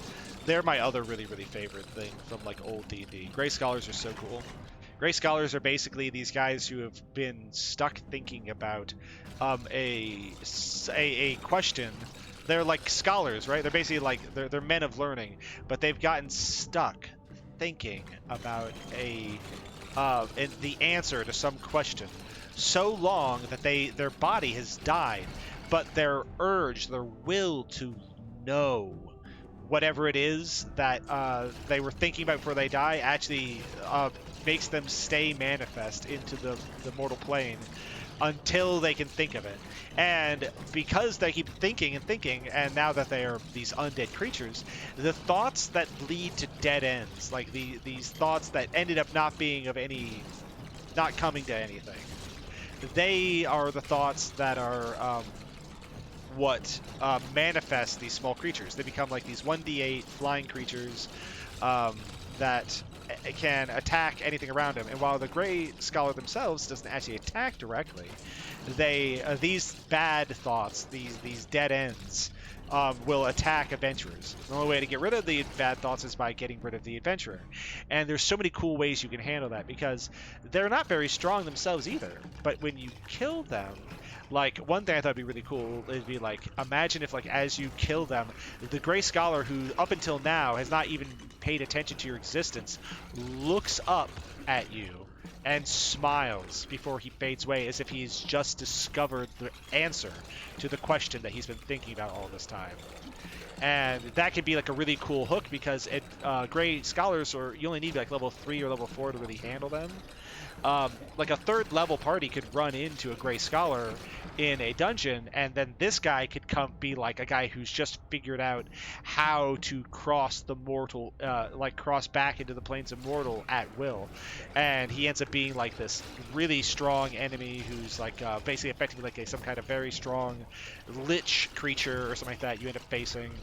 He could be a really strong enemy that you deal with, and he's learned the secrets of of immortality without creating a phylactery. He's able to come back without having the weaknesses of a lich, and this is something that you'll have to figure out how to reverse yourself over time, or, dude, it is. Like the Grey Scholar, I think you could also have the Grey Scholar be a person who is the Grey Scholar actually does debuff players. When you kill a Grey Scholar, it actually puts a debuff on you, which I think is, if you're a good writer, you'd have to be a really good like story writer for this to work, but it curses the person who kills it with the curse of the gray. What it is basically it slowly starts transforming the player to a gray scholar, in a sense, by forcing them to come upon a question. It, like, later on, it can manifest over time, but basically they end up having their own question. And what it does is it starts causing them to move slower. It causes them to be more, what's it called? It causes them to somewhat weaken. But for a spellcaster, this could be like a major plot hook for them where they start pondering, like they think they're getting messages from their patron. And these messages, they can manifest in any way. And they're trying to decipher these things. So they almost become like a conspiracy theorist through this. But you could actually have it to where they're actually learning something with this question too. Like they may end up, originally it be a conspiracy, but they are starts learning some very real truths in the world that that no one else has ever learned through this. So you could give them like insight that nobody else in universe has ever found out about their patron god and the source or the origin of their patron god's godhood. It could be really a super interesting plot hook, and I've always wanted to run a game with a effect with what it is like where it is a giant who has when wandering through the field one day, he actually accidentally stepped on an it's kind of silly, but he stepped on a what's it called, a catacombs of sort, and inside that catacombs, unbeknownst to him, was a gray scholar, and he suffered the curse of gray, and he's the king of the giants, and this king of the giants has now he started to ponder things, and in his mind, like the bad thoughts of his are proportionate to his size. So these bad thoughts, these dead ends, as he sits on his throne, are massive. These are things that are scaring giants off of the mountain. So the players first run into these giants, but these giants are like running away from things that are as big as dragons coming down off of hills, but they're just manifestations, bad thoughts, dead ends that the king of giants have come to as they've contemplated they've contemplated their position in this world and whether or not like they should be like, depending on how giants are, like whether or not you want them to be benevolent or aggressive to the mortal races, like whether or not the mortals should even be allowed to share, like the mortal, smaller, lesser races shouldn't be allowed to share this plane of existence with them. And he tries to think about it, and he tries to think about it as the person who he was versus what he's slowly becoming. And you have to deal with these manifestations that are coming down off the mountain. And you can even, and when you eventually confront the giant himself, it's a whole event. I think that'd be such a cool like story to run.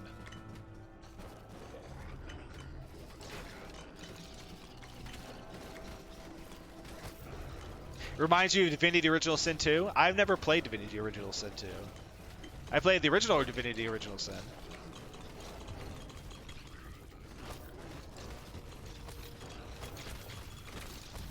Oosh.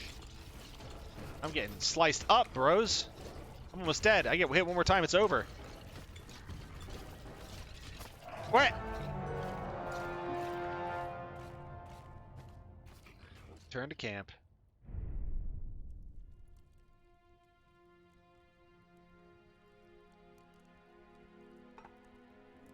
Let's see here.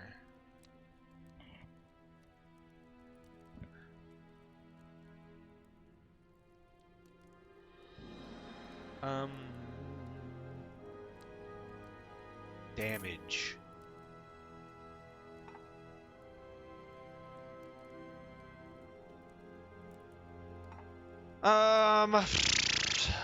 Yeah, let's do this. Let's go in like this. Into the Ember Grounds.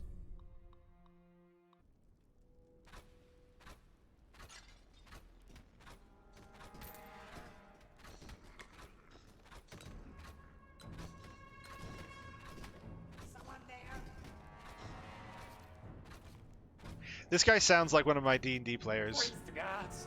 Another mortal soul. Yep, he sounds like one of my other players slash DMs. He plays in our one game and he also runs another game, but that sounds like one of the characters he makes. He's fun. That guy's a fun guy.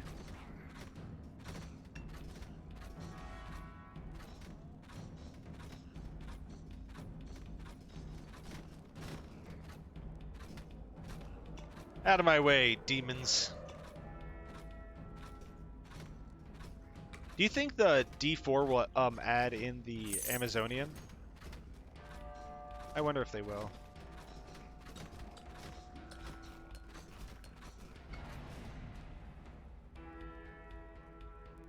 Throwing spears, being an absolute badass. Amazonians are pretty cool.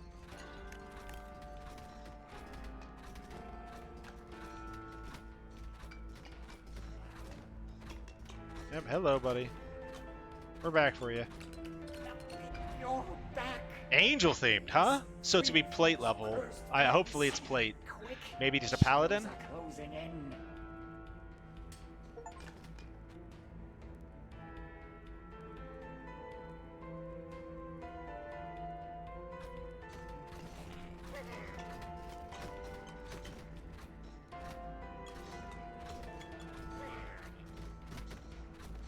There we go.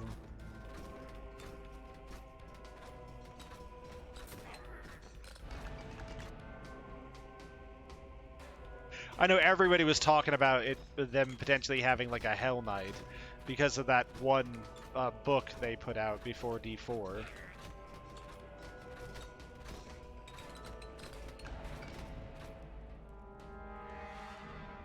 More in the direction how Tyrael looked. Yeah, okay, maybe like how they play in Hearthstone. Maybe, I don't know. Wait, no, more like maybe how he plays in, not Hearthstone. What's that one game? The one they had. Their Defense of the Ancient, like. Here's the Storm. That's what I meant to say. Yeah. I was gonna say, that can't be what you're talking about. Me and Rika used to play a lot of Heroes of the Storm. We loved playing that game. She loved playing the troll guy. Zul'jin. Not Zul'jin. What's his name?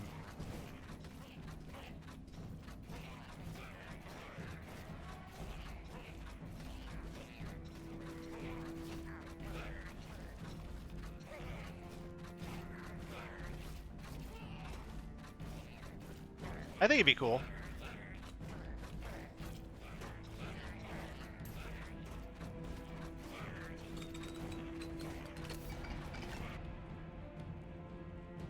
Base defense, crit, base. This is gonna be good. Movement speed's always good. Sorry, folks, just a little bit until I deal with this boss. Okay, what'd you say there? Yeah. It's Zul'jin?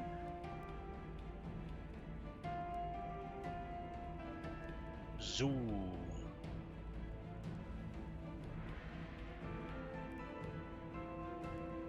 Zul.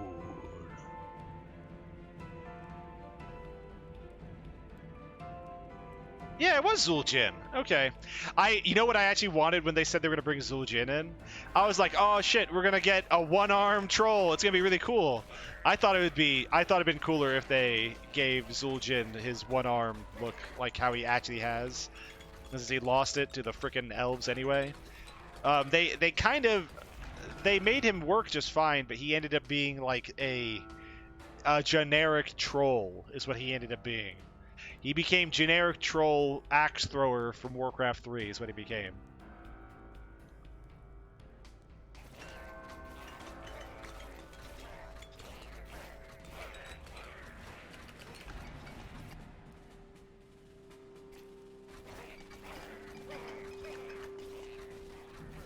He would have been a lot cooler if they would have gave him like one arm. I just feel like his look too, like the way he looks in Warcraft is also he just looks so cool in that. like with his face mask and stuff to hide the fact that he has no what's it called? He has no arm and he has no tusks either because he lost them from all the terrible torturing he suffered at the hands of elves. He looked so freaking cool.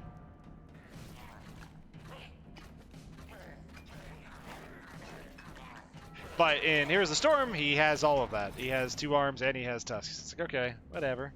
I guess that's fine. No skin off of my bones.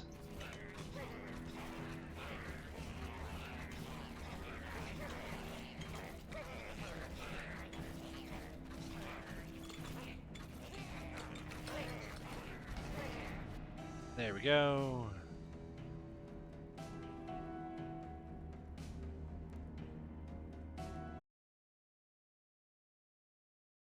By his side. And Uther would be there too. He'd be married to Jaina. Jaina. He'd been married to Jaina. That would have been him at his best, okay? Don't tell me it's everyone at their best!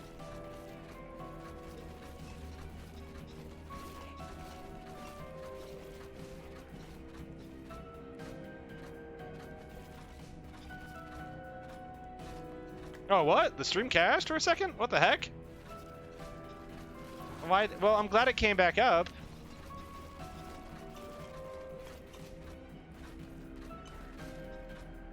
I wouldn't have known. And that's spooky.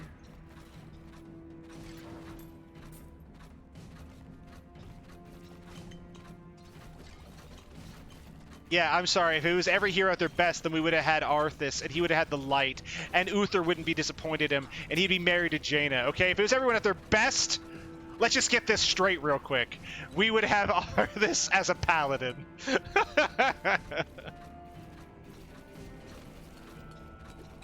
And it would just be a skin. Dude, Arthas legit did nothing wrong.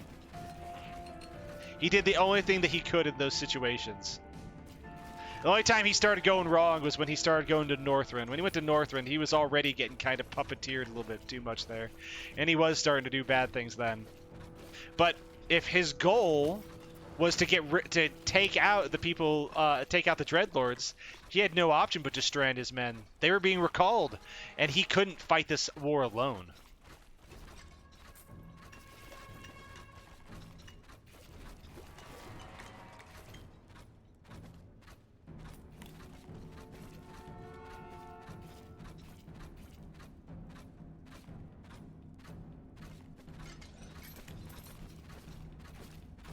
There's a reason why Arthas had to get rid of his heart.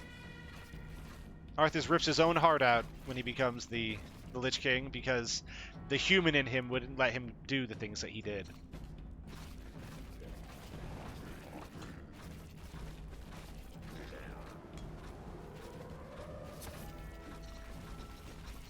He's not a robot. It's more like blaming a man for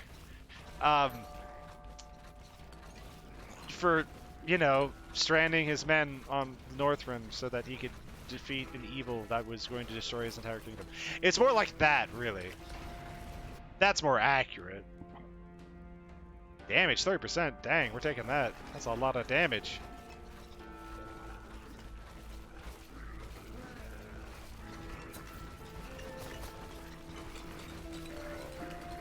Force damage, super fun. Let's see here. Get burned, nerd. Wasn't ready for that.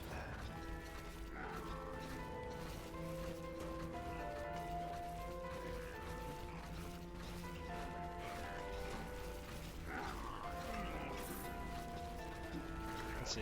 He was doing them a favor. Everyone loves Grizzly Hills.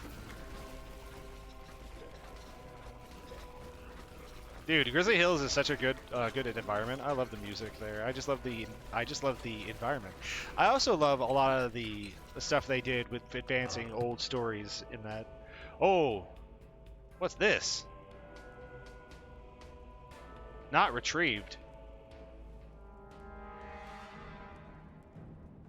Summon imp and fight by your side. They'll be gone at a set time, which can be extended. Let's do this one. That seems like a really good.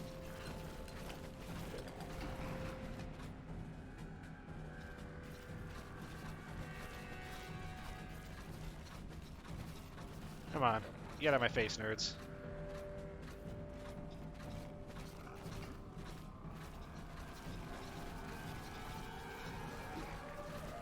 Get him.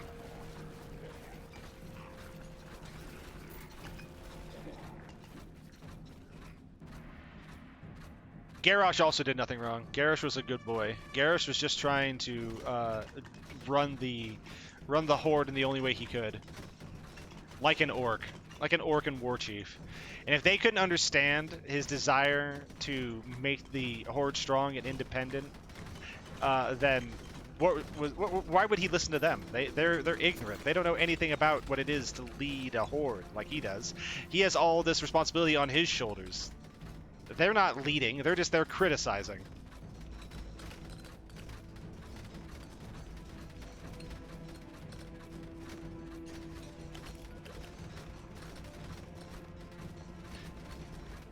And Thrall went and effed off and did his own little spiritual journey, leaving poor old Garrosh to have to pick up the pieces.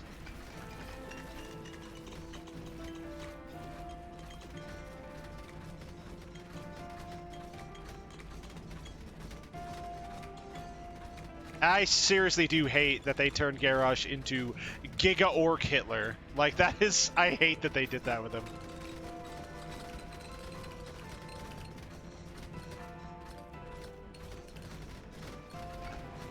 But at least he's the let's see. I've been playing WoW since vanilla. I was 4 or 5-year-old doing dungeons. My first character was a dwarf hunter named Flintstone, with Strangathone Tyler named Fireworks. But I would call my first rare character the one I made in Wrath Lich King, my Blood Elf Frosty K. See, okay. In vanilla, I didn't have a computer that could play WoW. I played my best friend's house on his account, on his Tauren Shaman, named Moodikins. That was what we played as. I played that in raids when he didn't want to raid. I played that through all of Burning Crusade whenever he didn't want to play. I loved leveling in WoW. So when he wanted to level, but he was kind of getting burnt out, I would level for him. I volunteered everything. Like, dude, I'll level for you, bro. Like, I loved playing the leveling experience through pretty much all of WoW. It was like one of my favorite things to do. I played quite a bit, and when Wrath Lich came out, I finally got my own computer.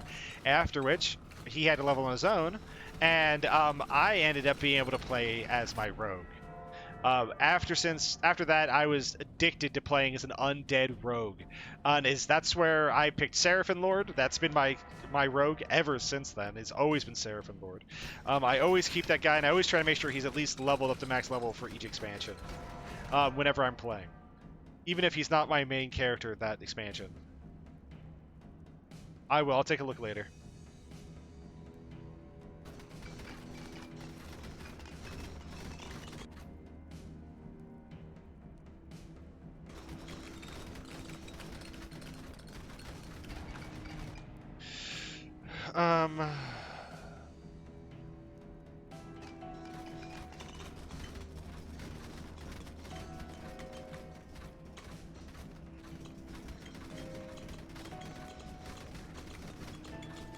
Yeah, we had a ton of fun.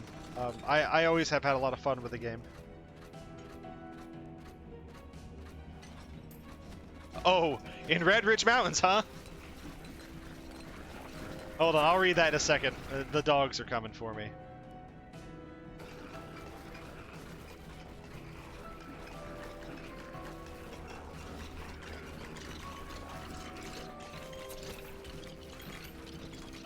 These guys are powerful.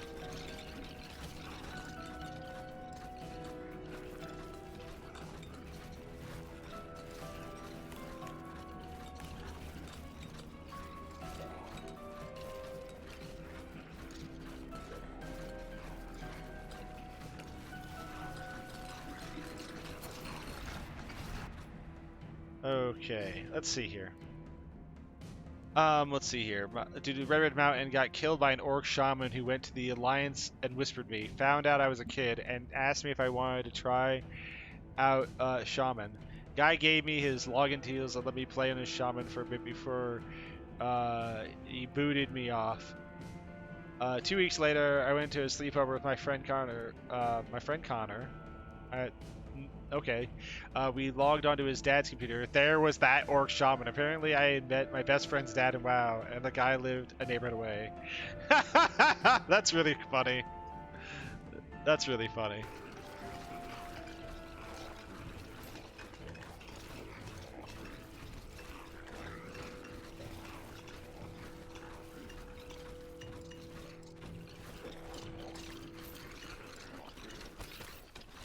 What a good-spirited guy, though. I would never let anyone onto my account for two things. One is that what a fast way to get absolutely frickin' banned in current WoW, letting other people onto your account. The other one is that I would never trust anyone not to just go in and try to delete all of my stuff. Dang those heads!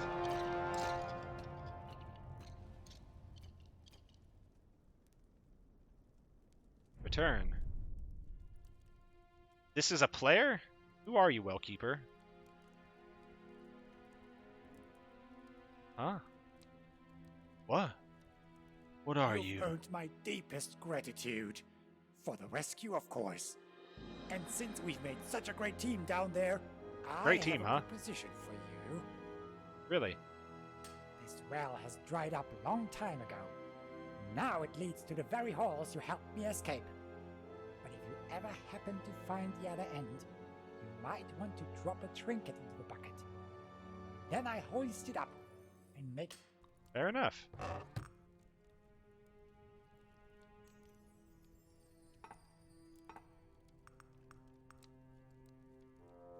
Dude, I'm getting litty, bro.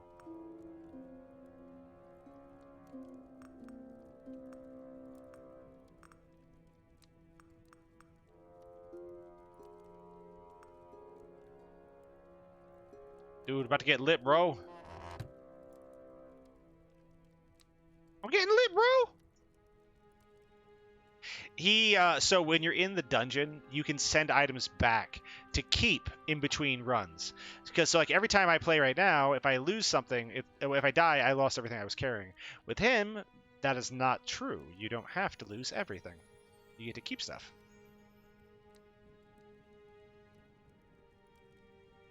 I want to increase health regen.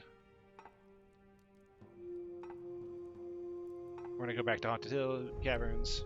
Yeah, but you can only send back one item, so it's limited in a sense.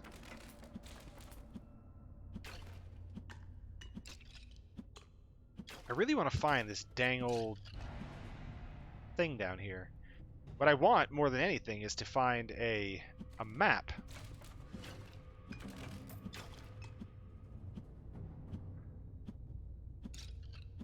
But I don't know if this game even lets you get a map or not. See up there, you see that little, there's a bucket on the top of my map now. If I ever get a really good item that I want to keep, but I don't need for this character, I can go ahead and put it up there. Or if I feel my run is ending, like I'm probably not going to survive much longer, I can also run up there and do that.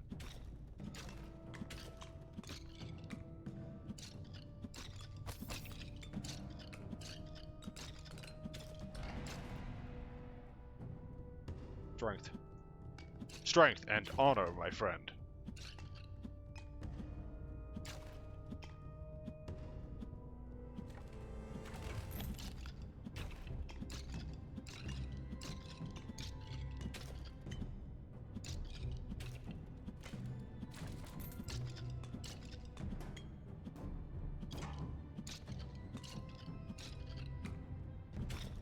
There we go.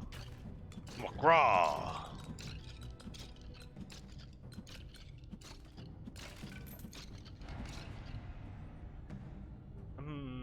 Swiftness.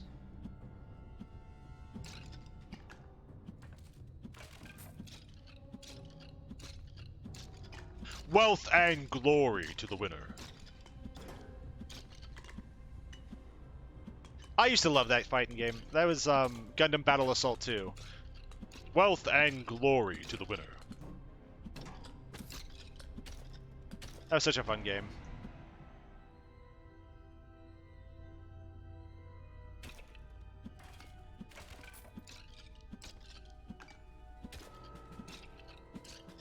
Busting out a good old love. Love! Sete Haten Tioken!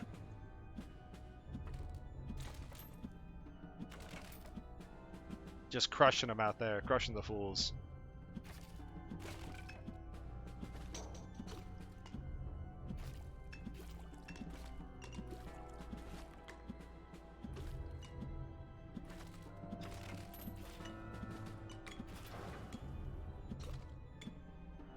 Player made item in Skyrim.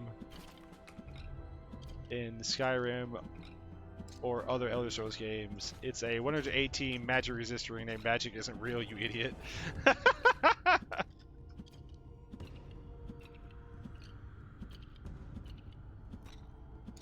Oh, dude.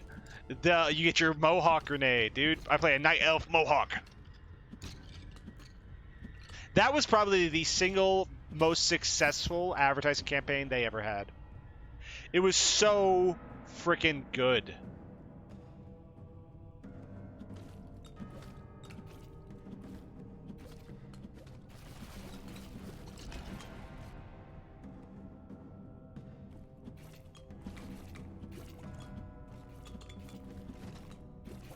Like, that got people who never even knew anything about WoW or gave a shit about WoW to play WoW.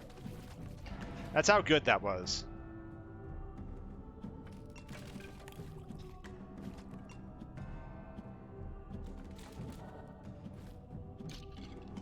People who didn't give a solitary fuck about WoW played WoW because of the Mr. T.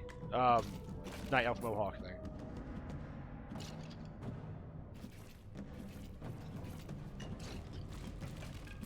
We've never had a greater player growth than when that came around.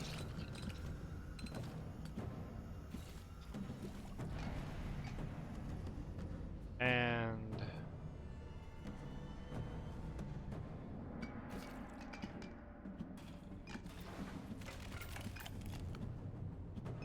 keep it moving.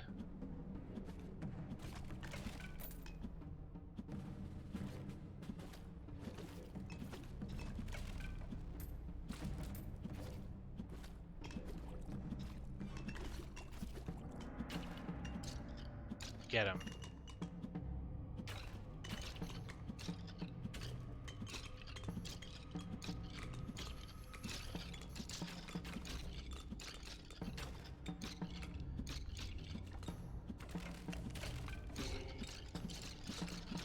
There we go.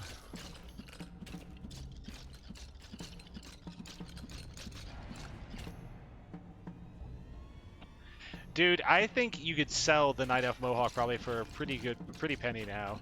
Like, if you could like sell a character who has those on them, I think you could probably sell that for a pretty good bit of money.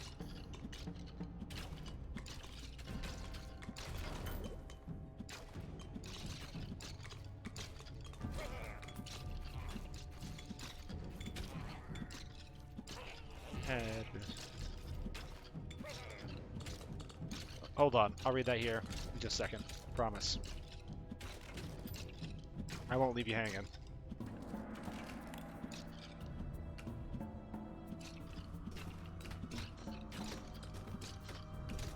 Let me just get this and I'll level up and we'll go from there.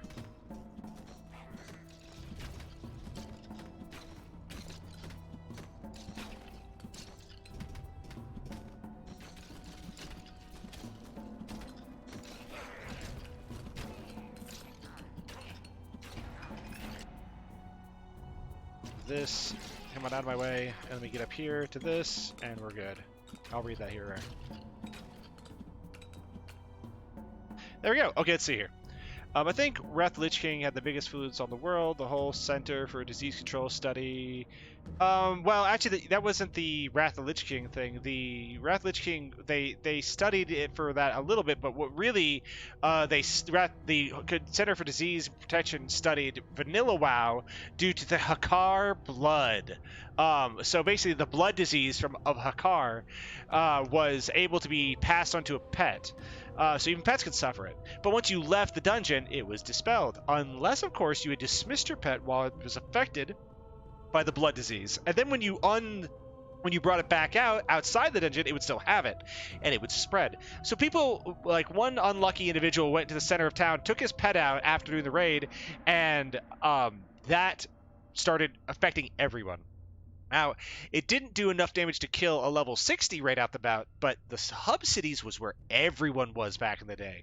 You have to understand that at this time, there was only two places worth being. You were either getting ready to raid, or you were sitting in you were sitting in your capital city, seeing if anyone wanted to go do dungeons at the time. That was it. So you were doing that, talking shit, all your kind of stuff, and you're doing this at all levels, from level 12 up to level 60s. We're all sitting in these hub cities. So when people came back to the hub city after that raid and they actually started spreading the disease, people started doing something they never did before. They went out into the world and just hid out somewhere.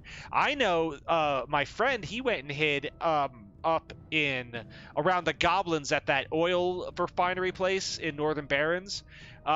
In Vanilla WoW, he hid out around there waiting for it to all go away because he was sick and tired of getting sick all the time, and not being able to do things. Like, he couldn't do stuff because the hub was just a garbage. It was a shit show.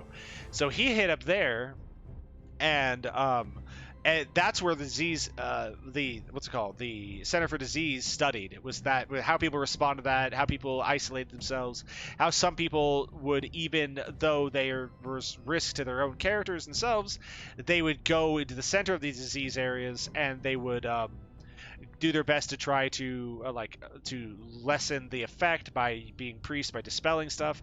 Or you'd have these people who would go out of their way to spread it, like these people who while infected would go out of their way to expose as many other people to it. And they kind of studied this kind of human behavior, and when it circled around diseases, how that would work.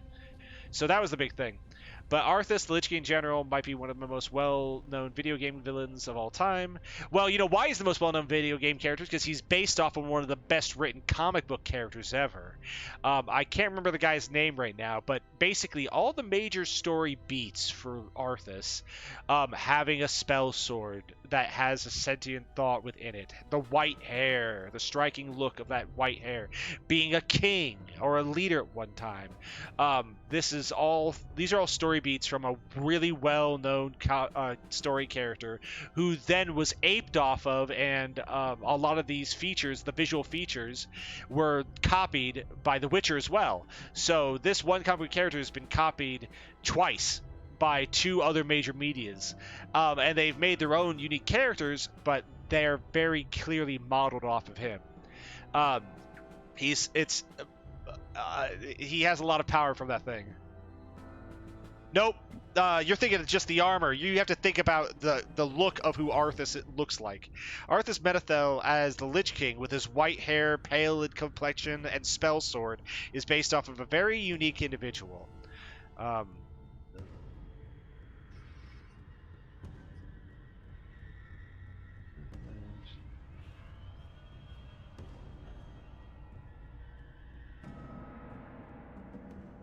wish I could type worth a damn.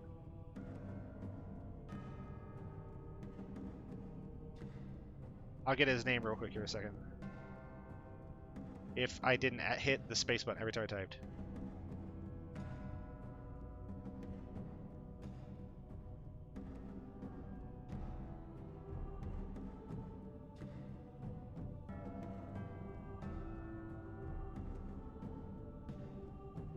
Oh, come on.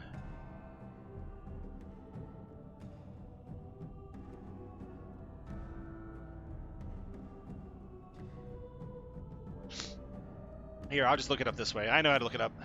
Oh, hey, what's up, what's up?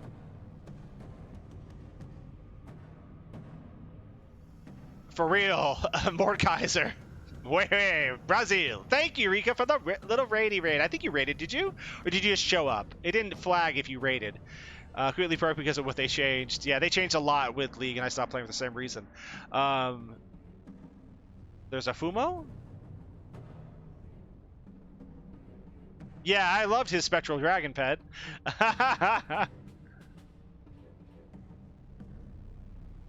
That's fine. Don't worry about it. I wanted to make sure I didn't miss it. That's what I was worried about, honey. I just want to make sure I didn't miss a raid from you, because your raids mean stuff to me. It means something special. Let me just look at this real quick here. I have a guy who talked about it too here. Let me see this. Look at this. It should be just down here. I saw a guy talk about this, and this is where I got tuned into this, like 3 or 4 years ago. I got turned onto this whole thing because the guy, it's undeniable once you start looking at the two characters. Let me look at him here.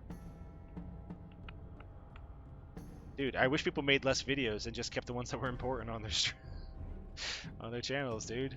Like, what the hell? Why can't I find the thing I want to find? All the other stuff doesn't mean anything anymore. Give me a second. Sorry. I have to find this character name now. It's killing me. Itch in my eye. Hold on.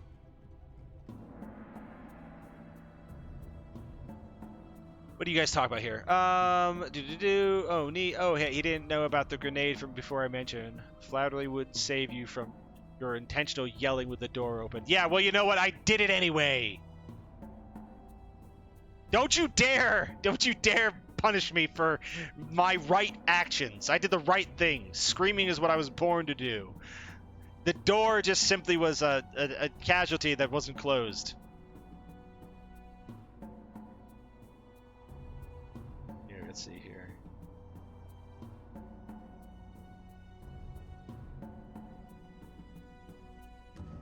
Dude, am I like blind, deaf, or dumb?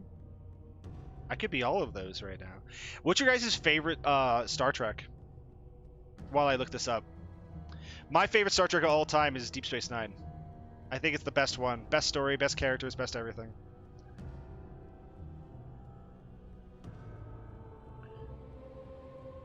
Star Wars is my favorite Star Trek, bro. Fair. You just don't like Star Trek. I get it. Yeah, good choice, Rika. It's almost like we watched both The Next Generation and Deep Space Nine together, and both came to the same conclusion that Deep Space Nine is just a better show.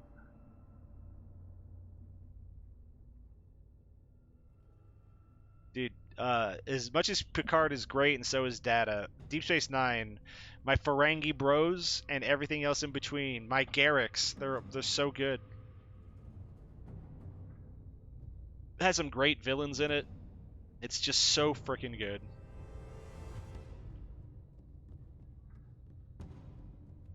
I will find this. You cannot stop me.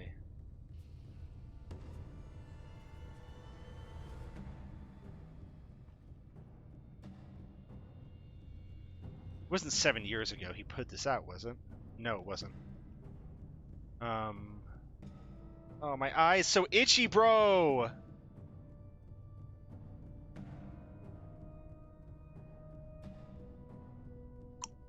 Alright. I can't find it because I'm stupid. I'll admit it, Chad. I'm a dummy. I can't find the thing I'm looking for because I'm just a big dummy, dumb butt, dumb. Well, I can't remember the guy's name, but he's, it's a very cool character. I'm gonna have to put my face in lemon juice. That's right. Here I go. Lemon juice.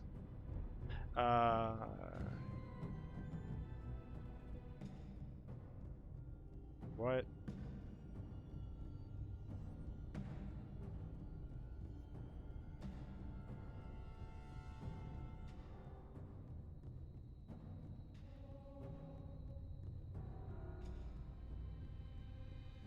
What if I just type this? Will it find what I'm talking about?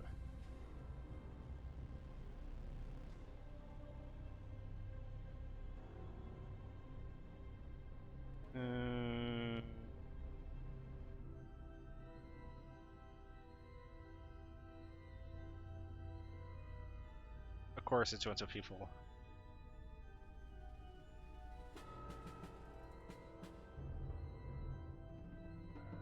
Okay, yeah, we're not gonna worry about it. I'm just gonna lose my mind otherwise. Okay, let's see this. We're gonna be going ahead with Transfiction because it's just really good. Get crushed, nerds.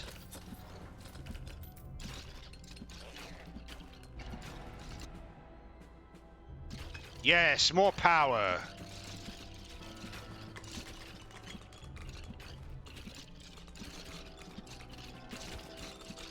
If I look at them, they're dead.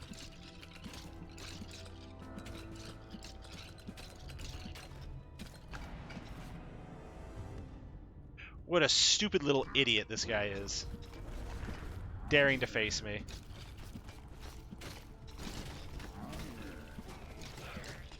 What a stupid little idiot, chat. Look at this stupid little idiot.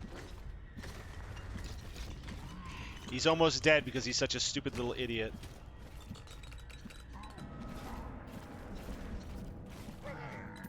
Stupid little idiot. Okay, let's see here.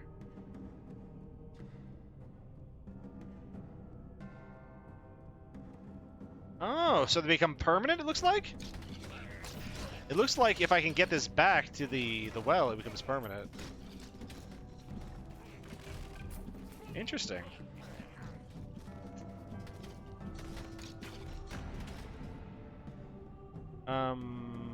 Critical damage boost, sure.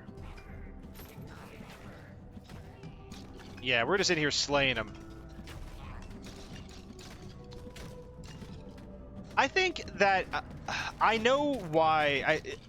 Is this an experience for anybody else? Like, there's one thing I can't stand with a lot of card games, and it's that card games seem to, depending on the kind of card game, over a long period of time, or over a very short period of time, ends up accelerating how quickly a game lasts through power creep alone.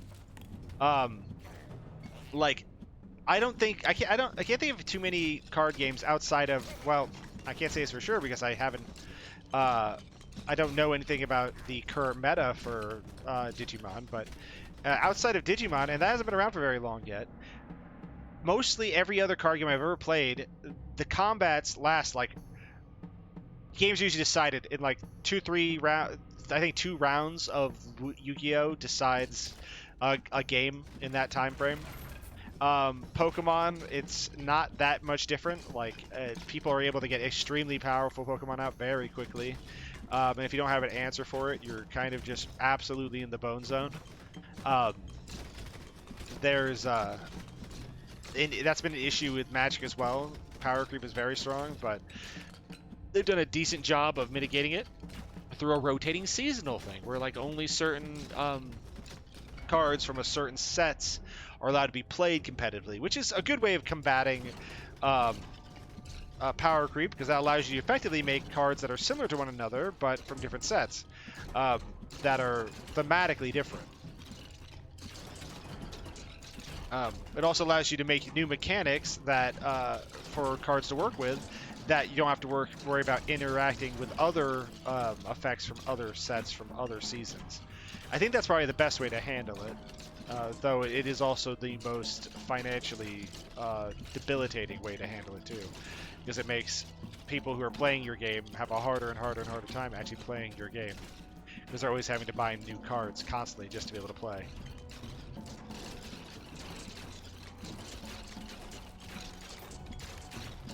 But I kind of didn't like that because I didn't spend a lot of money.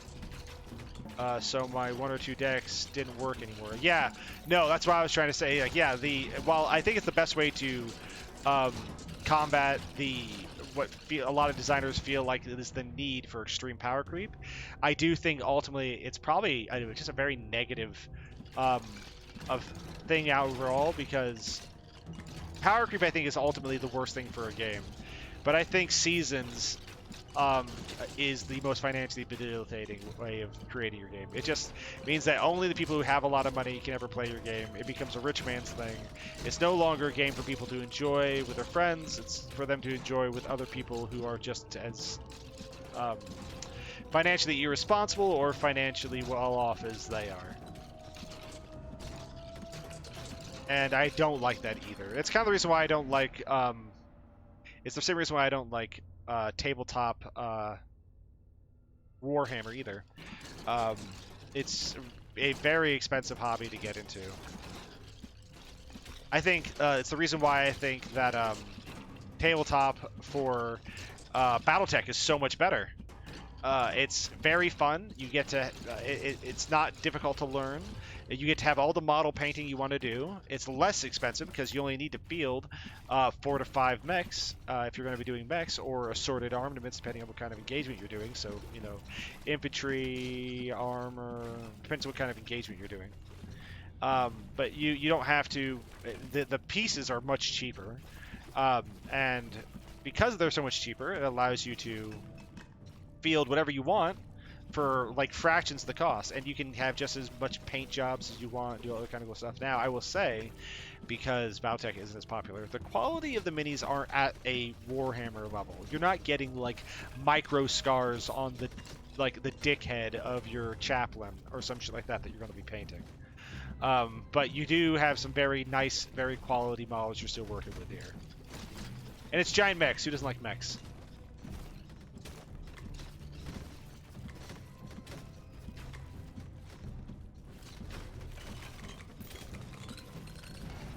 And because Battletech is cheaper too, you can experiment a lot easier, a lot less cost to yourself.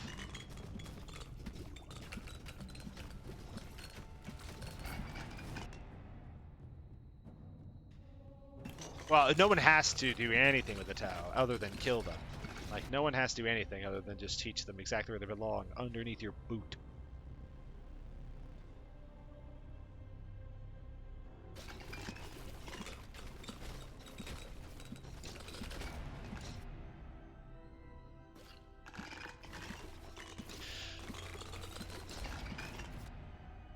Here we go.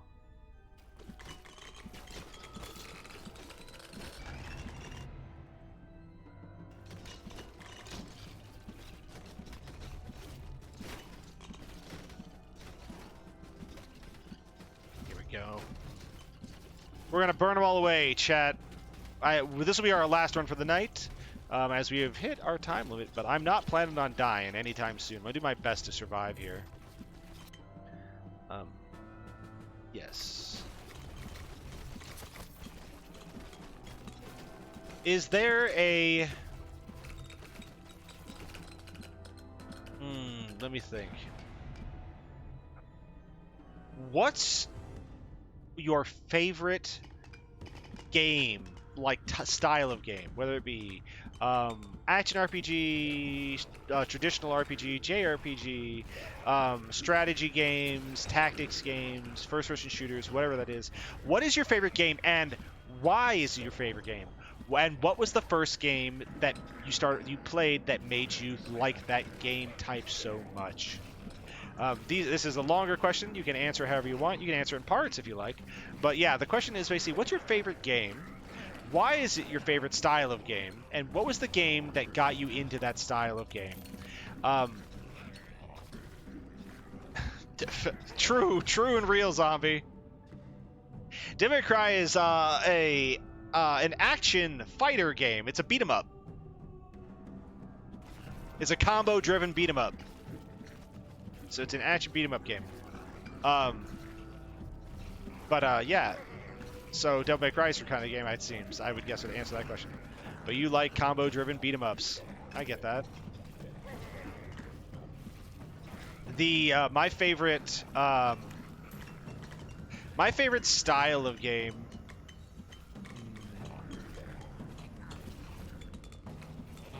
Let me think about that. My favorite style of game that I can always sit down and play is probably... Let me think about that a little bit. I would say that RTS is probably one of my favorite ones, but I don't like the multiplayer aspect of RTSs.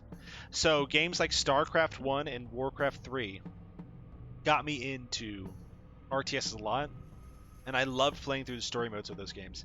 I did not like playing actual Warcraft 3 or actual StarCraft with people. I did get sweaty for a little bit with actual StarCraft, but I found it just wasn't. It didn't give me enough for it to be worth it to me. So as much as I like RTSs, those are the games. This is probably one of my favorite. But let me think. Is that really my favorite? I guess my probably actual favorite is an RPG. A good RPG is probably my actual favorite. A JRPG, and I'll be exact about it, is probably my actual favorite. So I like that kind of turn status kind of game. I love those. The one that got me into JRPGs Probably Shining Force. Shining Force is more like Fire Emblem, so it's a tactics RPG.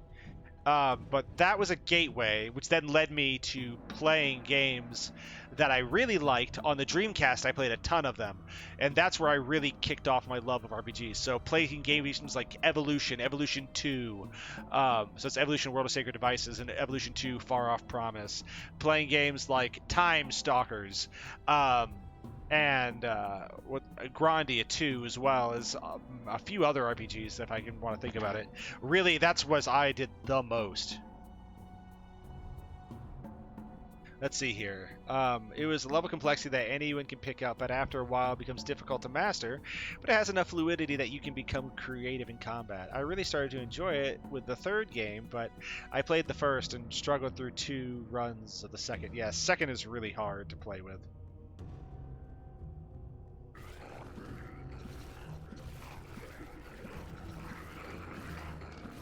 What do you mean, testing mechanics is so annoying? What do you mean by that? Like in like a specific game, or?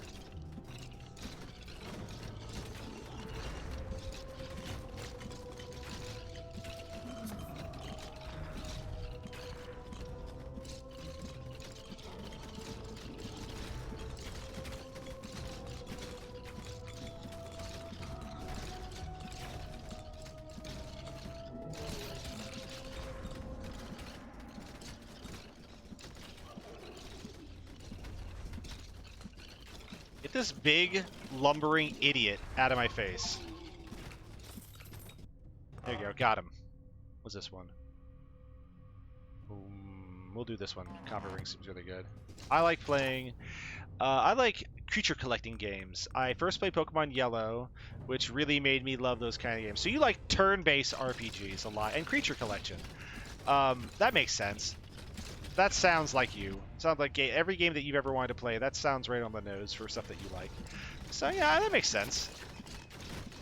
They are very fun. I like having my own teams and that kind of stuff. You know what was a good game that did that when it was on the Dreamcast? Time Stalkers actually was a creature collection game. It was a JRPG that had you had 3 units you could pick from, but you could capture any enemy in a dungeon. Any dungeon enemy you could capture, and then you could make them a part of your team. And you could then have them at any time. I remember playing through that game and capturing all 3 different... Actually, there was like 4 different kinds of wolves. I captured all 4 kinds of wolves, and then I just had a team of 3 wolves of different kinds. And they had like different special effects they could have, but they were all basically just wolves, and I would just run around with a little party of wolves that would do all my bidding. I love doing that. So in Albion, there is this staff that allows you to link 2 enemies together. If the first enemy takes damage, the second one takes... Okay, so it does split damage.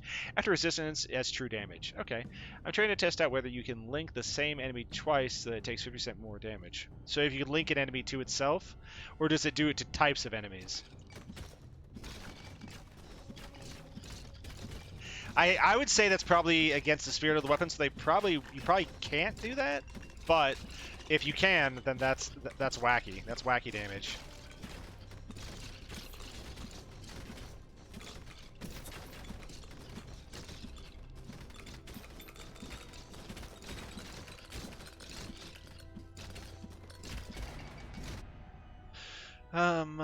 There we go.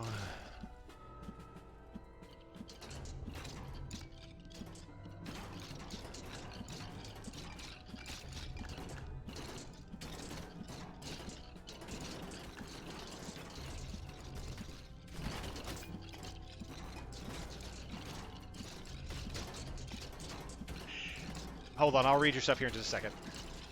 Let me just get to a level up.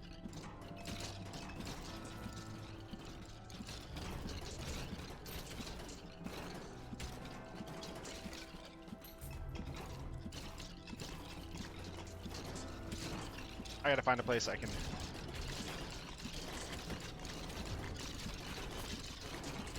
Come on.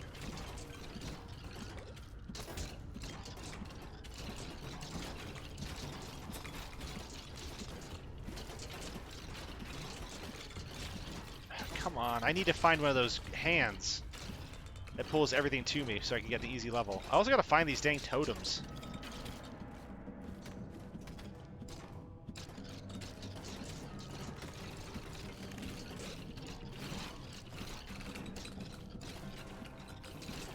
to be two totems down here. Man, I wonder.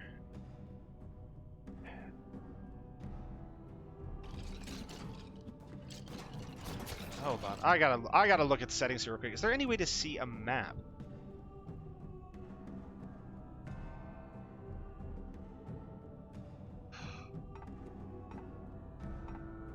No, there's not. Oh man.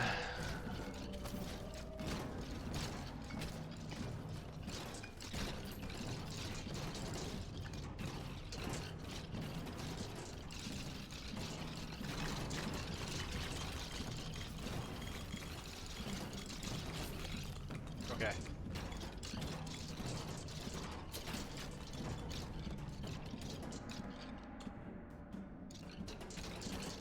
I'm not ignoring chat. I saw that. I just have to get to a level up so I don't have to die.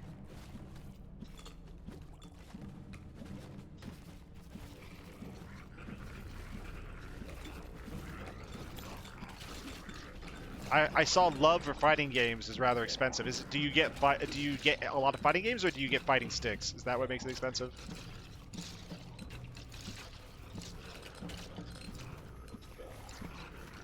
I'll look here in a second. I don't know. You probably already answered that question. Okay, let's see here. Love for fighting games though is pretty expensive. It seems not to work. They do Ayo love for $20. Where? So you see, just there are these nightclubs. Okay. Hey, shush! I will wait for you to reread that. Let's see here. My love for fighting games is pretty expensive. I saw you say that you liked rhythm games because you liked Hatsune Miku since you were young and you liked the Vocaloid stuff. I'll have to go and scroll back up if I want to see more of that. Let's see. Let's see, what did you say there? Let's see here. I like rhythm games, have a similar explanation as I'm a fan of Hatsune Miku ever since I was middle school. Find the Vocaloid games and enjoying them was no problem. Well, it's the ultimate ability of the web, so hitting more damage should be appropriate. Yep, that's true. Last only 3 seconds, has around 9 second cooldown. Okay, that makes sense. Fighting games, though, is pretty extensive. Extensive. Gotcha. I see. My bad.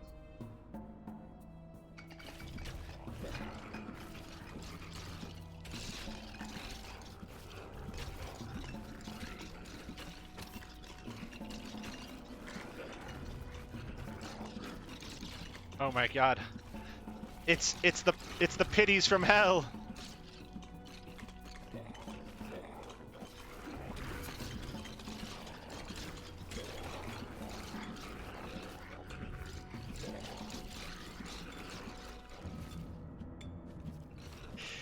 Captain, you ever played what's it called? I can't remember. I'm trying to remember the name of it. It's oh, it's a Gundam fighting game. Gundam Battle Assault, Gundam Battle Operations. It was a PlayStation 1 game. I played Gundam. It was the second one. I was super in love with that game. It was the second one that was on the PlayStation that I played a ton of, and I had so much fun with that one.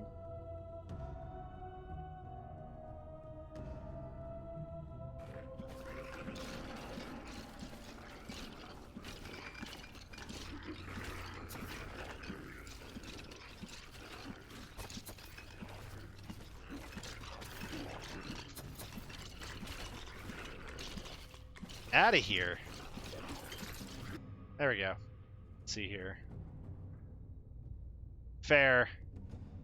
Gundam Battle Assault. There you go. Gundam Battle Assault 2. That was so good.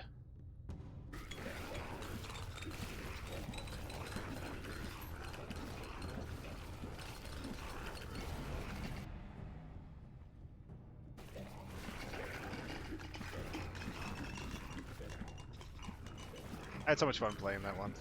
Gundam Battle Assault 2 is a very good Gundam fighter.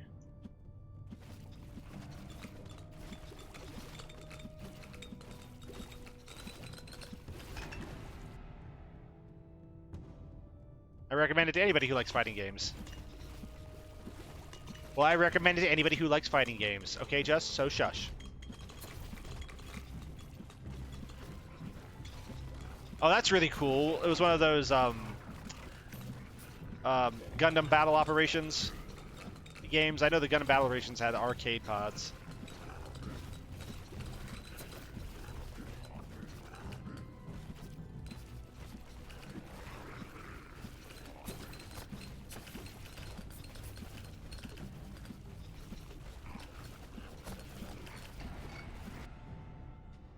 Let's see here. I need this.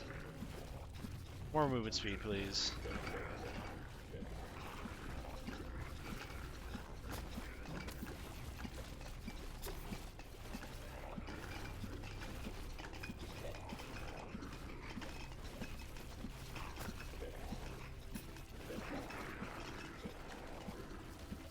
Come on, nerds. Get off of me. Let me get those potions. There we go. Health is mine. I got these frickin' terriers on me.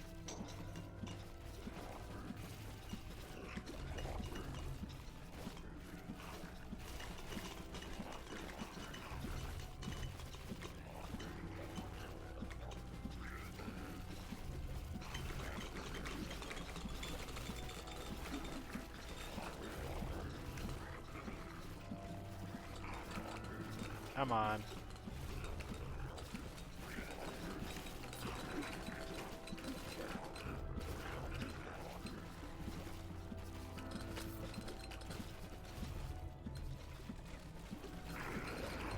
There we go.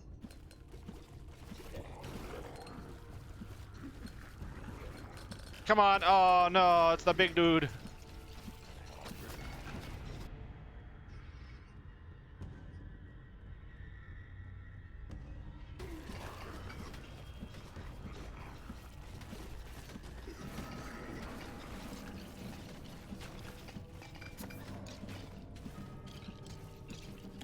Yes! Power!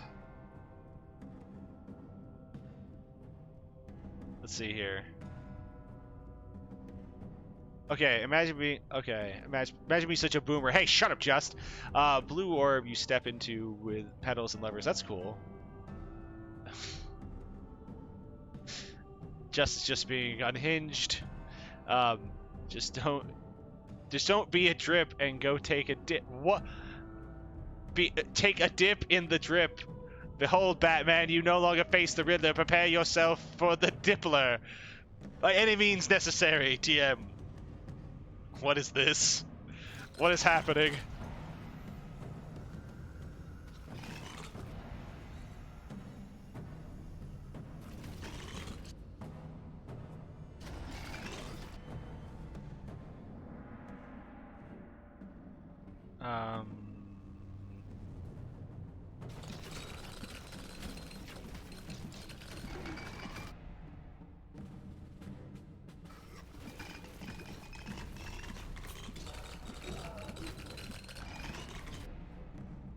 Let's see here.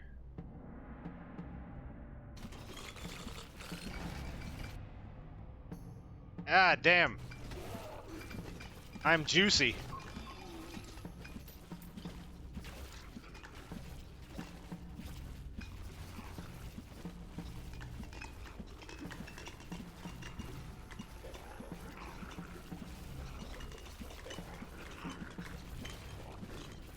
There we go. What'd I get here? Oh my god. That's just good. Everybody who's on fire, I do more damage.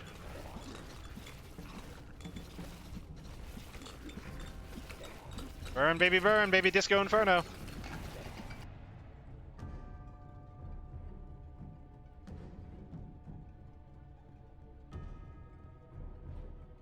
Let's do Sophie more.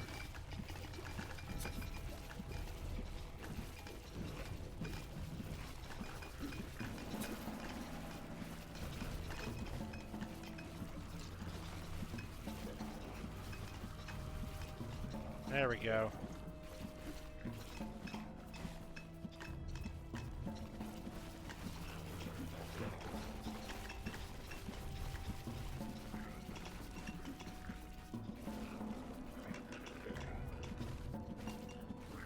Come on, let me through. Let me through!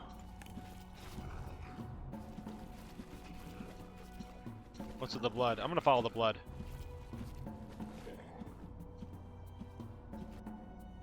The trails of blood led us into the darkness, where two more witch... To follow the trails of blood. We're following these trails of blood.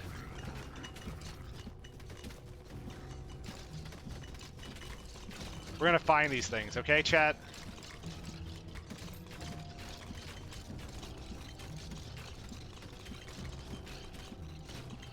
We're gonna follow them and we're gonna do it.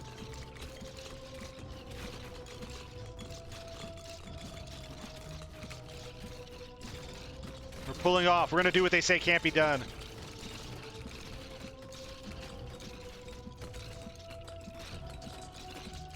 Wait. Yeah, I lost the blood there. It's over there. I didn't lose it too much, thankfully. Here's one.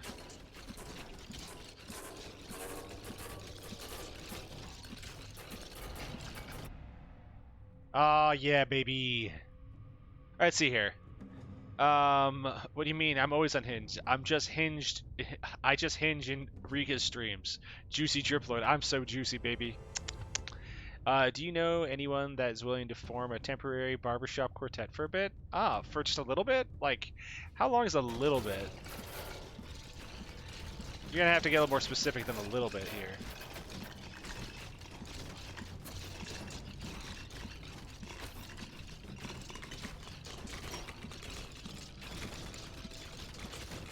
There's one trail of blood. That's only one of them. We gotta run around looking for another trail of blood.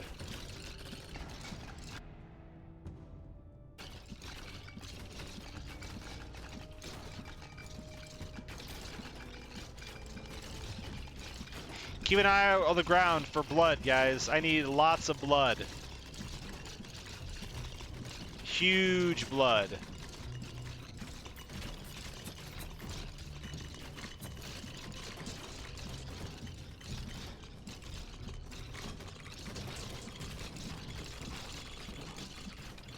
Need so much blood, Chad.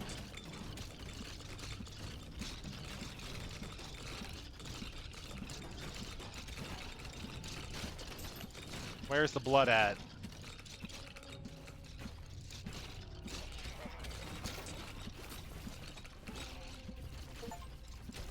Hold on. Oh my god. Oh my god. I got blasted there for a second because I didn't realize how many of those little ads got spawned in.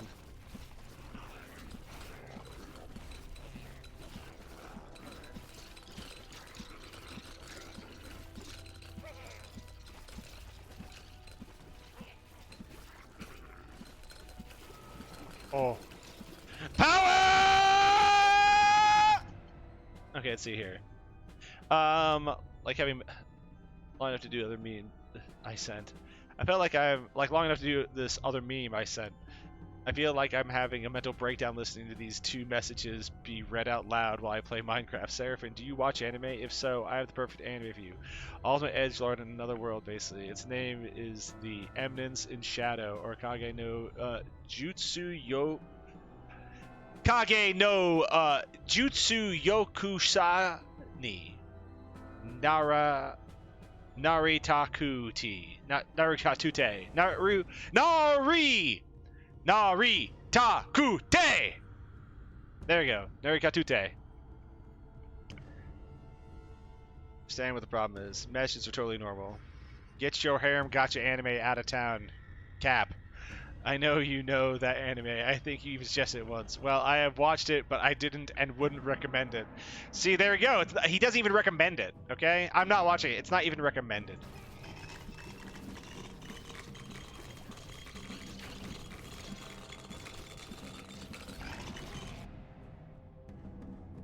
It's apparently a garbage anime is what I heard.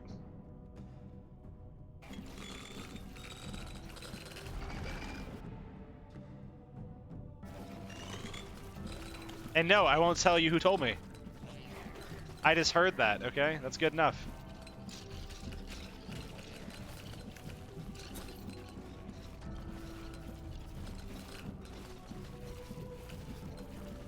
Sorry, seems like you have shit taste, Just.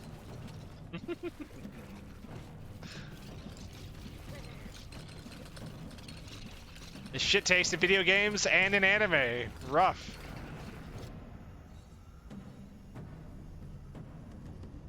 And it isn't as good as a novel, it's still okay. It's for guys to see failing upwards.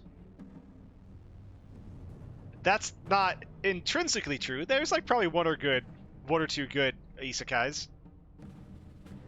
It has to be. I mean, statistically, there has to be.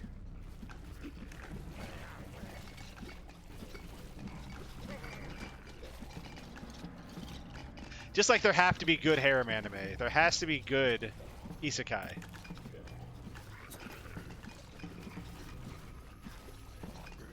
Dude, speaking of harem anime, you know what my biggest disappointment ever was? Is that I used to really like Tenchi Muyo, and I watched it over again, and it's still good. It's definitely not the best anime, but it's still good.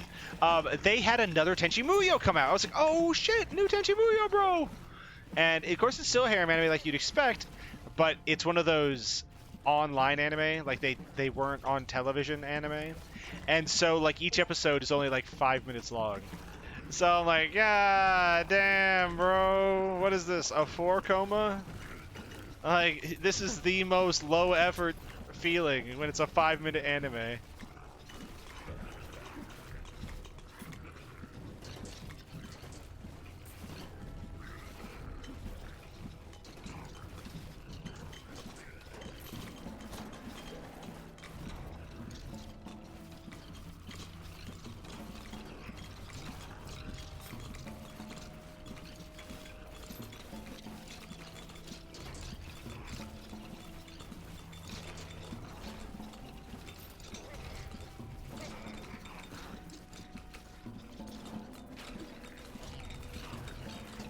Out of my way, nerds.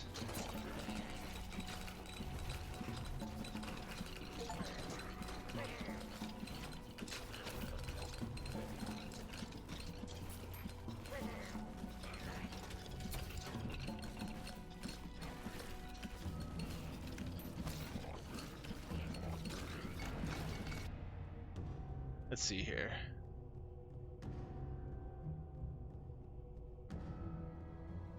You take that about games back, Mr. Hedgehog. Well, there are good isekai, but most are shit. That's true. It's your experience. You know what harem anime I watch? Stuff like High School DX shit.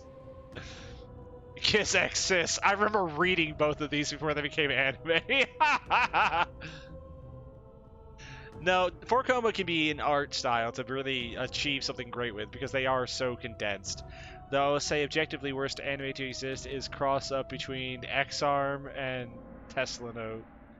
I mean, dude, it's an anime made by Elon. That dude has no skill with anime. That dude's realms are strictly cars and technology. He shouldn't be making anime anyway.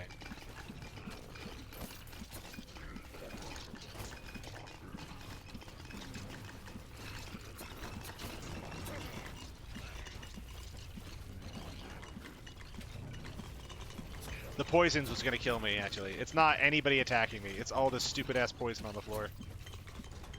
And these little shit dogs.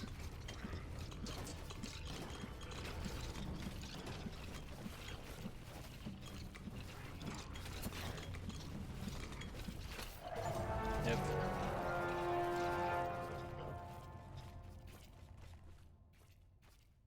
Beautiful.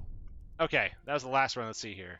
Though I say objectively worse, speaking of shit anime, redo of Healer is complete garbage. I know hentai that look better. Damn. Damn, son. Get blasted. Get literally lifted up off from the earth and deleted.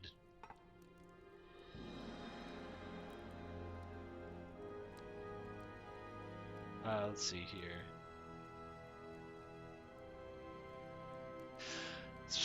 Let's increase damage. Alright, there we go. Looks good. So, everybody, that was a game that I just suddenly forgot the name of. Halls of Torment. There you go. I knew the game all along. Halls of Torment. It was pretty fun. I wasted 4.5 hours of my life playing that. It's pretty fun. I liked it. Oh, stretching my leggies. Stretching my leggies. Oh, yeah. Yep, it was pretty fun. I had a lot of fun with it. Get blasted. Um, anyways, so I think that we had pretty good fun tonight. I hope that you guys had fun watching. I hope you guys had fun with the conversation. I like talking to y'all about a bunch of stupid shit that was in my head. And hopefully I'll see you guys again on Monday. Monday, we will be playing more Grandia 2. Get in there for sick jams and good stories, as well as experiencing what it's like to know if love can truly bloom on the battlefield. See you guys there. Let's go ahead and see. Yeah, I'll deal with the tiger aggro. Don't you worry. That's my job. That's what I do. I deal with the little tiger. That's how I live to this day, is that I've dealt with it, okay? Let me go ahead and see who we're gonna raid into tonight. We're gonna go ahead. My god, my gut! Yeah, don't forget to follow or you're cringe. If you don't follow, you're heckin' cringe. And don't be heckin' cringe. No one wants to be a heckin' little cringer. You guys should just follow me. It's what the fun thing to do. And not, you know what? I'm just gonna say it like this. It's not a request. It's an order. You need to follow. Okay? Okay. Capiche? Capiche. No one wants their grain silos burned down. But I'll come out there and I'll do it. I'll supervise it happening. I won't do it myself. I mean, like a pine tar torch, that shit is messy. Someone else will do that. But I'll make sure it happens. I'm gonna find out who we're raiding. Give me just a second. I gotta make that decision. We're probably gonna go and raid into Jotun because Jotun's doing D&D, and they're doing D&D with the other group. We have 2 groups that he's running, and the other one is gonna be with a few other fellers, and I want to see what they're doing. So let me go into my video producer dashboard, and we're going to go ahead over to this button here because I hit the wrong thing. I'm going to go to my channel button, and I'm going to not know what I'm doing. I'm just keep clicking stuff and go to my creator dashboard. There you go, manage stream. That's the button. That's what I want to do. We're going to raid. Yotan, start Raday.